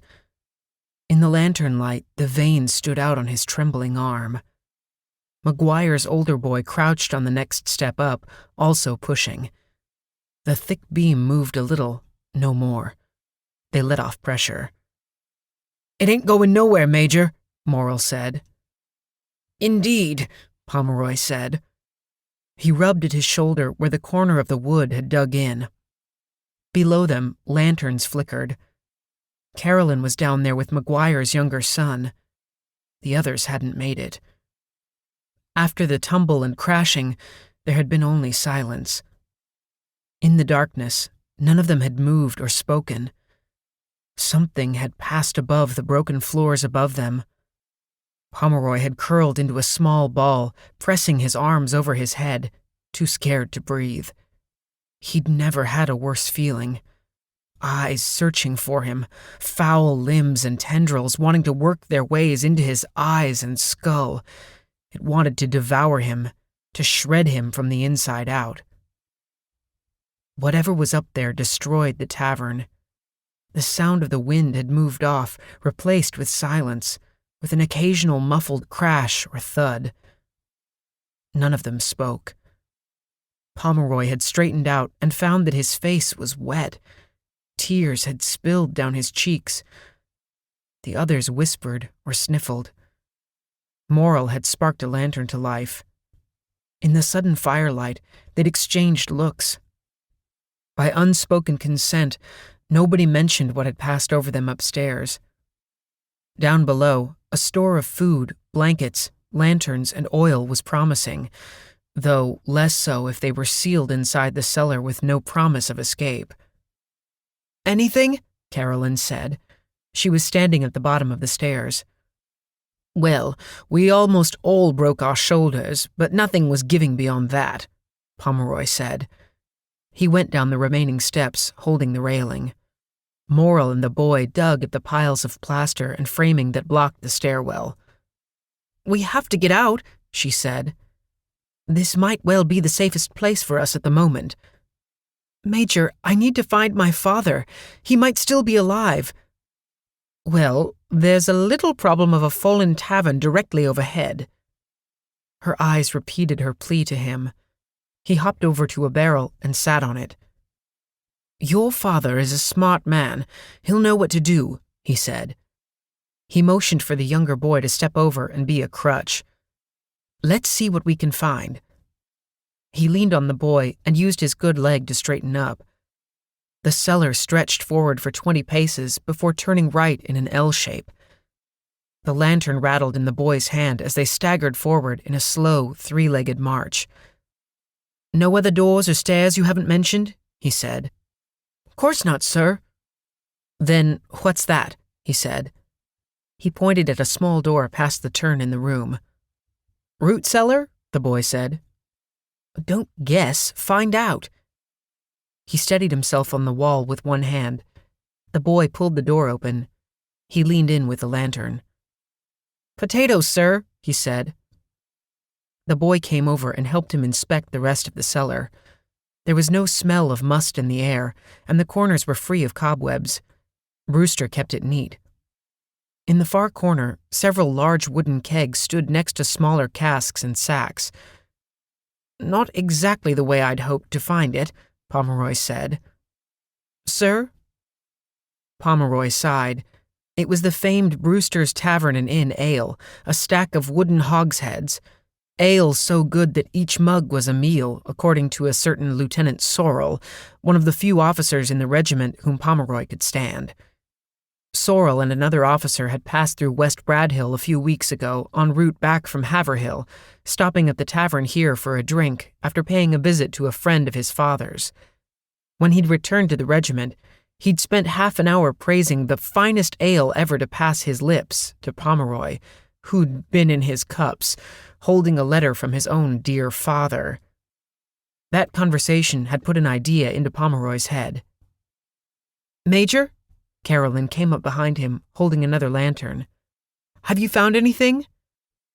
"We won't go thirsty," he said. She looked over the casks. "Anything that can help us get out of here?" "I'm afraid this ale, while heavenly, only seems to get one into trouble, not out of it." He pointed at the casks. "This is why I'm here." "What do you mean?" "The ale." "What about it?" He shifted his weight, leaning on McGuire's boy. "It does take a certain genius, a flair for mucking things up.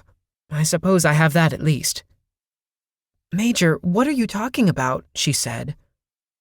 He pointed again.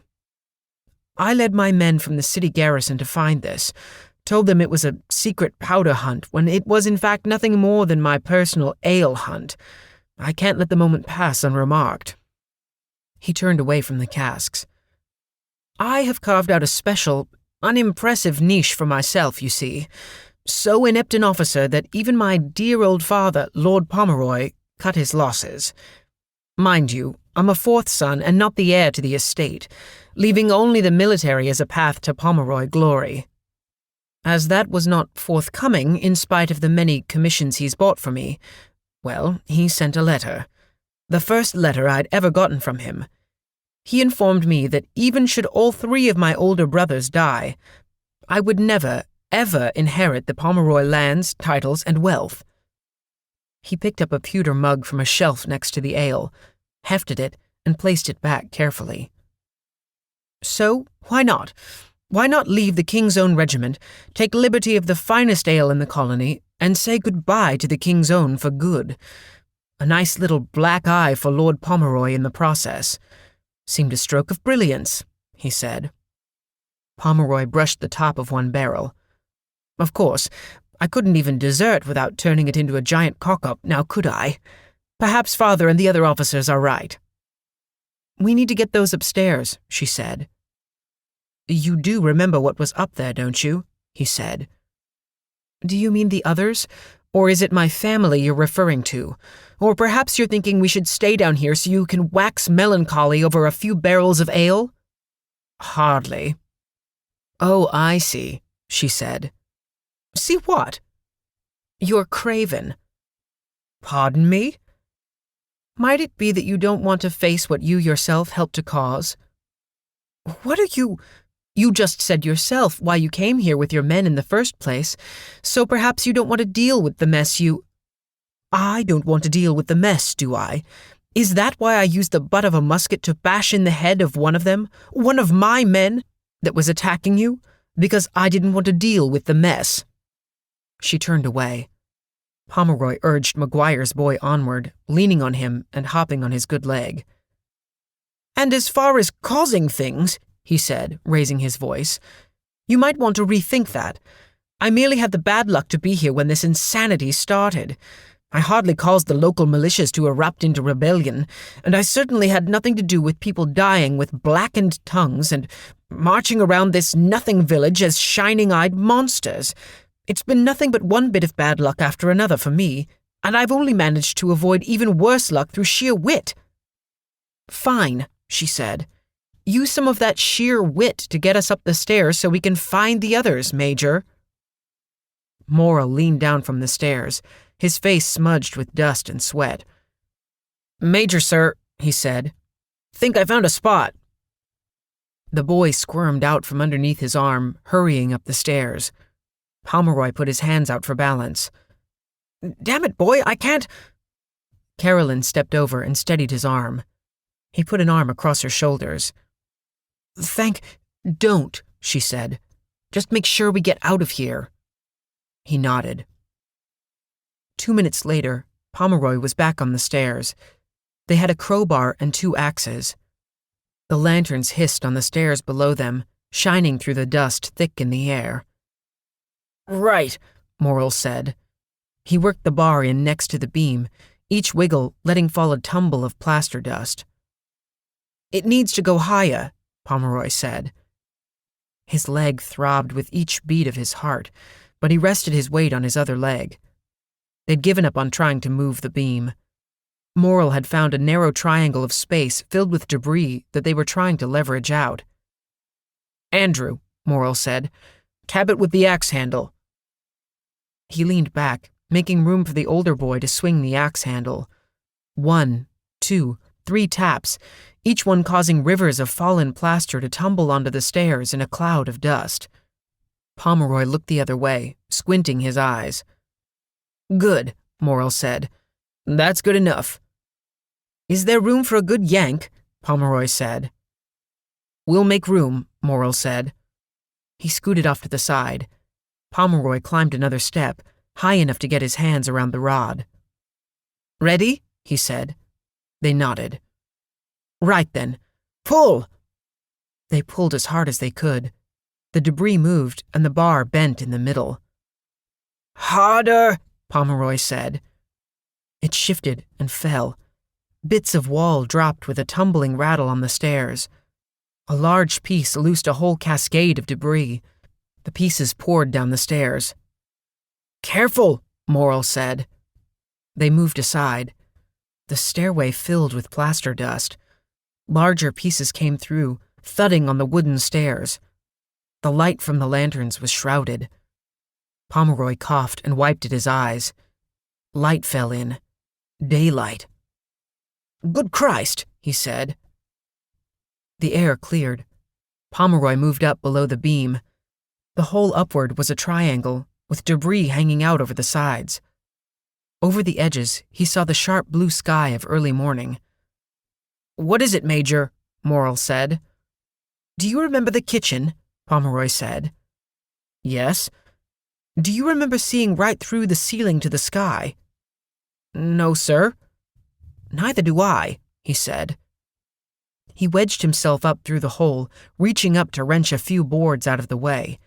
He almost fit. It was awkward. He pulled back into the darkened stairs. Brace me. Morrill shouldered his legs and lower back as Pomeroy poked his head through the opening once more. As he went up, he had to squint his eyes against the sudden light. He got his head and shoulders through. Shove me up, boys, he called out. They pressed him upward. When one of them bumped his lower leg, he clamped his jaw against the scream that wanted to peel out of him.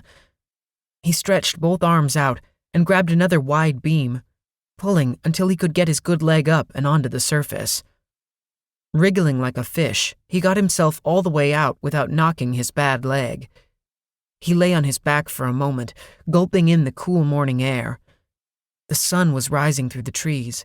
A handful of chickadees swirled overhead and darted off. He got up and knocked the plaster dust from his breeches. The tavern was destroyed. All about lay broken wreckage, a chaotic pile of beams, bricks, stone, and cracked walls. Major? The face of the older boy rose through the hole he'd climbed through. The boy extended a hand. Of course, Pomeroy said. He reached down and wrapped his hand around the boy's wrist, pulling. The boy wriggled through much more easily than Pomeroy had, getting to his feet. Once up, the boy looked around with wide eyes shining through the plaster dust that covered his face, looking over the damage and up at the trees and field beyond the stable. We're lucky not to have been up here, Pomeroy said. Help the others up. The boy turned and helped his brother. Pomeroy looked around and spotted a musket buried underneath stone rubble. He yanked it free as he put his weight on his leg. The barrel was bent right at the end. It wasn't loaded. This will do, he said. He tucked the musket butt underneath his right arm and used it as a crutch. Choosing his path with care, he worked his way across a wide piece of a fallen wooden wall, feeling it crack further beneath his weight. Across the way stood the town green and the fallen chestnut in the center. Beyond that, the church was bright in the morning sun. It couldn't yet have been 7 o'clock. Where were the others? Surveying the debris, his hope they'd found a way out of the building quickly faded. No one could have survived the fall of the building. As to what had happened afterward, the presence that had passed over them, well, perhaps they were better off having perished when the walls and second story fell in on them. He stepped over the wreckage of the inn, leaning on the bent musket. It was difficult to even tell where he was in relation to how the inn had stood. The kitchen, or the common room, he couldn't get any bearings other than the hole that Morrill was now coming out of being the stairs at the end of the kitchen. Parts of the building were still high up, while parts of the second story had come straight down. Then he saw the boots. They poked out from beneath a section of ceiling. He hobbled over the debris and slid at the bottom of a pile of plaster. It was the tavern keep on his stomach. Pomeroy came to a rest next to his shoulder. The bottoms of Pomeroy's boots crunched on the broken plaster. "Brewster," he said. He reached out and tapped the tavern keep's cheek, which was white with a dusting of plaster powder. "Don't you be dead. Come on now, don't do this." The tavern keep stiffened and inhaled sharply. "There we are, man," Pomeroy said. "You're alive." The tavern keep coughed and groaned. His eyes opened and blinked several times. "What?" he said. His voice was thick with confusion. "Rise and shine, Brewster," Pomeroy said. Jude spat, blinking his eyes. "Major Pomeroy?" he said. "No, George the Bloody Third." Jude wriggled and turned his head to look up at him. Fear flashed in his eyes. "Where's Elizabeth?" he said. "We're looking," Pomeroy said. "Are you hurt?" "Shoulder," he said. "Can you get out from under all that?" Pomeroy said. "Something on my back." "That would be your tavern," Pomeroy said. "Here." Back over the pile, Carolyn climbed from the cellar. She and the others were dusted in white, looking like actors made up to play the part of ghosts. "Moral, boys," Pomeroy called to them. "This way. Brewster is alive and needs our help." It took them half an hour to pull off bits of roof and wall and ceiling, then get at the beams crisscrossed over Jude, pinning him to the ground. If it hadn't been for the cabinet that had fallen across the table, the beams would have broken him in half. They pulled the last beam off of him, everyone lifting one end, straining while he wriggled out. Jude got to his knees, then his feet. He held his left shoulder. "How bad is it, Jude?" Morrill said. "Busted up pretty good." His left arm hung at an odd angle. Just looking at it made Pomeroy's own shoulder hurt. There was a tearing sound. Carolyn ripped off a strip of cloth from the hem of her dress. When it was free, she stepped over to the tavern keep. "Hold your arm close," she said. With a grimace, he pulled his arm to his chest, bent at the elbow. Carolyn wrapped the cloth around him, a crude sling to keep his arm from moving. "Is that all right?" she said. He nodded. "I have to find Elizabeth," he said. Pomeroy turned and surveyed the rest of the wreckage. "How close were the others when it came down, Brewster?" Jude shook his head. "Not sure. I know they were behind me. After the crash, I heard screams before—" He didn't finish the thought. In a way, he didn't have to.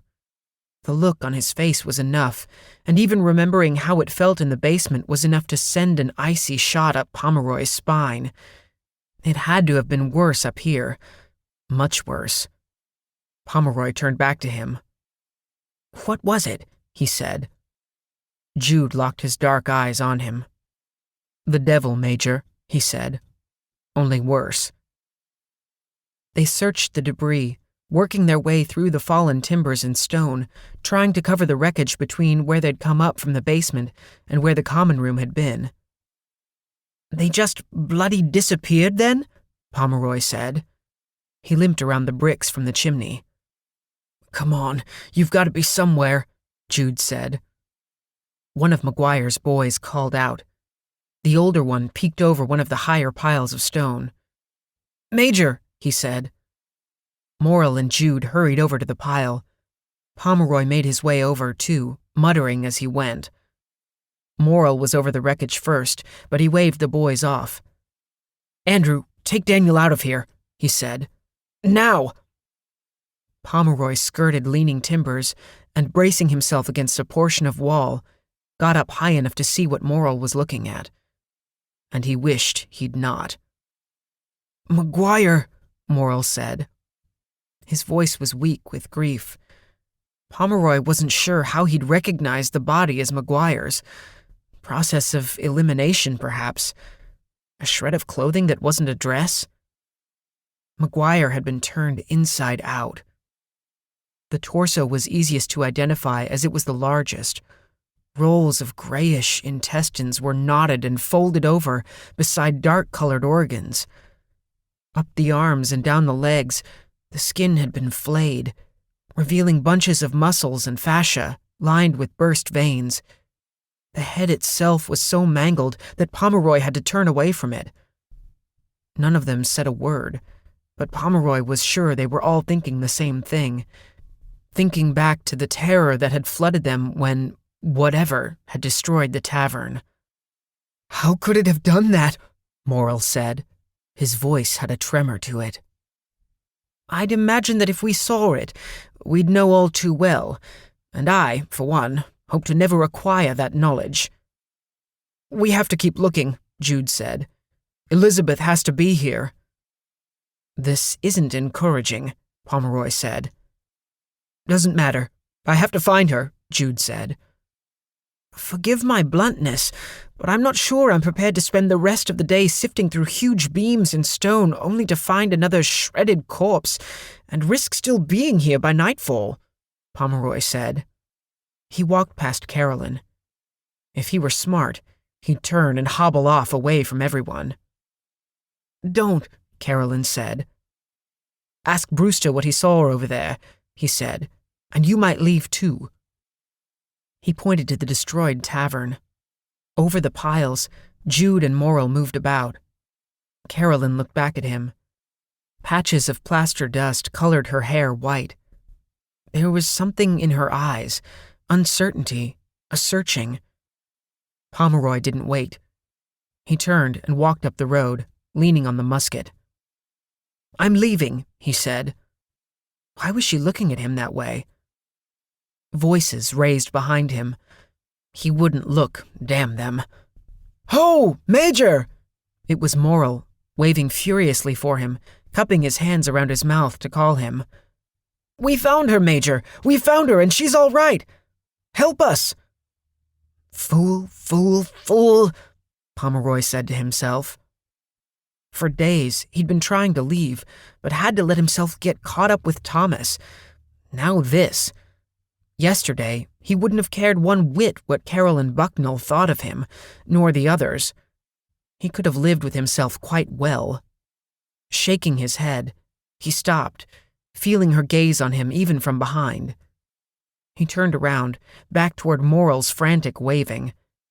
Carolyn watched him return and pass her. He ignored her and said nothing. Chapter 26. Just a Crack. They split up, an idea that the Major made a point of underscoring as ill-advised. Carolyn ignored him. They had to find survivors. Morrill and the grief-numb boys crossed the green with Jude and Elizabeth to look for horses and check in on the church. Pomeroy followed Carolyn up the hill to her parents' house. They didn't speak as they climbed the narrow lane. The walls of her house showed through the trees as they hurried along the flagstone path to the front. She stopped at the door. "Tell them to hurry," Pomeroy said. "I'll wait here." She didn't bother with a reply, surprised he'd even come this far, seemingly unaware that other people besides him had gone through the events of the night before. "Father? Mother?" Her voice carried through the house. Several pairs of shoes and a collection of walking sticks lined the entryway. "Hello?" She stepped into the elegant foyer with a staircase leading up to the second floor. A large, formal room stretched off to the left, while a hallway ran to the back of the house next to the stairs. Carolyn followed the hallway back to the dining room. 3 places were set at the table. 1 chair lay on its back. She took a step forward, and something crunched underneath her foot. She crouched and picked a pair of spectacles, one lens now cracked and the frame flattened. Her father's. "Mother?" she called out. Carolyn put the spectacles on the table. In the kitchen, windows looked out on the backyard. Breadcrumbs dotted a wooden table in the center of the room. She stepped forward, letting the door swing closed behind her with a squeal. She walked to the middle of the kitchen. Ashes lined the hearth. A few bowls and pots sat on the table, vegetables next to them. The back door was closed and bolted. She left the kitchen and moved through the formal room, finding nothing else amiss. At the bottom of the stairs, she paused. "Father?" She started up the stairs. Her heart beat fast. At the top, she paused. Muddy tracks marked the floor. She wanted to call for the Major, but her mouth had gone dry. Her mother should be here, even while it was normal for her father to miss a meal or be out at all hours. The horrible words of Jonathan came back to her, an icy knife in her belly. "But don't worry, I tucked them both in." She girded herself and walked down the hallway. "Mother?" Her father's study stood empty. She headed the other way, toward the front of the house. The door to the room on the right was open, her parents' bedroom. It appeared neat and tidy, except that the bed itself was askew. With a step forward, she scanned the room. Nothing by the dresser or the small reading table near the window. A narrow closet door was shut. At the bed, she lifted a corner of the coverlet. A pair of heels faced her. Carolyn yelled and stepped back. With her face pulled tight, she pushed the bed forward. It moved easily over the wood floor. A pair of feet and legs poked out. Before she had time to think, she grabbed the ankles and pulled, stepping back and sliding the body out to the center of the floor. Her father. One of his eyes was open, just a crack. Purple and blue bruises lined his throat, and a black substance crusted his nose and mouth. Carolyn ran out of the room, calling for her mother. She ran to her mother's sewing room at the end of the hallway. The door smacked into something heavy. A bureau blocked the way. Brushes and ivory combs scattered across the floor. There were dents and raw wood on the inside of the door, as if someone had slammed the bureau again and again into the door. The top canopy of the four-poster bed hung down, a corner post broken. A long tatter of fabric poked out from beneath the door to a closet in the corner. "Mother?" she called. Carolyn pushed her way in. The room beneath the windows was bathed in sunlight, clothes strewn about. Her mother sat in the corner on the floor. "Mother!" Carolyn cried, rushing over. Her mother looked up at her, her eyes like quicksilver and shimmering in the sunlight. "Sit with me, child," her mother said. "I'll feed you as I used to." A twist of black liquid spilled from her cold lips. Blood pooled on the floor beneath her, and her mouth and nose were blackened. She held her arms up to her daughter. Carolyn screamed and kept screaming. Down the hill, the church looked empty. Jude and Elizabeth stood out front, listening. Not a sound floated out. "I was a fool," he said. She didn't reply. "When I thought I might have lost you too. Easier to say now that your tavern is lying in ruins," she said. "That's not it. Isn't it?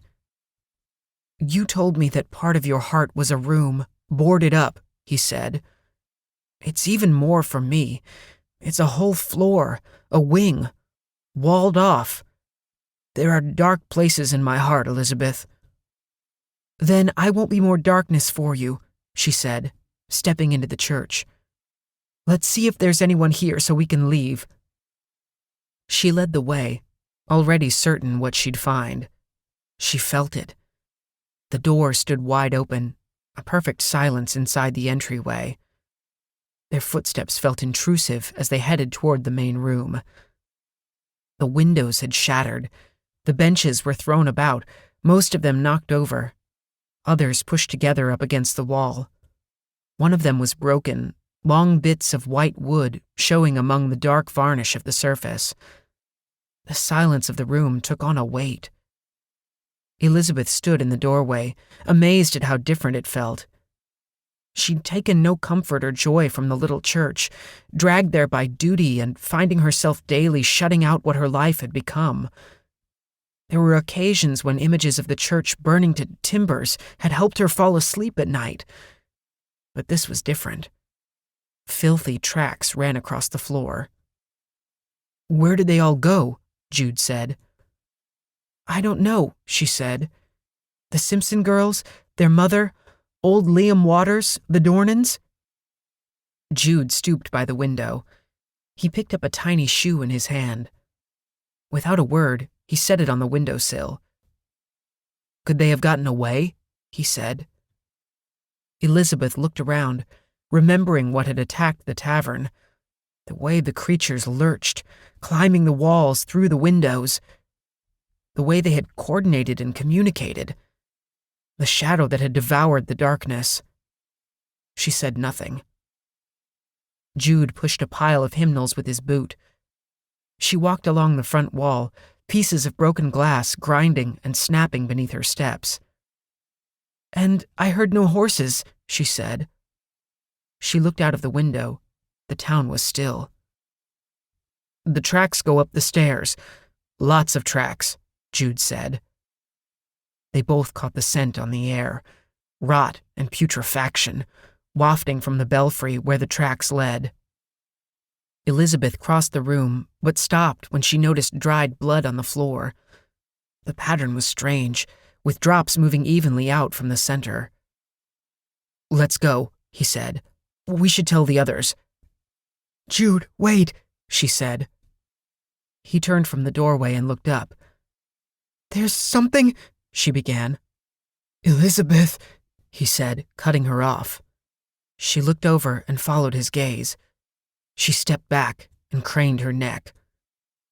It was Adonijah, staked to the slanted ceiling, long triangles of wood from the smashed bench driven through his shoulder, his belly, his neck. His eyes and mouth hung open. His arms stretched down as though reaching for her. Elizabeth put a hand to her mouth. Several long moments passed before she could take her eyes off of him. The scream inside her stuck, and she didn't let it go. She straightened the torn front of her dress. "Do we have any weapons?" Pomeroy said. They stood out in front of the rubble that had been the tavern. A wounded lot they were, too, and more than just the cuts and bruises. To one extent or another, they each appeared to be in shock. Carolyn had gone and remained white as a sheet, hands trembling. He couldn't blame any of them.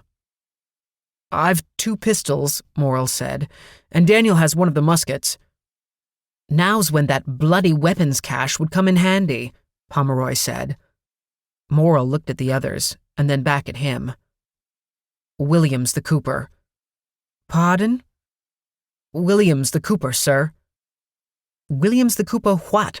Pomeroy said. "Ah, hell, Major. Never did I think I'd be telling this to a lobsterback, but that ain't the only thing I never did think until last night." He turned and pointed to a pair of shops across from the green. "There's our powder store, the whole thing. Should still be plenty of muskets and shot. We moved it there a few days back when we got word you'd been tipped off to our old spot. A boy died moving it, too. Broke his neck." The cooper's shop stood next to the blacksmith's. A half-barrel hung out in front of the overhang. Pomeroy pushed open the front door into one long room, a workshop. To the left, windows ran along the walls, the many small panes letting in watery light. 2 long benches stood by the wall, a third out in the middle of the floor. On the other wall, tools hung, planes, chisels, mallets. Piles of wood chips gathered beneath the benches and on the work surfaces, and the air hung with the scent of wood and pitch. "Now, prepare to make note of this moment," Pomeroy said. "My finest action as an officer of the 5th of Foot, the culmination of years of loyal and dutiful training." "You don't sound too fond of it, if you don't mind me saying," Morrill said. "I could think of 100 more interesting ways to spend one's life." "Well, why didn't you?" "I'm a Pomeroy, and that's all one needs to know. And while I assumed it to mean gambling, whoring, and occasionally ordering my men to march around in tiny little circles, let's say that wasn't quite what my family had in mind. It's occurred to me that our friend Brewster has the right idea. In spite of everything else that happened last night, I shall always remember that ale I had. An ale worth throwing away a career for, without a doubt. Once we're miles and miles from here, I'll have to ask him how he does that." Pomeroy ran a hand through his dirty hair. "Now, the guns. Where are they?" Morrill took a deep breath and then slid one of the benches from out along the wall. Behind the bench, floorboards were missing. The space below held muskets, 24 of them. Next to those stood crates of lead balls, packets of powder. Pulling another board aside, he revealed barrels full of black powder, priming fuses, and a stack of cannonballs. "Morrill," he said. "Sir?" "Don't sir me, Morrill. You realize that I could have you all hung for this?" "But, and in doing so I could rescue my faltering career, the very bloody powder stash I set out for." Morrill reached for a hammer on the bench next to the door. "Oh, don't be stupid, Morrill," he said. "I'm jesting. We've enough firepower here to shoot our way through a whole sodding army of those corpses, which is all that matters." He motioned, and Morrill handed him out a musket. "And as far as my career," he said, "I'm sure I'd end up in the stocks even were I to return to the garrison with the head of Sam Adams tucked under my arm. Now, the wagon and the horse." They took a few more muskets into their arms. "Oh, and I want to burn the church," Pomeroy said. He considered it an insurance policy of sorts. Morrill and McGuire's boys brought the weapons to the wagon, now loaded with 12 muskets and enough powder and ball to last through several nights like the last one. Pomeroy took a tin can of oil he'd found and worked his way across the green toward the white church. The pain in his leg had fallen off to something of a dull throb, though putting much weight on it would raise it back to a roar again. He tightened his jaw and kept moving. The others watched him from the wagon. Pomeroy stepped up to the doorway, the floor filthy with tracked mud and footprints. The smell of decomposition reached him even before he stepped inside. "Hello?" he called out. "Anybody in here that's alive? You need to leave now because I'm about to burn this church down. Are you there?" He put a hand to his ear and tilted his head. There was no mistaking the tomb-like silence. Pomeroy pulled the cork from the tin and poured the whale oil, splashing it across the wooden floor of the entrance and up onto the walls and the doors to the congregation. Shaking out the last drops, he tossed it to the floor. "Right," he said. "This ought to save us some trouble." His new pastime, apparently? Arson. He hopped back out, careful not to slip on the oil. A movement caught his eye. In a narrow window along the side of the belfry, a child stood outlined in it, arms moving in jerky arcs. The child swung back and forth, head lolling side to side. Eyes gleamed silver. Come help. Come help. I'm frightened," a strange voice called to him. "Sodding bastards," Pomeroy thought. "See how you like this." He pulled the tinderbox from the inside pocket of his jacket and struck sparks. The 4th strike did it, sending a blue flame racing across the oil with a loud rush. Even at the bottom of the steps, he felt the heat from the fire. The giggles of a child soon disappeared beneath the roar of hungry flames. Chapter 27. It Had to Be. It was worse than Alma imagined. They crouched behind a small rise that fell off into the water. A stream gurgled beside them, sluicing between a pair of large rocks. Beyond, the edge of the lake splashed up against the muddy banks in agitated little waves. A churning black ceiling of shadow emerged from a point near the middle of the lake. No light, just a blackness that roiled, veined through with a flash of color that hurt her head. Alma tore her gaze away. Thomas stared up into the darkness, his eyes wide, a look of pain and sorrow pulling at his face. Alma reached over and shook him hard by the shoulder. "Don't look at it." She spoke slowly so he might read her words. Thomas nodded. Alma wriggled farther up the rise. She kept her eyes from the darkness and looked at the water instead. Rough, small, white-tipped waves blew across the surface.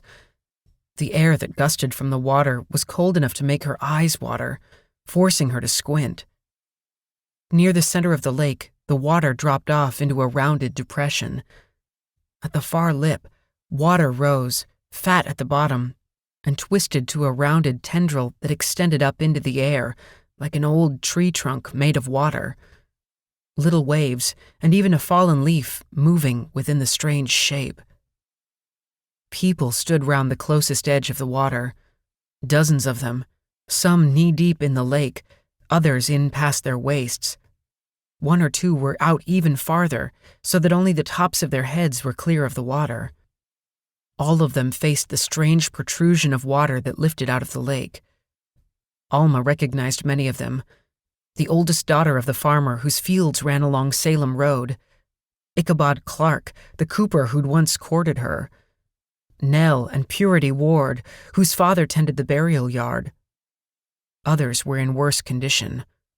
A few of them had skin that had gone dark colors, streaks of dark green and gray, their hair hanging in filthy locks, their clothes ripped. Here and there, a large wound gaped, bloodless. Alma motioned for Thomas. He slid up next to her. "Where did he start the ceremony?" she said. Thomas nodded and pointed to a spot 25 yards to the left of where they were. Alma spotted the blackened remains of a campfire next to the water. What had her father attempted?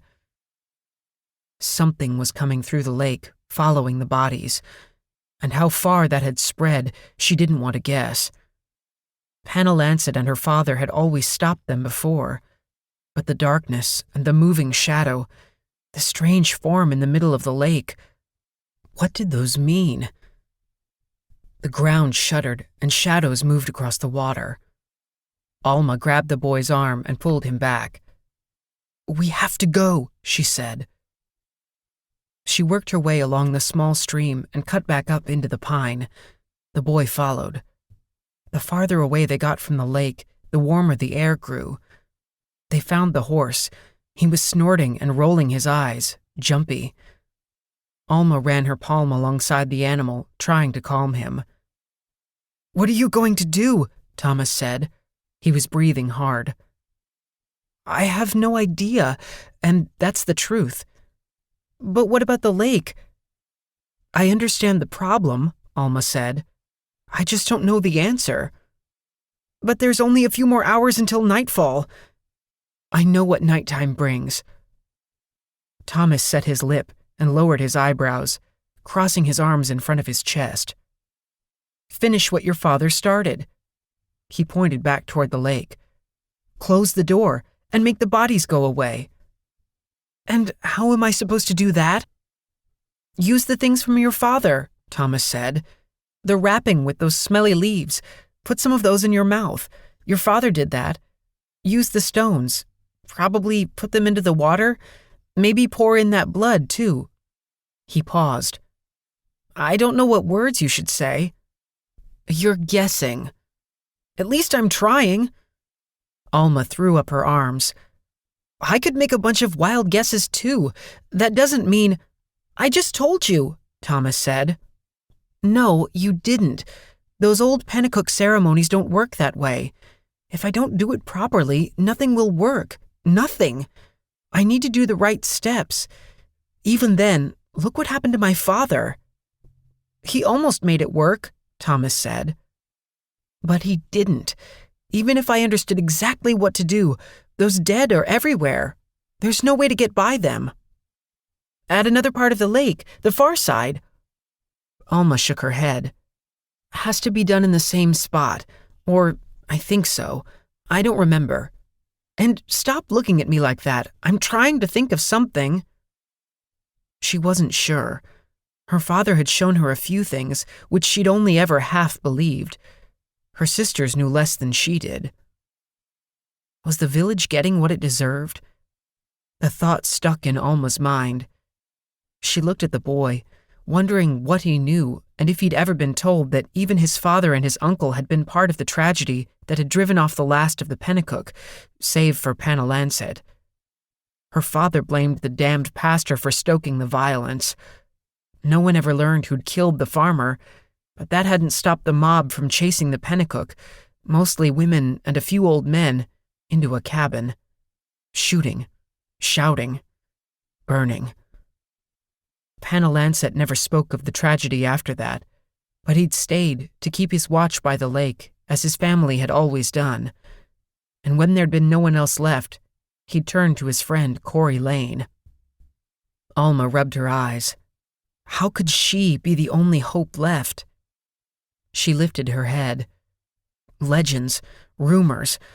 Her father's stories once seemed a thing of the past, but all she had to do was go back to the lake and look. The boy grabbed her arm and pulled. We have to do something! I need to get down into that water, she said. That's the only way. If I can get help, will you try? What help? Against the bodies, will you? Still might not work. You have to try, because of your father, and mine. He shoved the satchel at her. Wait here. Thomas swung himself up onto the horse before she could stop him. He pointed toward the village, where a column of smoke rose. I see our help. That's my horse. Get down. She reached for him, but he spurred the horse away. Nothing a little fire couldn't take care of. That's what the major said. He's still near, Thomas said. What are you talking about? Just get ready. I'll be back with help. With that, he yelled and sent himself and the horse off down the lane. Alma watched him go, wondering if she'd just gotten what she'd deserved for leaving West Bradhill years earlier. Or maybe for coming back. Chapter 28. Never Coming Back. The road curved up between a rolling orchard and a tended field. Pomeroy turned and looked behind the group of survivors. The smoke from the church rose in a big black column. Good riddance. Once they reached Ipswich, he had every intention of offering Morrill the wad of pound notes he'd kept tucked in his breeches for the horse. And from there, who knew? Out west, perhaps, toward the reaches of the Adirondacks. Or head south, see Philadelphia, or even Richmond, someplace where rebellion hadn't taken hold. All he'd need was a change of clothes, and he'd be as anonymous as he wanted. Perfect for starting a new life. Morrill stopped at the high point of the rise in the road, silhouetted against the afternoon sky. Pomeroy pulled up on the reins, bringing the wagon to a stop. What is it? Look, Morrill said, pointing. The road sloped into a small valley of sorts, with a stream twisting a path at the bottom. Beyond was a wall of trees, the start of the thick forest north of the village. A great blackness roiled in the sky over the trees from the deep in the woods. Good Christ, what is that? Pomeroy said. Behind him in the wagon, McGuire's boys scrambled to see the mass of swirling darkness that towered upward into the blue. Don't look at it, Jude said. None of you. Not even you, Major. It's dangerous just looking at it. It certainly was different. Despite the admonition, Pomeroy didn't turn away. It was no thunderhead, that was clear. The edges of it shimmered, full of motion, thin strands of black spreading out.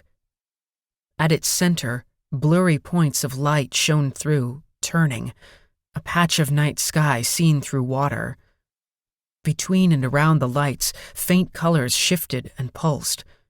Something akin to despair ran across Pomeroy's neck and scalp. Hands grabbed his shoulders, shaking him, turning him away from the vision in the sky. Major! Pomeroy tore his eyes away. It was Carolyn. He said. The world shifted out from under him in a terrific wave of vertigo. He closed his eyes and leaned forward. It was as if he was tumbling through space. Major? He opened his eyes and gave his head a shake. The horizon still spun. He took in a deep breath and rubbed his eyes, opened them again. The spinning slowed. Are you all right? she said. He nodded. Remind me to listen to Brewster, always. The hell is it? Morrill said. Further reminder, we need to get as far away from here as fast as we can, and straight away. He spurred his mount. Morrill paced him, keeping the boys distracted from the darkness. The road crested at a small rise and cut its way through the thick woods of the eastern half of West Bradhill. I don't think it's darkness, Jude said. He shifted his weight, grimacing as he did. It's emptiness, like we're seeing through a window onto someplace else. Pomeroy nodded. As ludicrous as that sounds, I believe you're right. Carolyn laid a hand on Pomeroy's arm that held the reins. She pointed up ahead of them. A horse appeared at a gallop with a small rider. Pomeroy slowed the wagon. Morrill? Morrill rode on ahead. Can't tell, Major. The rider got closer. It's Thomas, Carolyn said. The boy rode up to them, the horse breathing hard. He looked half ridiculous up on such a big horse, but no worse for the wear since the day before. They were out of ponies, Pomeroy said. Where on earth have you been? Carolyn said. Thomas struggled to keep the horse still. Morrill nudged his own horse closer and reached over and grabbed the halter, steadying the animal. Thomas Chase, Morrill said. Is your father here? Thomas looked at him and then shook his head. No, they got him.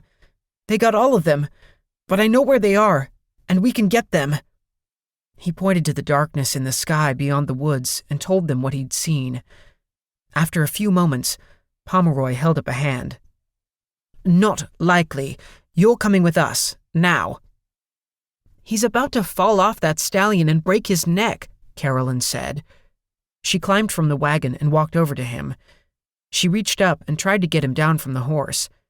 Thomas shook his head. Thomas, Carolyn said, looking up at him. Are you hurt? We need to hurry. It's getting late, he said.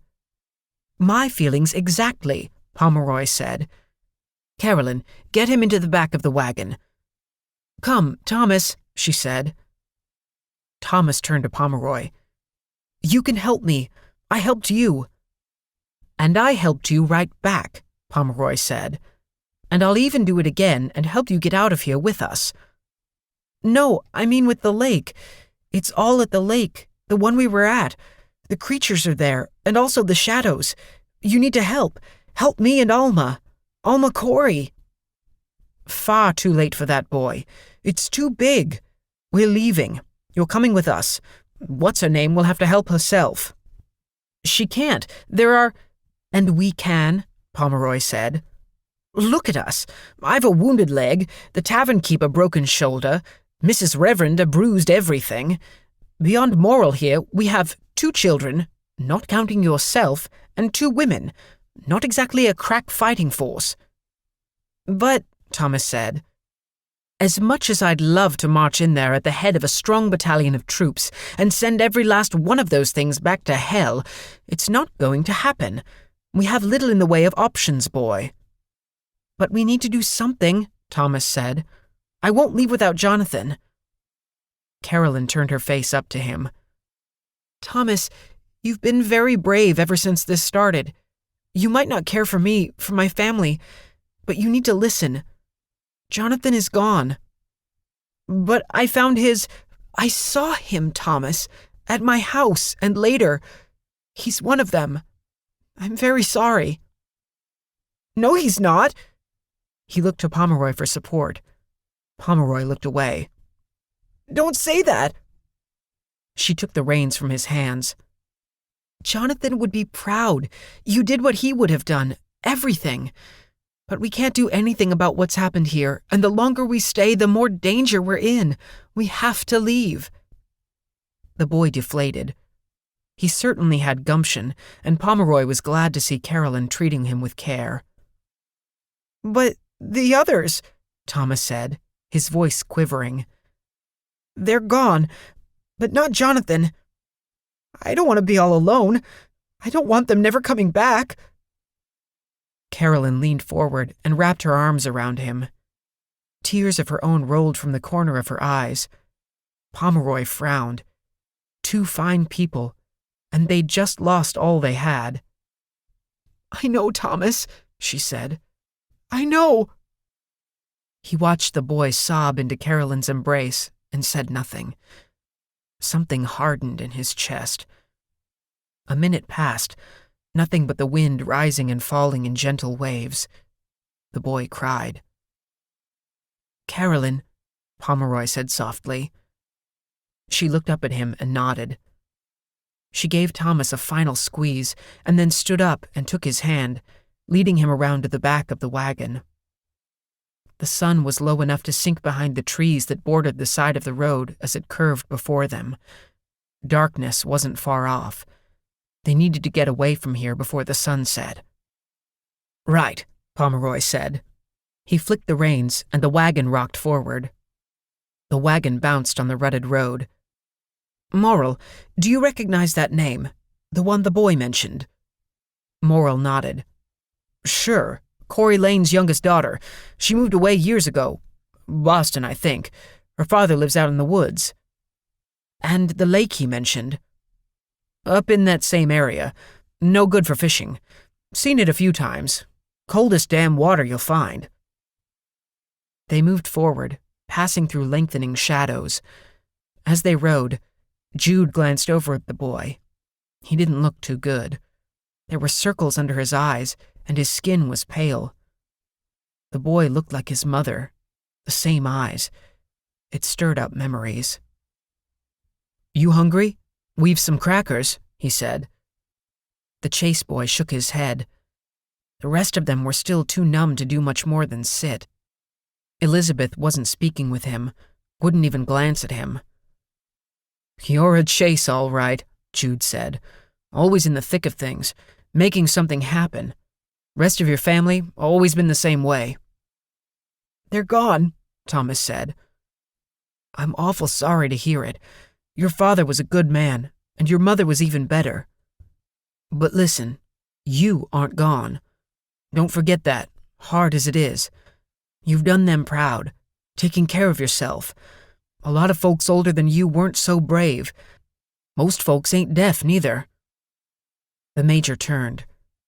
"Trust me, if the rest of the rebels have half the courage and stones of this one, then His Majesty is in for a shock." "You knew my mother?" Thomas said to Jude, who nodded. "She helped me out, more than once. Meant a lot." He looked at Elizabeth, who continued to ignore him. The darkness loomed above the trees to the north, a shadow of something terrible lurking on the edge of the village. Looking at it, Jude couldn't shake the feeling it was meant to be there, that it wasn't any different from what West Bradhill had always had for him and for others. Darkness always near, full of secrets. Chapter 29. Secrets of the Darkness. None of it should have happened the way it did. Not for Jude, not for Thomas's mother, April, not for his Aunt Constance, Joseph's wife. The darkness held their names for Jude, images of Constance, her eyes, her voice, her laughter. How many nights over the past 6 years had he seen them as he stared out into the night, alone at the tavern, listening to the wind that moved through a world without her? It had been Jude's fault, as he saw it. Jude had worked at Joseph's mill before buying the tavern, and it had started there. Both of them felt it from the start, that was clear enough. Constance would smile at him, bring him food when Joseph was off on a delivery. Conversations ended in laughter and an accidental brush of an arm. He'd made the first move. She'd responded. And so it had gone, taking on warmth like the start of spring, even though it had been the shortening days of autumn in the world beyond the one they were creating for themselves. Stolen afternoons, early morning rendezvous, planned detours on the way to town. Each time bringing them closer, stoking what grew between them. In time, even Joseph understood. He just didn't know who it was. To him, It made little difference. He wouldn't suffer being cuckolded, and a black rage simmered. One afternoon, he even told Jude about it, his voice shaking with anger and humiliation over it. Jude said nothing. And then Joseph heard who it was, heard it from the Reverend himself. Only the name wasn't Jude's. It was Daniel Turner, the one who'd owned the tavern before Jude had bought it, when it had been called the Grey Mare. The way the Reverend told it, there was no surprise. Evil congregated at a tavern, drawn by a brew of alcohol and gossip and braggarts. Joseph's eyes had grown hard then, his face pinched as his anger took shape into something sharper, more deadly. By then, it grew even worse, for Constance was with child. Not Joseph's, she was certain. Too much had happened then, too much for Jude to search out the right things to do, the right course. Nights and days were spent in a state of panic and fear that the wrong move would bring Joseph's wrath down on him. Constance herself had been terrified too, and had turned to her sister-in-law for help. They'd made a horrible decision. They'd decided that they should still the child in her womb, still it before it could take good root, before it could come forth and damn all of them with the darkness of its innocent skin. To do this, Constance and April had traveled one cold winter day while Joseph had been off, went north to the Abenaki village on the shores of the Merrimack River, where it turned to meet the sea. There, they had bought the tincture of wolf bark that would bring her blood back to her and still the child inside, not yet even showing. But they had bought something else there, something paid for by the sins of Jude and Constance. When they returned to West Bradhill, talk was that Daniel Turner had run off, driven out for want of money to pay back his mounting debts, fled west to the frontier in search of a new start. Not everyone in the village believed that story, however. A few had heard, from the Reverend, from others, that a tavern keep is bound to reap what he sows, and Daniel perhaps had sown his fate. A few others may have noted that Joseph Chase had closed his mill for a day and not been seen, though his dray and team were in clear sight out front. The forest was deep around the village. Go far enough into it, and a man might hide just about anything with nary a chance of it being found in a decade of summers. And few could blame him for shunning the company of others, of avoiding the tavern once the pox took hold of his wife. People in the village stayed away from Joseph, away from the dreaded illness.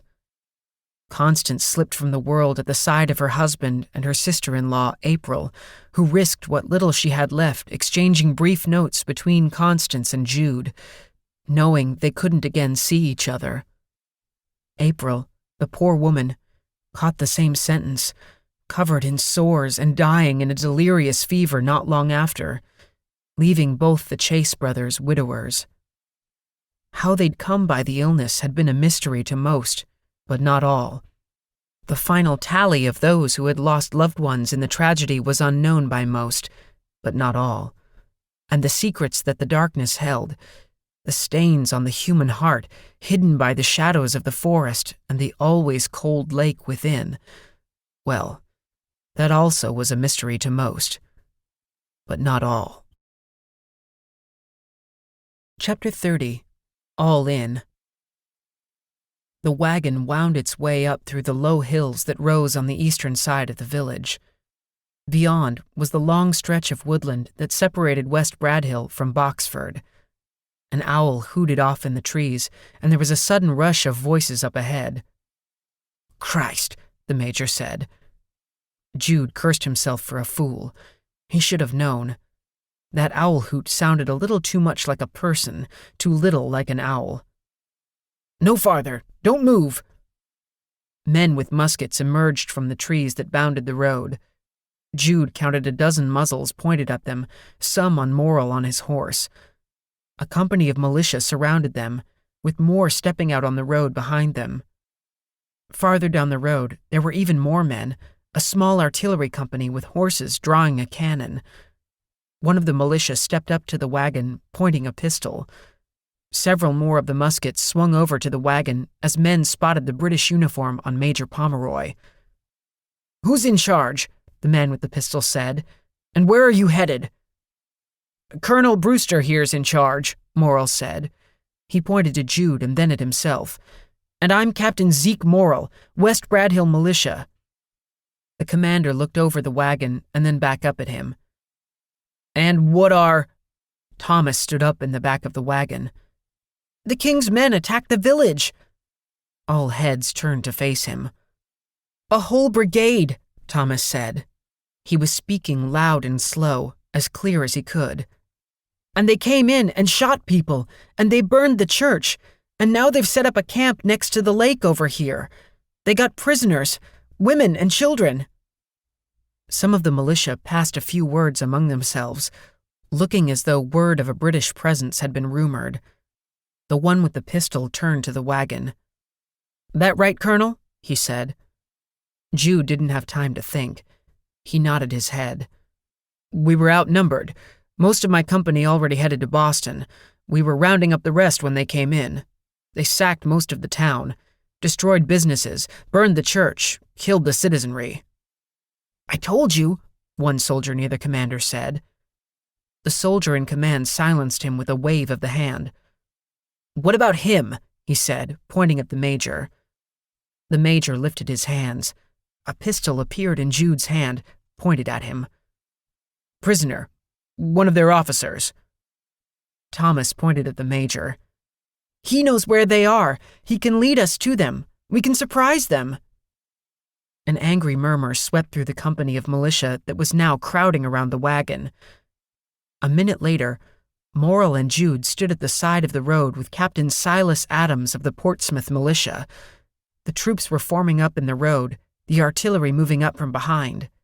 A pair of soldiers kept their muskets trained on Major Pomeroy, while another pair moved the wagon with the women and children. "We saw the smoke over the hills and got a little more cautious," Adams said. "I worried it might be the British. There'd been talk of it on the roads. Our company leaders were down in Monotamy when the fighting broke out. Sent us a rider telling us to form up and head south." "We were as surprised as you, Captain Adams," Morrill said. "They'd driven their troops out under cover of darkness last night, riding and marching hard." "And him?" he said, nodding his head toward Major Pomeroy. "Caught him at the tavern, got separated from his men," Jude said. "Get him over here," Adams said. The men guarding him prodded him with their muskets, and the major limped over. All the eyes of the militia followed him. When he reached the officers, he looked up and down the line of men. "More hayseed soldiers, I see," he said. "We'll make quick work of you, too." Jude saw they were all in, playing their roles just so. "How many men have you?" Adams said. Pomeroy smiled. "More than enough to deal with the likes of you lot." The captain stepped close to him. "And is what the boy said true? Your brigade is bivouacking near here?" Major Pomeroy gave him his haughtiest look. "Precious little good you'll do against them. Your best bet would be to turn around and hightail it off." The captain nodded and then motioned to one of his men. "Tie his hands. He'll lead us there." Chapter 31. Echoes of the Prayers. The sunlight in the cabin deepened. Alma stood in front of the table, looking at the objects, the stones, the blood mixture. She held the wrapping of raven's tongue, its pungent scent strong. None of it meant anything to her, one reason she'd left. Thinking of the horror that the lake had become, she knew she should have come up and fetched her father years ago when they'd first argued about it. Just taken him, protests or no. Instead, she'd left him watching the days and seasons and years go by with nothing but his memories and the rituals handed down by a long-dead friend, standing guard over a cold, deep lake. But she'd done what she'd done, and here she was. Alma looked at the items on the table again, knowing she couldn't run away now, wouldn't run away. "What else?" she said, rereading the fragile letters again. She lifted 4 of the slender leaves from the leather wrapping. They were growing dry. She folded the leaves twice. "Fine," she said. She slipped the leaves under her tongue and grimaced at the bitterness. After a few minutes, she sat in the chair, face to the sun coming in the window. Alma sat still, her mouth growing numb from the strong plant. She stared at the sunlight on her hands, the long, spidery shadows on the table. When she began speaking, her voice sounded strange in her ears. The shadows moved across the table, shifting as she repeated the words. Over and over, and the words deepened with meaning. She lifted her eyes. The sun was molten orange, a lake of burnished copper. Shadows gathered outside the window. The dead. Alma repeated the words and sensed their power grow, holding back her doubt, her surprise, and the wave of grief for her father that rose around her heart. Even from where she was, she reacted to the power at the lake. She saw it filling the afternoon air. It coiled around trees and settled in low spots, sent streams of darkness to poison the sky. Alma stood, trembling with energy, and gazed out the window. The dead gathered around the cabin. A dozen or more watched her, washed out, as void of color as they were void of life. Their talk was loud and agitated. "Sent me to this hell, and all I wanted was my Lorelei, but my eyes are gone." The voices. "The water is always so cold, and the fishes move across me and pick away at my face and neck, and the cold mud is choking me." One who looked to be a soldier lurked nearest the window. With the power of the raven's tongue, Alma saw the man's skin, his hair, his eyes. His face was full of anger and despair. The sunlight passed through him and cast no shadow. Alma didn't panic, but she needed to know what to do. The back of her neck tingled. Alma opened the door. The deep sunlight warmed her skin. She had one hope, one way to find the answers. She looked around, searching. The dead filled the yard. They turned to her. An apparition just before the window turned to face her. "Pa," Alma said. Her heart crushed in her chest. It was him, Corey Lane, a faded vision, eyes the color of washed-out seashells. His hair and clothes hung damp, while his blue lips leaked lake water, his voice gurgling as he spoke with lungs soaked and full of water. "Not much time, lass." There was no comfort in his voice. "I can't speak to you much, so let's hurry." "Who are all these spirits?" Alma said. "The dead of the lake. Once you touch the power there, they're drawn like fish below the surface rising to the moon. They'll stay with you." Her father's shape grew indistinct, breaking apart in shards, then connecting. She wondered what the plants had done to her mind. As she stood in the doorway, her perceptions shifted. Colors leaped out and danced. Her whole body tingled, shuddering in waves. "It's opening up, and there's more than the dead about. Worse is coming, drawn from the other side." "What are they?" Alma said. Corey's spirit reached forward and passed a hand through her face and eyes. And she saw it, a vision from beyond the lake. A gasp broke from her throat, and she stepped back with a shudder. Every bit of her flesh crawled. Even the dead were a welcome sight. "They'll lead these armies, the armies of the dead. They'll move out to hunt down the living, wherever they are. Villages, towns, territories far from here. You've got to stop it, now." He turned to the lake and pointed to the darkness rising into the sunset sky. "Shut the gate before it opens all the way, Alma. Shut it, now!" "How?" Alma said. "I'll help you, lass."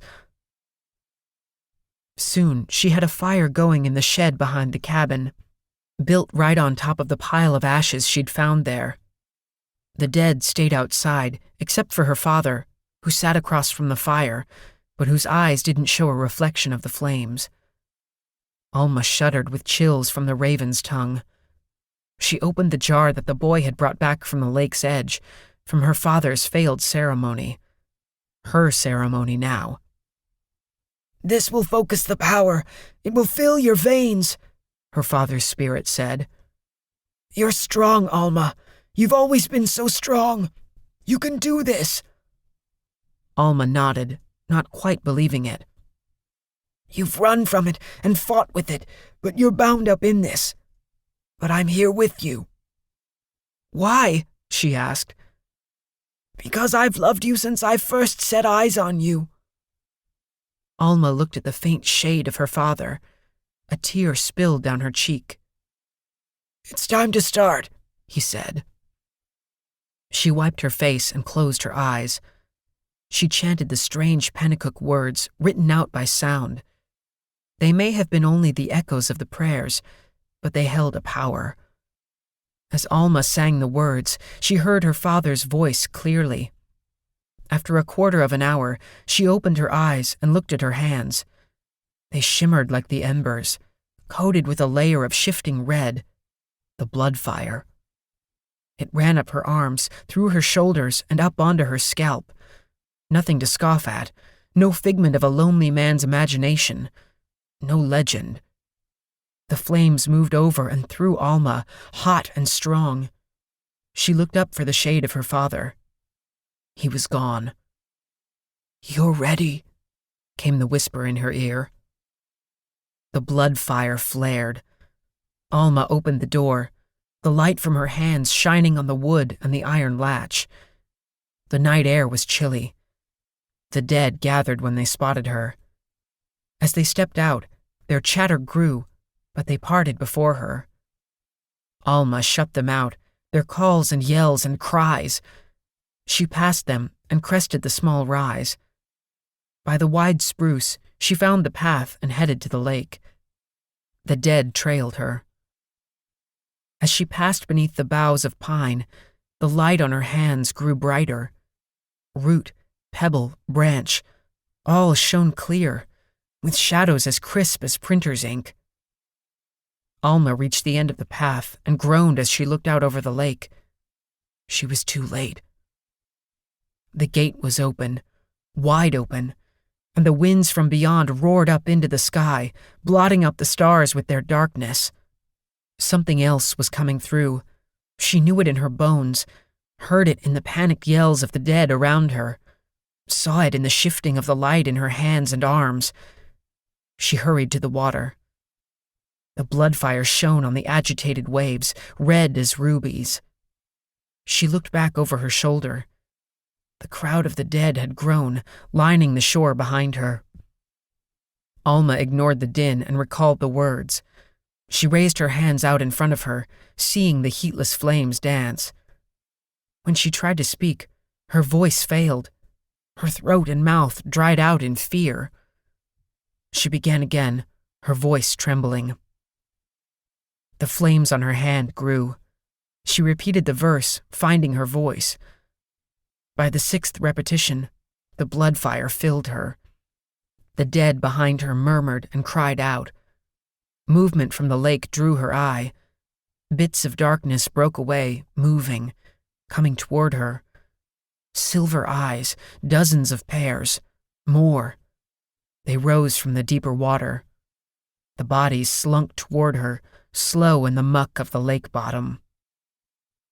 Alma held her hands out and yelled, "Get back!" They kept coming. A wind ripped across the lake, frigid enough to steal the breath from her chest. The ground shook, and a deep green light came from the center of the shadow in front of her. Flames danced around her hands, her body. A memory came to her then, just a fragment, but as tart and strong as a cranberry on her tongue. Being led to the edge of the lake, her small hand wrapped safe in a large, dry hand, the sun turning the water into shimmering jewels, looking around as the cool air of October wrapped her face, tottering against the wind and pale blue sky, gazing up at her father. Time to seal the gate. Alma took a step forward, toward the bodies with their bright eyes, toward the cold of farthest space. Chapter 32. A little bit of hell sprung loose. The sunset faded while the darkness deepened over the lake. The militia readied themselves, the captain at the head of the line, a cannon at the rear. Pomeroy's hands were bound, a pair of militiamen guarding him. He looked up the line of soldiers, a motley lot. A handful of them looked to be competent soldiers. The bulk were craftsmen, farmers, and attorneys. Little use in real combat, he guessed. As the tale that the boy had spun made its way up and down the line, he faced ill looks and curses. One thick-necked soldier, looking like he belonged behind a plow, not a cannon, hawked up and spit, hitting Pomeroy's shoulder. "That's for your king," the soldier said. Pomeroy didn't glance at it, didn't wipe it off. Another soldier smirked. "You won't be laughing long," Pomeroy said. "Not when you learn what's waiting for you up ahead." "They won't even see us coming," the thick-necked soldier said. Pomeroy sniffed. "This is the king's own regiment you're facing, boy.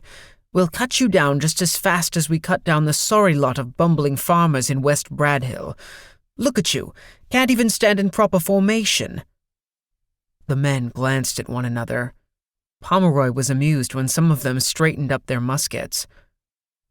"If you think you will simply march into the woods and demand we hand over our prisoners without a fight, you're even duller than you sound," he said, knowing such a comment would rile them up. The militia captain walked over, Brewster and Morrill with him. He couldn't read their faces. "Major Pomeroy," Adams said, "you will lead us to the British encampment under guard. If you attempt to flee or signal to them, you'll be shot on the spot." "Listen, Captain whoever you are, you don't have a prayer," Pomeroy said. "The smartest thing you could do would be to turn about and march straight away." "No chance, Major. Not after what your men have done. We're going to serve them a taste of their own." "We'll see about that, won't we?" Pomeroy said. The column of men and their cannon began their march, up and down the low rises and turns of the road. Night wrapped the woods. Soldiers prodded Pomeroy along before the column, a pair of bayonets at his back. He scanned the dark road for familiar landmarks, wishing the boy were here. Every chestnut and brake in the pines looked the same to him. They'd sent the chase boy, along with Carolyn and the other women and children. The wagon headed west. Dark trees and meadows stretched away on either side of the road. The wind rose, stirring the trees and tossing his cloak about. Pomeroy peered forward. He turned to the north side of the road and paced along the edge, scanning thickets that bordered it. The guards followed him, exchanging a glance. The rest of the company followed. "Path," he said. "Where is the bloody path?" One guard bumped him with the tip of his weapon. "Easy," Pomeroy said. "Stay where I can watch you," the guard said, a tall fellow with a hook of a nose. "Don't go getting all—" Pomeroy began. A pale face leered out at him from the darkness between tall trees. The two guards had their back to it. The face disappeared, darting back into the blackness. "Ah, here we are." Adams gave the orders, moving down the line of troops. Pomeroy stood with Morrill and Jude before a trail black as a tunnel through a mountain. "Well, gentlemen," Pomeroy said, keeping his voice quiet. "This is it. As soon as we get into the woods, we bolt to the right.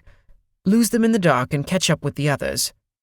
Spoken like the scamp he was, living down to his father's low expectations of him once again. He leaned closer to the pair of villagers. "Or we can see what a cannon and 1.25 of muskets can do to help out young Master Chase's Indian friend out by the lake."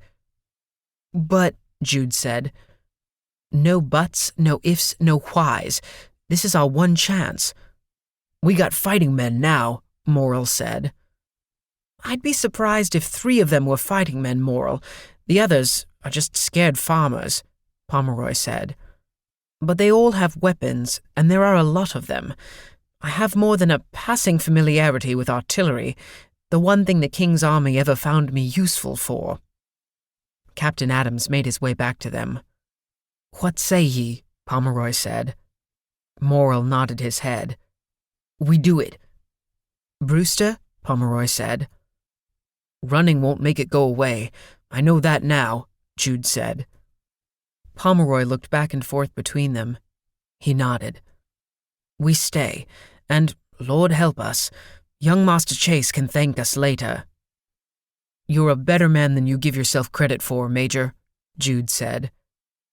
Or the biggest fool to wear the uniform of this king, or any other, Pomeroy said. They headed into the woods, careful to stay on the narrow trail.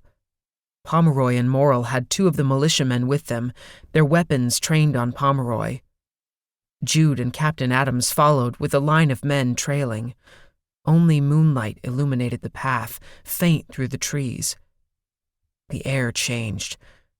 Pomeroy recognized it as the way it felt when they were around, the walking corpses. Something moved in the darkness ahead of them, a figure. It stood motionless, a pale spot. The children are waiting for you, yes. They want to hug you and tell you secrets. Come along and don't disappoint. The voice was a cruel whisper. The shadow moved. We're watching you. And it vanished. Men aimed their muskets at nothing. The hell was that? One of the militia said. They're taunting you, Pomeroy said. Try not to wet your breeches. The militia pushed their way forward until they reached a granite outcropping. Before them, 200 bodies stood in the lake. The longer Pomeroy looked, the more he spotted. And that wasn't what worried him. He stared at the middle of the lake. His resolve threatened to crumble. Above the lake, blackness. No moon, no stars. In their places hung a swirling mass of shadow. Streaks of color moved through it in irregular patterns, thin lightning, or wider, churning waves. The colors, sometimes faint, sometimes bright, made him ill. The sickly light from the sky lit up the scene. A hole gaped in the middle of the lake, huge, bigger than West Bradhill's village green. On the other side, a spindly shape rose. Pomeroy stared at it for several long moments before he realized that it was made of water itself, rising from the edge of the hole. He craned his neck and put it at 200 feet or more. It branched out into smaller parts and reminded him of the tree-like structure of arteries and veins he'd seen removed by butchers. A stream of shadows shot up into the darkness above, ragged and tearing. The effect brought to mind the tops of the giant waves he'd seen during a horrific night storm on his Atlantic crossing. Winds so strong that the foaming whitecaps tore straight off howling spindrift. Dread swept away his earlier confidence. We are so stupid, he said. What happened to the sky? Jude said. A little bit of hell sprung loose, it would appear. But what? I don't know. But how could... Really, I don't know, Pomeroy said. Jude looked at him. Then what are we going to do? First, we hope to Christ that we haven't horribly miscalculated, Pomeroy said. Then we find a good spot to put the guns and keep the men distracted and away from seeing any of this business. He pointed to another outcropping of rock 50 yards to their right. If we put the 4 guns there, then line up the men every few feet in the cover along the shore coming this way, we can hit most of the bodies on the flank, just the way we'd prefer. You think the cannon can take care of those things? Jude said. I bloody well killed one with a spent musket. Cannons are sure to do something useful. The ground shook beneath them. Pomeroy turned and realized the horses wouldn't be able to pull the guns through the dip and rise before the outcropping. "We'll need to unlimber the cannons and have the men hold them." Captain Adams and the nearby militiamen turned to him. "What did you say?" "The horses will never get up that with them, but the men can." "You're our prisoner, sir." "Take a good look about, Captain. At the lake, at what's in the lake. I may be your prisoner, but we're facing something far more dire than this side or that, with muskets, opinions, or differing loyalties. Furthermore, I'm a prisoner who's led artillery companies far more experienced than this, through terrain far worse." Adams stared out into the scene before them, his mouth open. Several of the pale bodies turned toward them, eyes glimmering. Adams broke the men up into teams to have them pull the guns by hand up over the other ridge. The first of the guns was free from its limber and being half rolled, half carried toward the ridge. There were 8 men heaving and lifting the gun up the short but steep incline, their feet slipping on the forest floor. "More effort, boys," Pomeroy said. "Just imagine you're slipping it right into your friend King George's arsehole. Grunt a little, push it right up to the trees." One man straightened up and turned on him. "I thought we was here to kill lobsterbacks, not take orders from them." "And you'd regret every second you wasted doing it, trust me," Pomeroy said. "Only take a second." "I'm not anyone you bloody need to worry about," Pomeroy said. "Bloody worry about what's out there. Death, darkness, and misery. That's what's out there. And believe me, as one who's seen both sides of this conflict, that's actually worth fighting. None of our disagreements matters one whit in the face of that. Believe me." He turned and walked over to Captain Adams. The middle of his back itched, right in the spot they'd shoot him. Each step forward made it itch more, but no shot came. "We have a slight high ground advantage here. Lower the barrels and have the men wheel them forward until they clear the branches. Then we'll loose one giant volley, artillery and infantry. Have them loaded and prepare to fire. Go for the heads. Keep the aim high. If we don't take the heads off, we don't stop them. I'll watch and dial in the cannon for the next volley." Adams stared at him. "Tell me you know what you're doing, Major." "Forethought may not be my strength. Just ask Brewster here. But I've never been more certain of anything." He straightened out the front of his uniform. "Now, let's see how well those silver-eyed bastards enjoy a few dozen rounds of Minier ball and 4 barrels spitting 4-inch shot." "Yes, sir," Adams said. The sky crackled with flashes of muted light through the thick tree cover of their location. Chapter 33. Help Me Stand. They rode alone under the stars, their escort of 2 militiamen walking alongside the horses. The smell of the night woods was strong. Carolyn's back ached, her legs and buttocks ached, just sitting in the driver's seat of the wagon a strain. "We should have all left," she said. "You can thank young Master Chase for that," Elizabeth said, not unkindly. She turned. "Thomas?" The McGuire boys turned, looking out into the darkness. Thomas had vanished. The argument was short but heated. Their escorts were adamant. They had their orders. Carolyn wouldn't have it. She'd find Thomas and that was that. She flicked the reins, getting the horse to speed up. "Please," Elizabeth said, "no farther than the border of the village. If we don't find him before then—" "I know," Carolyn cut in. "He can't have gotten far."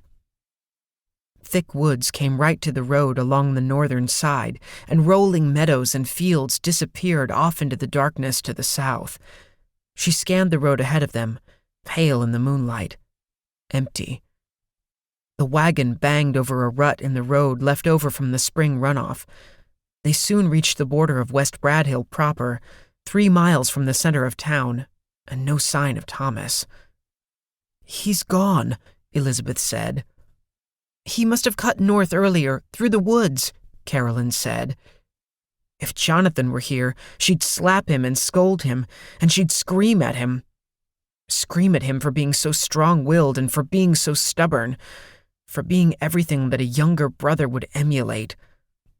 She climbed down from the wagon, holding onto the side. "What are you doing?" Elizabeth said. "I'm going to find him," she said. "But you agreed that if we—" Elizabeth said. "Yes, and I'm sticking with that. Please, go. I'll catch up with you once I found him." "You can't expect to march into the dark forest and find the boy by yourself." Carolyn walked across to the side of the road, looking out to where the path led. "We'll see." "We can't stay," Elizabeth said. "I wouldn't ask you to," Carolyn said. "The children—" Carolyn nodded. Elizabeth turned the wagon around and headed east, away from the town. "Be careful," she said. Carolyn raised a hand in agreement and farewell, then turned and faced the entrance to the woods. The darkness made following the path difficult. A rumble and a flash of light passed through the trees. Loose old branches shook free, falling around her. The sky turned a strange blue in a quick flash, the blue of a corpse's lips. Each step became a trial, but she hurried, breaking into a jog so that she might stay ahead of her panic. Eventually, a medium-sized oak stood silhouetted ahead of her. She'd reached the forest where it met the lake. The water lay just past a dozen yards of soft ground and ferns. She gasped. Body after body stood in the water, slouching, all facing the center of the lake where a huge column of darkness rose, full of movement and flashes of light. The water danced, waves rising and falling. Whatever will she'd had before dissolved. She tore her eyes away from the huge shadow and searched the shore. Maybe Thomas was nearby. In a sudden fit of horror, she turned back to the bodies and searched for any that looked like a boy. They were old and young, tall and short. Some looked normal, others filthy with leaves and mud. A few looked sunken and rotted. They stood so still. Carolyn paused. Nearer to her, a large woman stood in the lake, her hands raised, shining as though with a deep fire. She sang as the bodies in the water came toward her. Her voice grew loud enough for Carolyn to hear the words, though she couldn't understand them. Carolyn's pulse raced as she saw the silver eyes draw near. And then, the shore of the lake exploded in a line 50 yards long. Flames spit out from the trees, followed by a gut-shaking boom. A buzz ripped the air into loud, screaming whistles. The water around the bodies jumped, spray shooting off to the left. One body nearest the singing woman tore in half. Another lost its head, the hair and bone lump of it tumbling up into the air and then landing in the water with a splash. Carolyn looked over to the shore where the firing had come from. The Major was behind it, she was certain. Turning back, she saw the woman struggle. The rows of bodies had been thinned as wheat before a scythe, but there were still dozens moving toward her. "And we need to help because Alma can fix it." Was that what Thomas had said? So this was Alma. She watched Alma try to stand, holding her leg and grimacing. The glow around her hands and arms faded, a trick of the eye, a glimmer floating around her fingers. Carolyn ran out across the muddy shore and splashed into the water.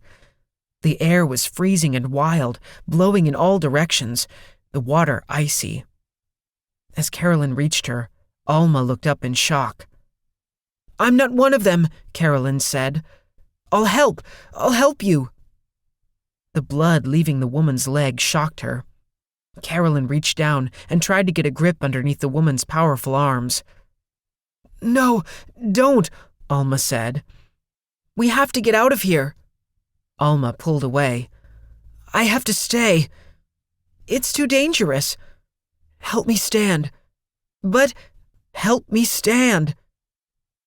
A pair of silver-eyed women pushed through the water toward them, bringing with them the rank odor of decay. Carolyn lost her footing and fell on top of Alma, both of them sliding into the icy water. More bodies rose from the lake, dripping black streams of water. Chapter 34. Lost to Hope.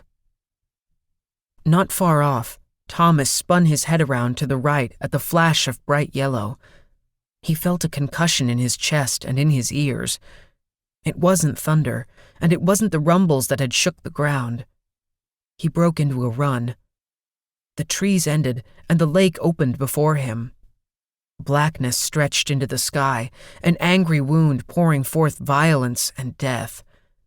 Air colder than a winter midnight washed over him. And the bodies. They filled the lake near him, men and women, children, old people, staring and hunched, backs arched, silver eyes gleaming, slouching toward the shore. Some wore only night clothes. Dirt and filth covered them. Some had pale skin, others mottled patches of decay. He knew most of them, his neighbors, friends of his father, children who went to the schoolhouse. But they were all gone now, lost to days and light and laughter, lost to hope. Like his own family, their lives had been snuffed out, embers blown away into cold darkness. The water was black and choppy, stretching out into the night. Thomas took a deep breath and sprinted to the shore. Chapter 35. Hold Fire. Hold fire! Major Pomeroy yelled, waving his arms. Do not fire!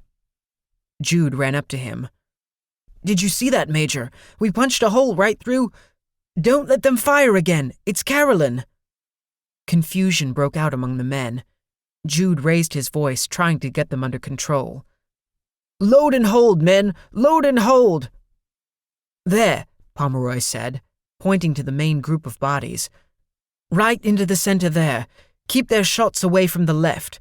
Hit neither of those two people down at the edge. Don't even aim near them. Do you understand? He pushed his way through the branches. Jude followed. You'll give them the order, Pomeroy said. Get them pointed toward the center of the lake, toward that towering thing. Give me half a minute and then have the men fire. Cannons toward the middle, muskets toward the bodies. Where are you going to? No time to waste, Pomeroy said. Past him, scores of bodies rose out of the water, farther out than the ones they'd just shot at. Their eyes shone, 100 silver candles reflecting off the turbulent water. Jude caught Pomeroy by the arm and turned him to the water. Pomeroy looked at the bodies that had just appeared and then back at Jude. Right, he said. Shoot them, too. Pomeroy patted him on the shoulder, then broke into a running hobble down through the trees that bordered the lake. Bursts of color, bright and quick as lightning, shot out across the lake from the center. The ground rumbled. Chapter 36. The Secrets of the Living. A shot rang out behind Jude, the ball clipping through the leaves. He shouted at the men to hold their fire as he ran back up to the guns. Several of the men had their weapons raised, getting a bead on Pomeroy as he ran off. He's getting away, one of them said. Another shot rang out. Damn it, Jude said. Lower them muskets right now. But nothing. He's one of us, don't you see that? He ran over and reached out, pulling down the barrel of the last musket trained on the disappearing figure of the major. But if he goes to tell them what we... Tell them? The British? Boys, open your eyes. Ain't no British but our major over there, and he's doing all he can to save some good people. He pointed at the lake. Now, go on and take a good look at what our problem is here, because we don't have time to stand around jawing about it. Go on. The men moved up into the trees. A few already knew they weren't facing companies of the king's troops. Morrill watched the shore across the way where Pomeroy headed. The rest of you, Jude said, Get on over here and see if you can't take out some of them down there, down where he's headed. Go for their heads. A good shot can slow them down, and that's what we need.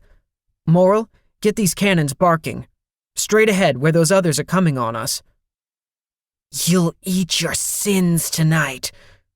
The voice was high and piercing, coming from the darkness. The water will soften your cold flesh down below. Whispers surrounded them. Jude? Moral said. Don't know. Jude strained his eyes and saw movements beyond the outcropping, shadows in the trees. Some of the men fired off their muskets, a few toward the lake, others into the surrounding forest. Now, don't all start firing without a plan, Jude said. Captain Adams, just off to his left, dropped his musket to the ground. He craned his neck and looked above them. Jude followed his gaze. Pale faces with silver eyes looked back at them. They were in the trees, more than a dozen of them surrounding them. The bodies hung upside down, grotesque bats. Your secrets will follow you as the light fades, one voice whispered. They dropped from the trees, gray and filthy skin, cold to the touch. Men cried out in terror. A handful of shots went off, and then there was an awful silence as the men struggled to wrest themselves from the bodies that landed on or next to them. Jude saw Captain Adams's neck snapped by a young woman who didn't even give him time to cry out before clamping her mouth over his and spraying black liquid. A harsh shriek split the air. One body stood behind one of the cannons, an old man with wild hair and beard, the flesh of his lips torn and hanging loose. He yelled in the terrible language they'd heard at the tavern before it fell. Others ran over to him. The dead turned the cannon. Jude used the bayonet on the end of his musket to keep back one corpse, catching it hard in the throat and using both arms to slice the neck near to clean through. After a violent struggle, the body fell and lay twitching, struggling to regain its footing. More came at them from the trees. Fall back! Fall back! Jude yelled. His foot caught on a root, and he slid down the incline to the lake, losing his musket. The other men panicked, driven back on top of him. Here and there, a musket shot sounded. Jude struggled to get to his feet. Silver eyes tracked him. Screams filled the woods. A hand got him under his arm and yanked him to his feet. It was Moral. What now? He said. Jude turned. The lake was at their backs. A dozen pairs of silver eyes were coming through the darkness of the water toward them. A handful of the militia were down at the water's edge with Moral and Jude, some with guns, some, like Jude now, without. Up the outcropping, the yelling grew more infrequent. They're on one cannon, Moral said. Got to get them back, all of them, Jude said. The ground shook again, harder this time, hard enough to rattle the water of the lake itself, sending it up in jumping waves. One of the militiamen came running down toward them with no weapon. Jude raised his hand to signal the men, and just then, the cannon, manned by the dead, went off with a deep boom that echoed off to the other side of the lake. The man running down the hill landed at Jude's feet in 2 pieces and a shower of blood. Several of the militiamen fled. One of them ran in the direction that Major Pomeroy had gone, only to be chased, caught, and pulled into the water by 2 corpses. This way, Jude yelled. He traced the shore in the other direction. Hellish voices came down from the cannons. Jude kept calling, making sure that the militiamen who'd gotten down from the onslaught were with him. They waded around the end of the outcropping, pushing through the water with all the speed they could manage. An eerie light seeped from the darkness at the heart of the lake. There were 16 men with him, by Jude's quick count, most with their muskets. The ground rumbled, a slow and heavy movement that made him think of a heavy wagon train passing. Get everything reloaded, he said. We're taking those cannons back." The wind kicked up into a billowing force, tearing the words from his lips. "How we going to fight them if they have the cannons?" one of the men shouted. "We get up there before they can turn them this way." "What the hell are they?" another said, as he tamped a shot into his musket. "The end of us all, unless we can get the cannons back." Light brightened over the lake as though a rotten green sun shone through a thunderhead. Soon as the men finished reloading, Jude traced out a plan, pointing along the overgrown shore. They would wind their way along the rocks and trees, up the steep side of the outcropping, then line up and shoot 2 volleys into them. Morrill would lead the men, and Jude would bring up the rear. Jude gave the order, and the men followed Morrill and snaked through the weeds and rocks, reaching for good handholds as they reached the steep incline. The men didn't speak. Most of them didn't even glance over at the lake, a scene grown even more hellish and worrisome. As the last of the men set off, Jude looked off behind himself one last time. Still, none of the bodies had followed them around the outcrop. He turned and hurried after the line of men. Another cannon shot boomed out across the water. Jude hoped the major was in the clear. "She tried to end it, but instead she ended herself and the babe and William's wife." The voice was a hiss. Jude stopped in his tracks and turned. There, along the muddy edge of the rocks, was a shape, big and hunched, eyes shining bright and locked on his own.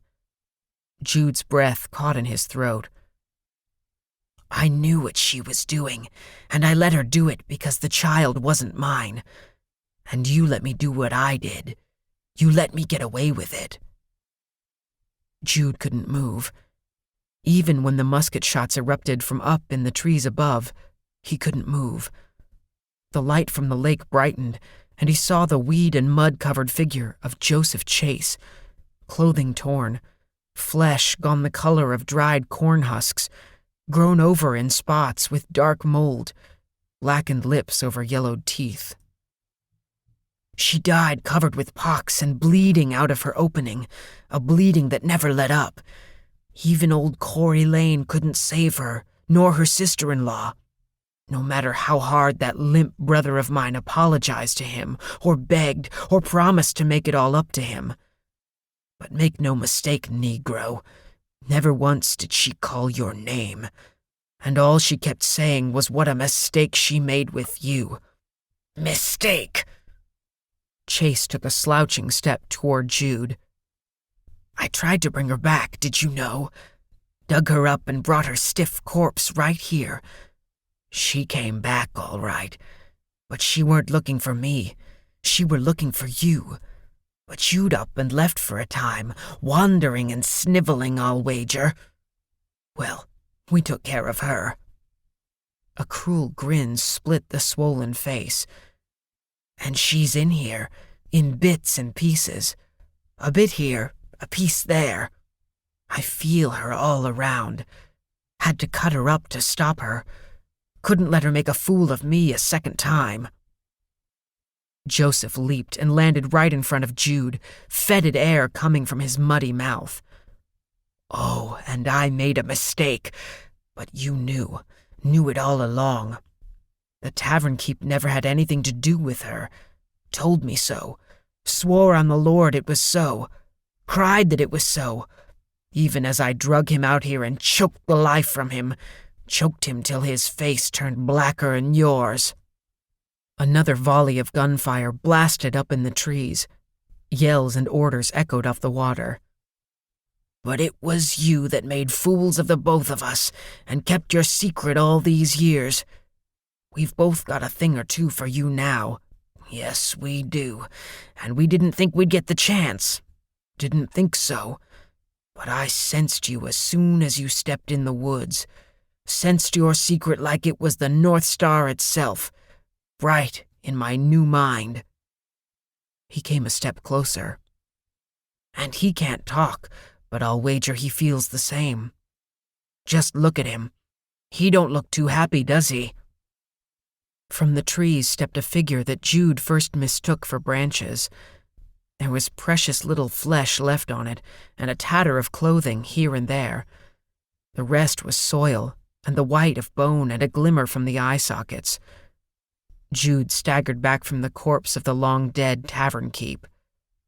Joseph Chase reached and grabbed Jude by the arm, pulling him off balance with a surprising strength. "She said you cried like a babe for her, and that it disgusted her, didn't she? Yes, she did.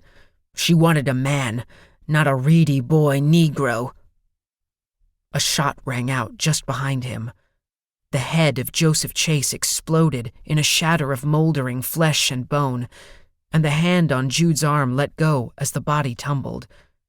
Jude yanked his arm free. "Come on, Brewster, we almost got them," Morrill yelled from up the ridge, lowering the musket he'd just fired.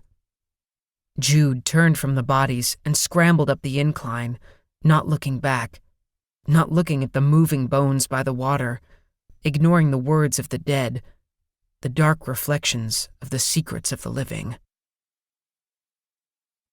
Chapter 37. Bloodfire. The bloodfire drained away. One moment, the words flowed and vibrated and pulled forth the power that Alma needed, and then a mini-A ball drove into her thigh, sending her sideways. The water and air exploded, and now this other woman was on top of her, yelling, trying to pull her out of the lake. Alma's leg burned, and the lake and night around her kept wanting to slip away in a wash of white. She had to finish the ceremony. As she struggled to stand, another pair of hands grabbed her right arm, pulling. The Chase boy. This was the help he brought? A young woman who wanted to do nothing more than pull her from the lake? "Let's go," the woman said. "No," Alma said. She tried to shake them both off, but didn't have the strength to wrench herself free, and she knew she wouldn't have the strength to stand up if they let go. She looked down to find blood running from her leg into the water. The bloodfire sputtered in her hands, the glow fading. It wasn't working. The lake rumbled, the water shaking and splashing around them. Alma tried to move forward. The hands held her back. Alma turned to the boy. "Deeper," she said. "I need to be deeper to make this work." Thomas stared at her lips and then nodded, leading her out. The woman held them back. Thomas leaned around and shouted, the two of them arguing. The dead came toward them, drawn to Alma and the power, but they were nothing compared to what emerged from the center of the lake, a power larger than anything she'd imagined. But she was the only one with a chance, the responsibility hers. The boy dragged her out until the water rose over her knees. She began the song again, trying to find her voice, trying to find the power even as the world went white around the edges of her vision. She took 2 quick breaths and continued the song. "Thomas, they're coming!" Carolyn yelled. She tried to pull Alma away again. "We need to keep," the boy shouted, his next words lost beneath the deep boom of a cannon from the shore. The deadly projectile cut out into the darkness. Alma kept repeating the proper words, praying she recalled them properly. A connection tugged at her mind. She wasn't far off. She leaned on the woman and the boy. That's when the voices filled her ears, the voices of the dead, screaming. Chapter 38. A Hellish Banner. Pomeroy ducked at the sound of the cannon. It hadn't been half a minute. The single shot cut the air over his head. He sprinted around the narrow inlet that marked the southern edge of the lake, cut through the branches and bracken, running as fast as his wounded leg allowed. Calls filled the night, voices from the bodies in the lake, voices returning their calls from the dark woods, the stony words of the dead. "Bloody coordinating themselves better than we are," he muttered. As he pushed from the thicker undergrowth to the shoreline, he came to a stop. The glow from the middle of the lake threw its eerie light across the water and ground and trees. The corpses closed in on Carolyn, and now the boy, he saw. Another group moved to the shore where the cannons were, but that wasn't what stopped him. The woods were full of movement, up from the direction they'd come. God, no. The dead came through the woods, a line of them, 4 abreast, stretching back into the darkness. Their skin gleamed of raw flesh in spots, blackened and burned in others. Glimmering eyes shone with hatred. Most had no hair left, nor any clothes. Pomeroy understood. The fires at the mill, the church, even that didn't stop them. Among the marching corpses were a few that didn't appear to have come from the fires, including one in a soiled British uniform, holding aloft a broken musket with a bloodied shirt tied to it, a hellish banner. Others had muskets, the bayonets catching the light from the lake on their wicked edges. At the head of the line, a pair of skeletal figures lurched, their eyes burning. The night around them darkened with something not of this world. Trees, plants, the ground itself, all appeared to shrivel and die as they passed. Even the dead behind them gave them distance. Pomeroy had no idea how to stop them, not even with cannons. The ghastly army of the dead would sweep a merciless path through the surrounding countryside, growing ever larger and more deadly.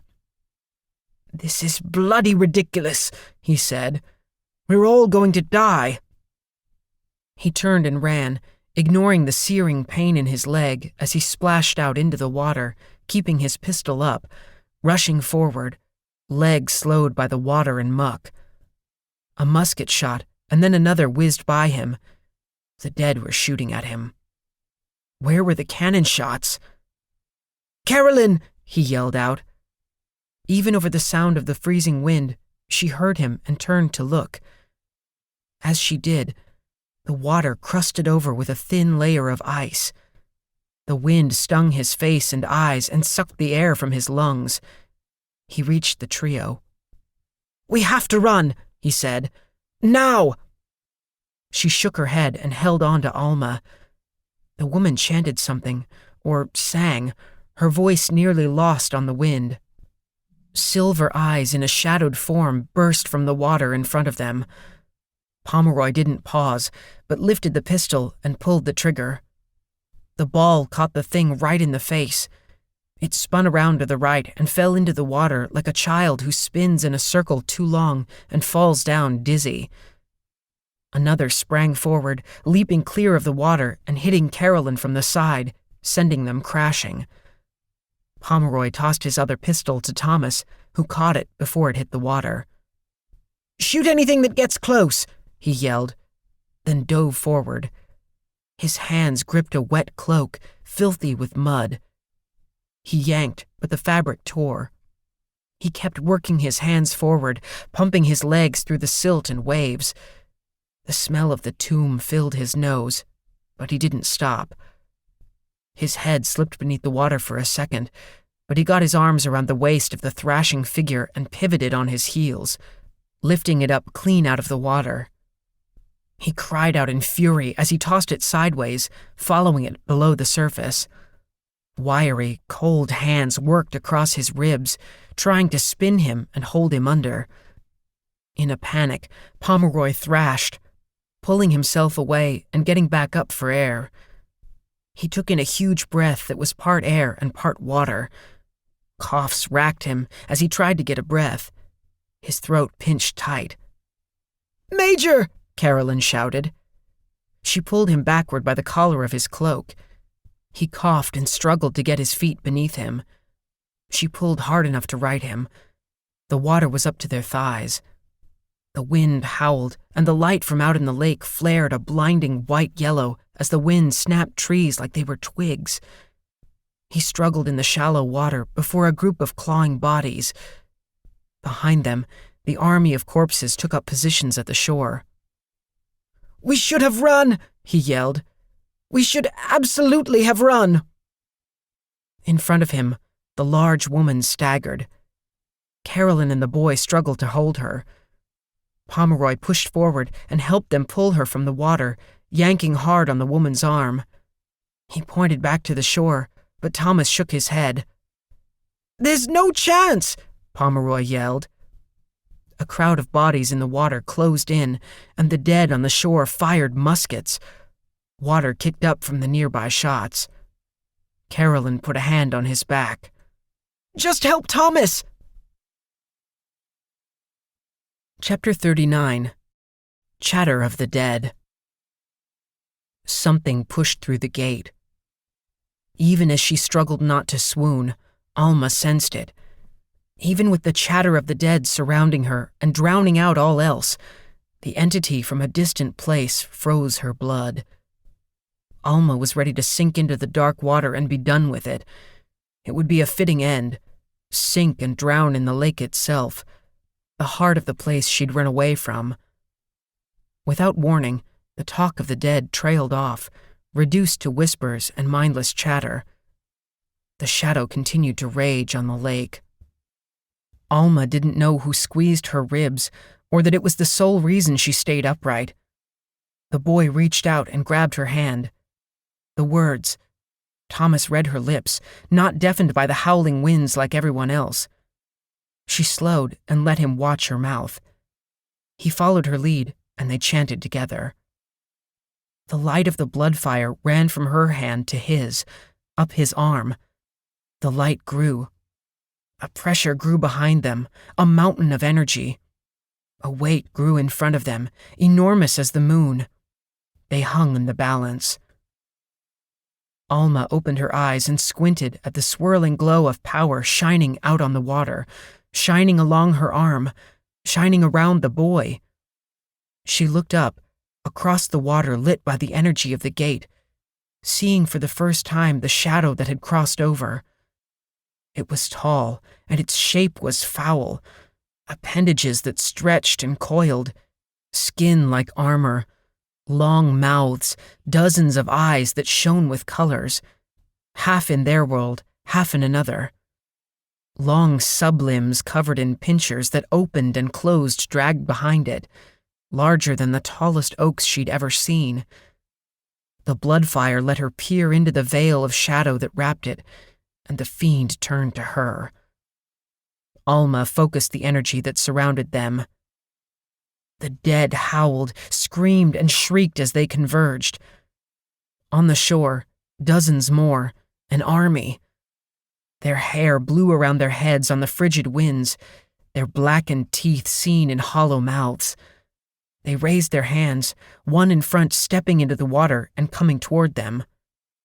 The wild water all around them roiled with impacts from the branches, the bodies, stones the size of heads. Alma ducked as a fist-sized stone tore through the air next to her. A wide wave of red light spread out from her hands and the boys, shooting across the lake, through the air, into the darkness in the sky. It hit the edges of the shadow. Veins of bright red and orange filled the air. A collective howl from the dead shook the bottom of the lake and rose over the hills and trees. Energy exploded, meeting head-on. The sky filled with a blinding mix of jagged lines, blood and lightning, comet streaks above the lake. And it pushed back stronger than she had imagined. Alma staggered, the boy too. A crushing power threatened to smother them both.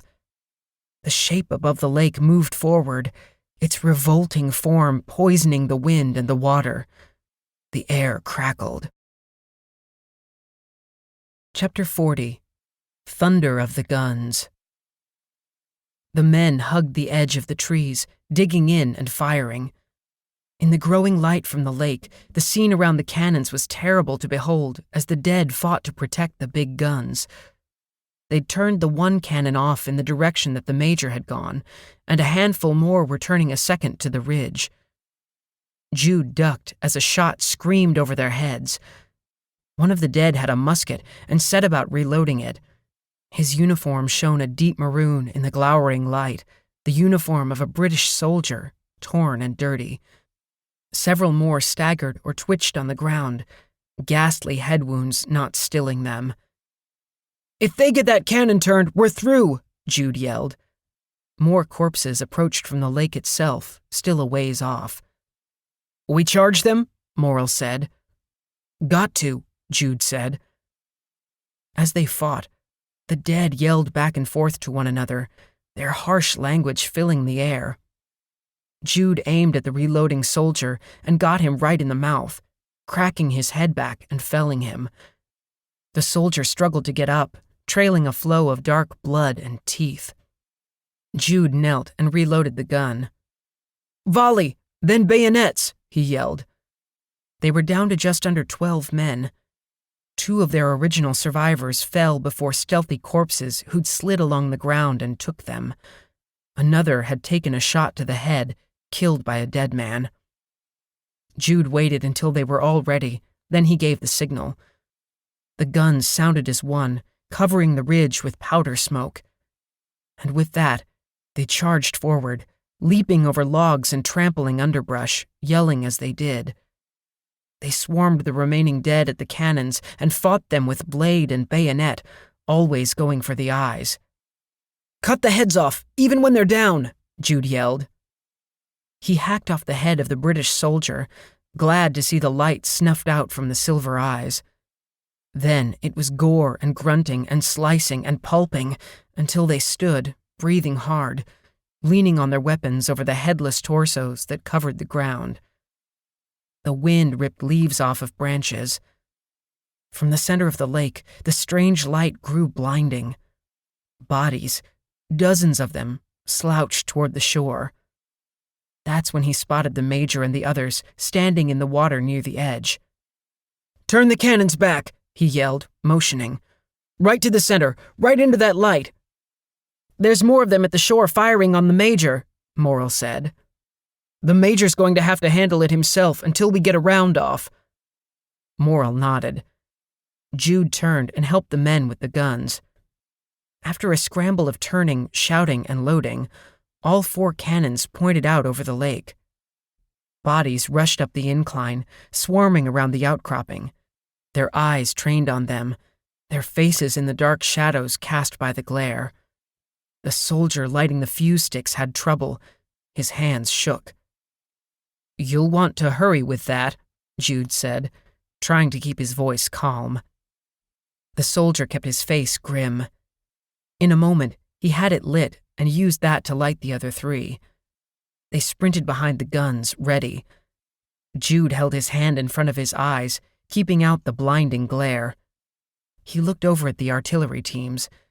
In the shifting light coming over the lake, he saw the men steady themselves, their faces blackened with powder, their eyes taking in the horror. Time to take a shot right into hell. Jude straightened up and bellowed at the top of his lungs. "Fire!" The guns thundered. Chapter 41. To lose everything.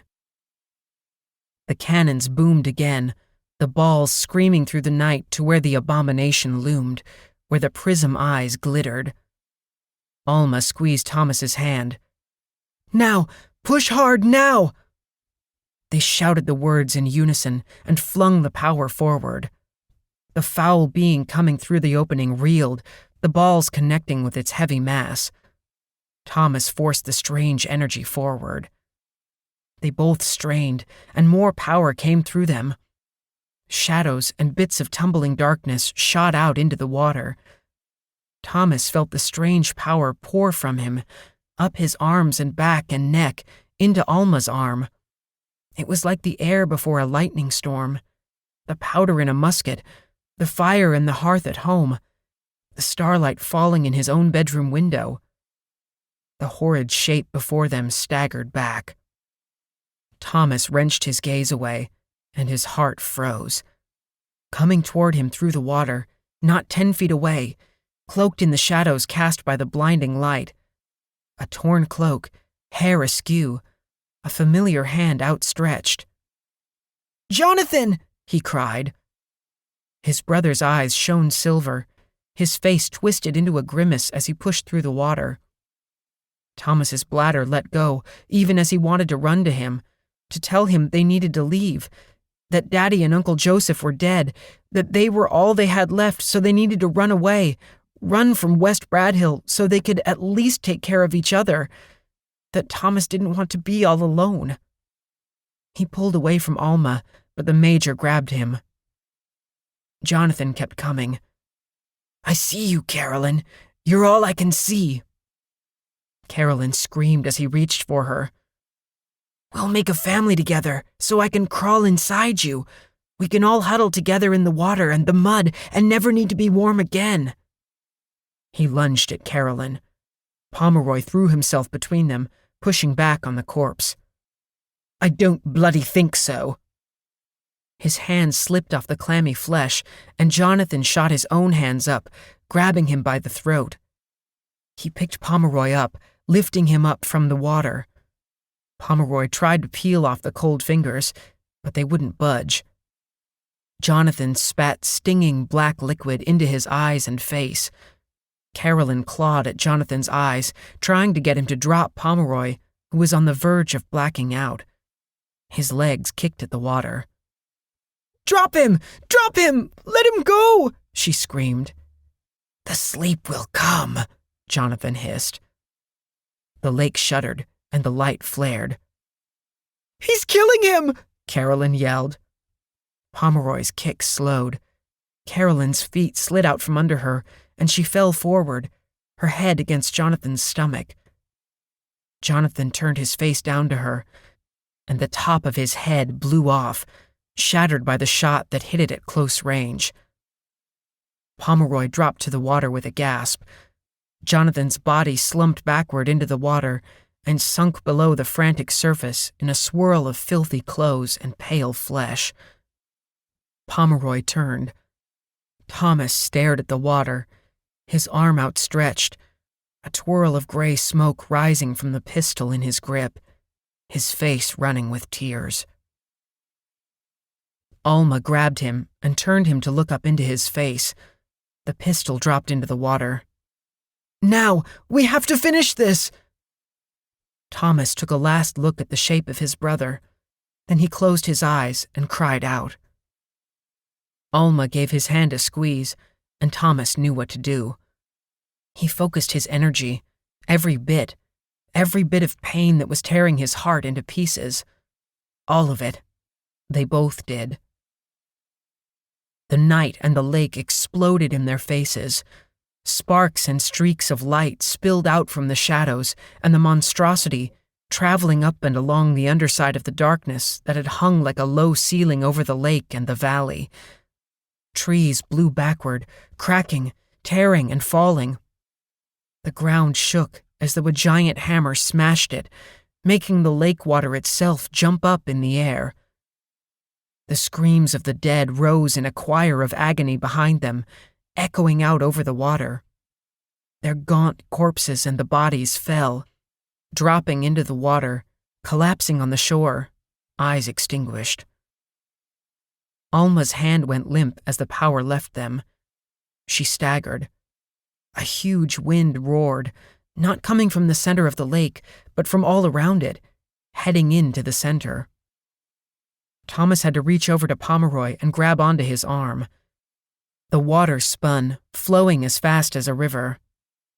"That's it! Out of the lake!" Pomeroy took hold of Thomas's arm just after everything blew apart. The water rushed around them in a circle, yanking at his legs, trying to pull him off his feet. They turned to fight their way back to shore. Thomas slipped from the Major's grip. Pomeroy spun around, then lost his footing, swept out after him. Bodies floated around them in the black water. He swung his arms around, catching Thomas by the shoulder, locking his fingers. He would not let anyone slip away again. Thomas flailed, the water up to his neck. He struggled, trying to swim against the torrent, choking on water. Pomeroy pulled him in close, his arms around his neck, nearly strangling him. The militiamen gathered on the shore. Carolyn stood waist-deep in water, straining to hold up Alma. The men worked their way out to them, linking arms and forming a human chain. "Hold on, boy," Pomeroy said. "Just a little swim. We'll be out in a minute." A sudden rush knocked him loose again.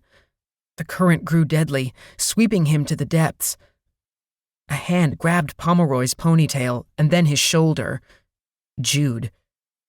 Thomas kicked his feet, helping. Water was tugged at his legs, pulling at his breeches, his jacket, his shoes. They inched back toward the shore. Beneath his feet, the bottom of the lake shifted, rocking. The soldiers pulled at Pomeroy and Thomas, fighting the massive current. By the time they reached the shore, Thomas felt like a shivering sack. They stood in silt and mud and slimy rocks, exhausted. A huge roar came from behind them. Carolyn came up next to him, drenched. Pomeroy grabbed her arm above the elbow. "We have to leave. Everyone. Now!" The roar from out in the lake rose in volume, drowning out even the wind. The soldiers lined the edge of the shore, staring out into the howling darkness.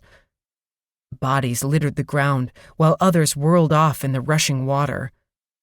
A deep, muffled crack shook the ground. The water of the lake drained away, spinning into the earth, all of it. A handful of men ran toward them, their faces dark with powder, their hair slick with sweat. Morrill was at the head of the group. "He all right? The boy all right?" he yelled, out of breath.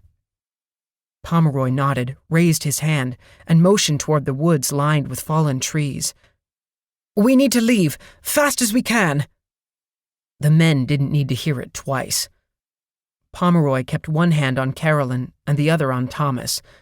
2 soldiers helped Alma. The wind screamed, and another rumble shook the ground. There was no easy way through the fallen trees and burned corpses that littered the ground. The soldiers scrambled over them, cursing and yelling, branches breaking beneath their feet. Thomas followed and had to be lifted more than once. The sky lightened, bringing the woods into a faint blue-gray focus. The strange power that had coursed through Thomas vanished. He staggered, often dragged by Pomeroy. It became a blur to him, a haze of exhaustion.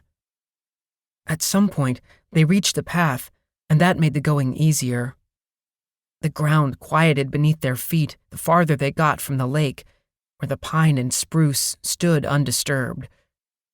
The soldiers were scattered now, most up ahead. Pomeroy wasn't able to run as fast since his leg was hurt, but he didn't let go of Thomas either. The path opened out into a clearing. The sky to the east faded from black to a deep indigo that lined the horizon through the trees. There was dew and mist across the grassy clearing. Carolyn tumbled to the grass, landing on her knees. She fell in a heap and shook with sobs. Pomeroy fell to his knees next to her and put his arms around her. She tried to beat him away, landing several fists onto his face, but he held on, pulling her into him. He buried his face in her hair and pulled her into his chest. They rocked back and forth. Thomas didn't know what to do. He watched them, and then he turned back to the woods the way they'd come. A strange gray ash covered the tops of the trees. There were no birds in the sky. A giant graveyard, no life. Something jabbed his leg. He reached into the soaked pocket of his breeches and pulled out one of the keys from the broken fife. It had twisted and was poking him. He let it fall to the ground. "We have to go," he said. Pomeroy looked up at him. His eyes were red, and he had snot running from his nose. He nodded and stood up. Gently, as though she were injured, he helped Carolyn to her feet. He said a few words to her that Thomas didn't catch, and then they started off from the lake again. Thomas led the way, soaked and shivering, just as Pomeroy was himself. Up ahead, Jude stood at the end of the path. Pomeroy hurried them forward, still holding Carolyn by the hand. They came out onto the road. Thought I'd have to go back and find you, Jude said. I'd hate to imposition you like that, Pomeroy said. Too late, Major. You already impositioned me plenty. But you didn't do too bad, for a lobster back. We have our uses. The surviving men gathered next to the road, staring back the way they'd come. How are we getting out of here? Pomeroy said. With us, came a voice. Elizabeth came toward them on the wagon, spare horse in tow. She climbed down and rushed over to Jude. I had to come back, she said. I couldn't lose any more, and I don't care who knows it or not, or where we go or how we're together, as long as we are. Jude pulled her tight into a hug. Pomeroy looked around and pushed his hair out of his eyes. Now, might we finally leave? They set off minutes later, the injured loaded into the back of the wagon. Pomeroy leaned against Thomas, who stared at his feet. A soldier helped Alma tie a bandage around the wound on her leg. No one spoke. The wagon climbed the hill and then started down the other side. The soldiers followed behind them on foot. Most appeared stunned. They'd done well, Pomeroy thought, but they hadn't seen everything those in the wagon had seen, nor lost what those in the wagon had. The sun broke over the horizon. Around them, the mist burned off. Plowed fields caught the morning light. After a time, Pomeroy looked back. West Bradhill lay beyond the forested hills, out of sight. They'd made it out. Carolyn looked over at him, fixing him with a hard stare. Is it possible to lose everything? Pomeroy almost said something flip, but stopped himself. Yes, I suppose so. The morning air grew warm as the sun climbed. Epilogue. 6 years later, Greencastle, Pennsylvania. Shades of the Dead. Thomas ran the small hand scraper along the violin neck clamped in the wooden vise and then leaned over to check the smooth plane he'd made on the carving surface. A neat furrow, though there was a slight wiggle in it that Nathaniel Longstreet would notice. Longstreet was a local instrument maker that Thomas had been apprenticing with for the past several years, demanding yet patient. Thomas enjoyed the work. The detail of it, the fifes and fiddles, the feel of the wood and the tools, the smell of sawdust, turning something rough into something that could shine and sing. When he'd first told Pomeroy what he'd wanted to do, he'd more than expected a stinging barb. Ah yes, just what the world needs, a deaf fiddle maker. Instead, Pomeroy had bought him the finest tools he could find and made space for him in which to work. Thomas checked the edge on his scraper again with his thumb, then leaned in and took another pass. A curl of wood spun out beneath the edge of the scraper. The sun came in through the dusty window of the barn, shining on the pile of wood scrapings he'd made. A square of light appeared on the wall as the side door to the barn opened behind him. Thomas stood up and turned around. Lizzie stood in the doorway. We got a letter, and Papa wants you to be there, Thomas. With that, she spun around and ran back to the house. Thomas crossed from the workshop area in the barn to the tavern. The leaves in the trees were still green, though they blushed with a hint of the reds and yellows to come. Sunlight, warm for September, dappled the ground. He opened the back door to the tavern, inhaling the aroma of fresh beer and bread. 2 hot loaves sat cooling on the table. In the public room, Pomeroy leaned in the doorway that opened onto the street in front, wearing his customary apron and loose shirt, his long hair pulled back with a tie. There you are. I wondered if you'd gotten lost. What? Thomas said. I came straight away. Remind me not to send you running for help if there's a fire. Ah, more sarcasm, Thomas said. I never tire of it. Pomeroy sniffed and approached the long bar. I thought you might have the honor of reading the letter we received by post," he said. He held up a letter and broke the wax seal on the back, then handed it to Thomas. "What's it say?" Lizzie said, impatient as always. She was only 5. Carolyn looked up at him from where she sat polishing the pewter utensils for the tavern. She was going to have another baby, though she didn't look it yet. Pomeroy had told him the night before after they'd closed up for the evening. He'd poured Thomas an ale as a toast, and the two of them had tossed back and forth ideas for names as the logs in the hearth had faded to embers. It had been well past midnight by the time Thomas had gone off to bed. "It's from Mr. J. Brewster, Brewster's Inn, Ipswich, Massachusetts," Thomas said. He opened the letter, brushing off the last of the wax. "Who's that?" Lizzie said. "Where's Ipstitch?" Carolyn shushed her. "Read it, Thomas," she said. Over the years, Thomas had become good at reading both of their lips. He cleared his throat and held the letter in the sunlight. The writing was strong and clear, from Brewster himself. "Dear Pomeroys and Chases, I hope this finds you all well and prosperous this autumn. We are all fine, and business is good. We've developed the reputation as the finest tavern north of Boston, and are always busy with travelers and locals. A few bits of interest you ought to know about. Firstly, Elizabeth and I have now a charming and delightful set of twins, nearly a month old. They are beautiful and healthy. Isaac and William, and more than enough to keep both of us busy round both sides of the day." Pomeroy chuckled. "Good Lord, twins!" He smiled at Carolyn. "Try not to do that, dearest, if you would be so kind." "Please, as if I have a choice," Carolyn said. She shook her head and smiled. "Poor Elizabeth. Go on, Thomas." Thomas shifted the letter and continued. "The second big news here is that Ipswich has a new mayor. Mayor Zeke Morrill, in fact. He and Alma and their boys are busy with their dairy farm, and now Morrill has transferred his knack for being the most likable fellow in town into being the most likable mayor in town. William, the third bit of news is for you.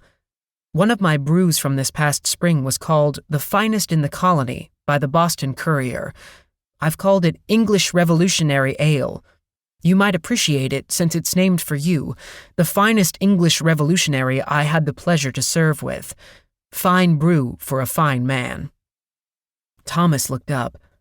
Pomeroy shook his head, a smile on his lips.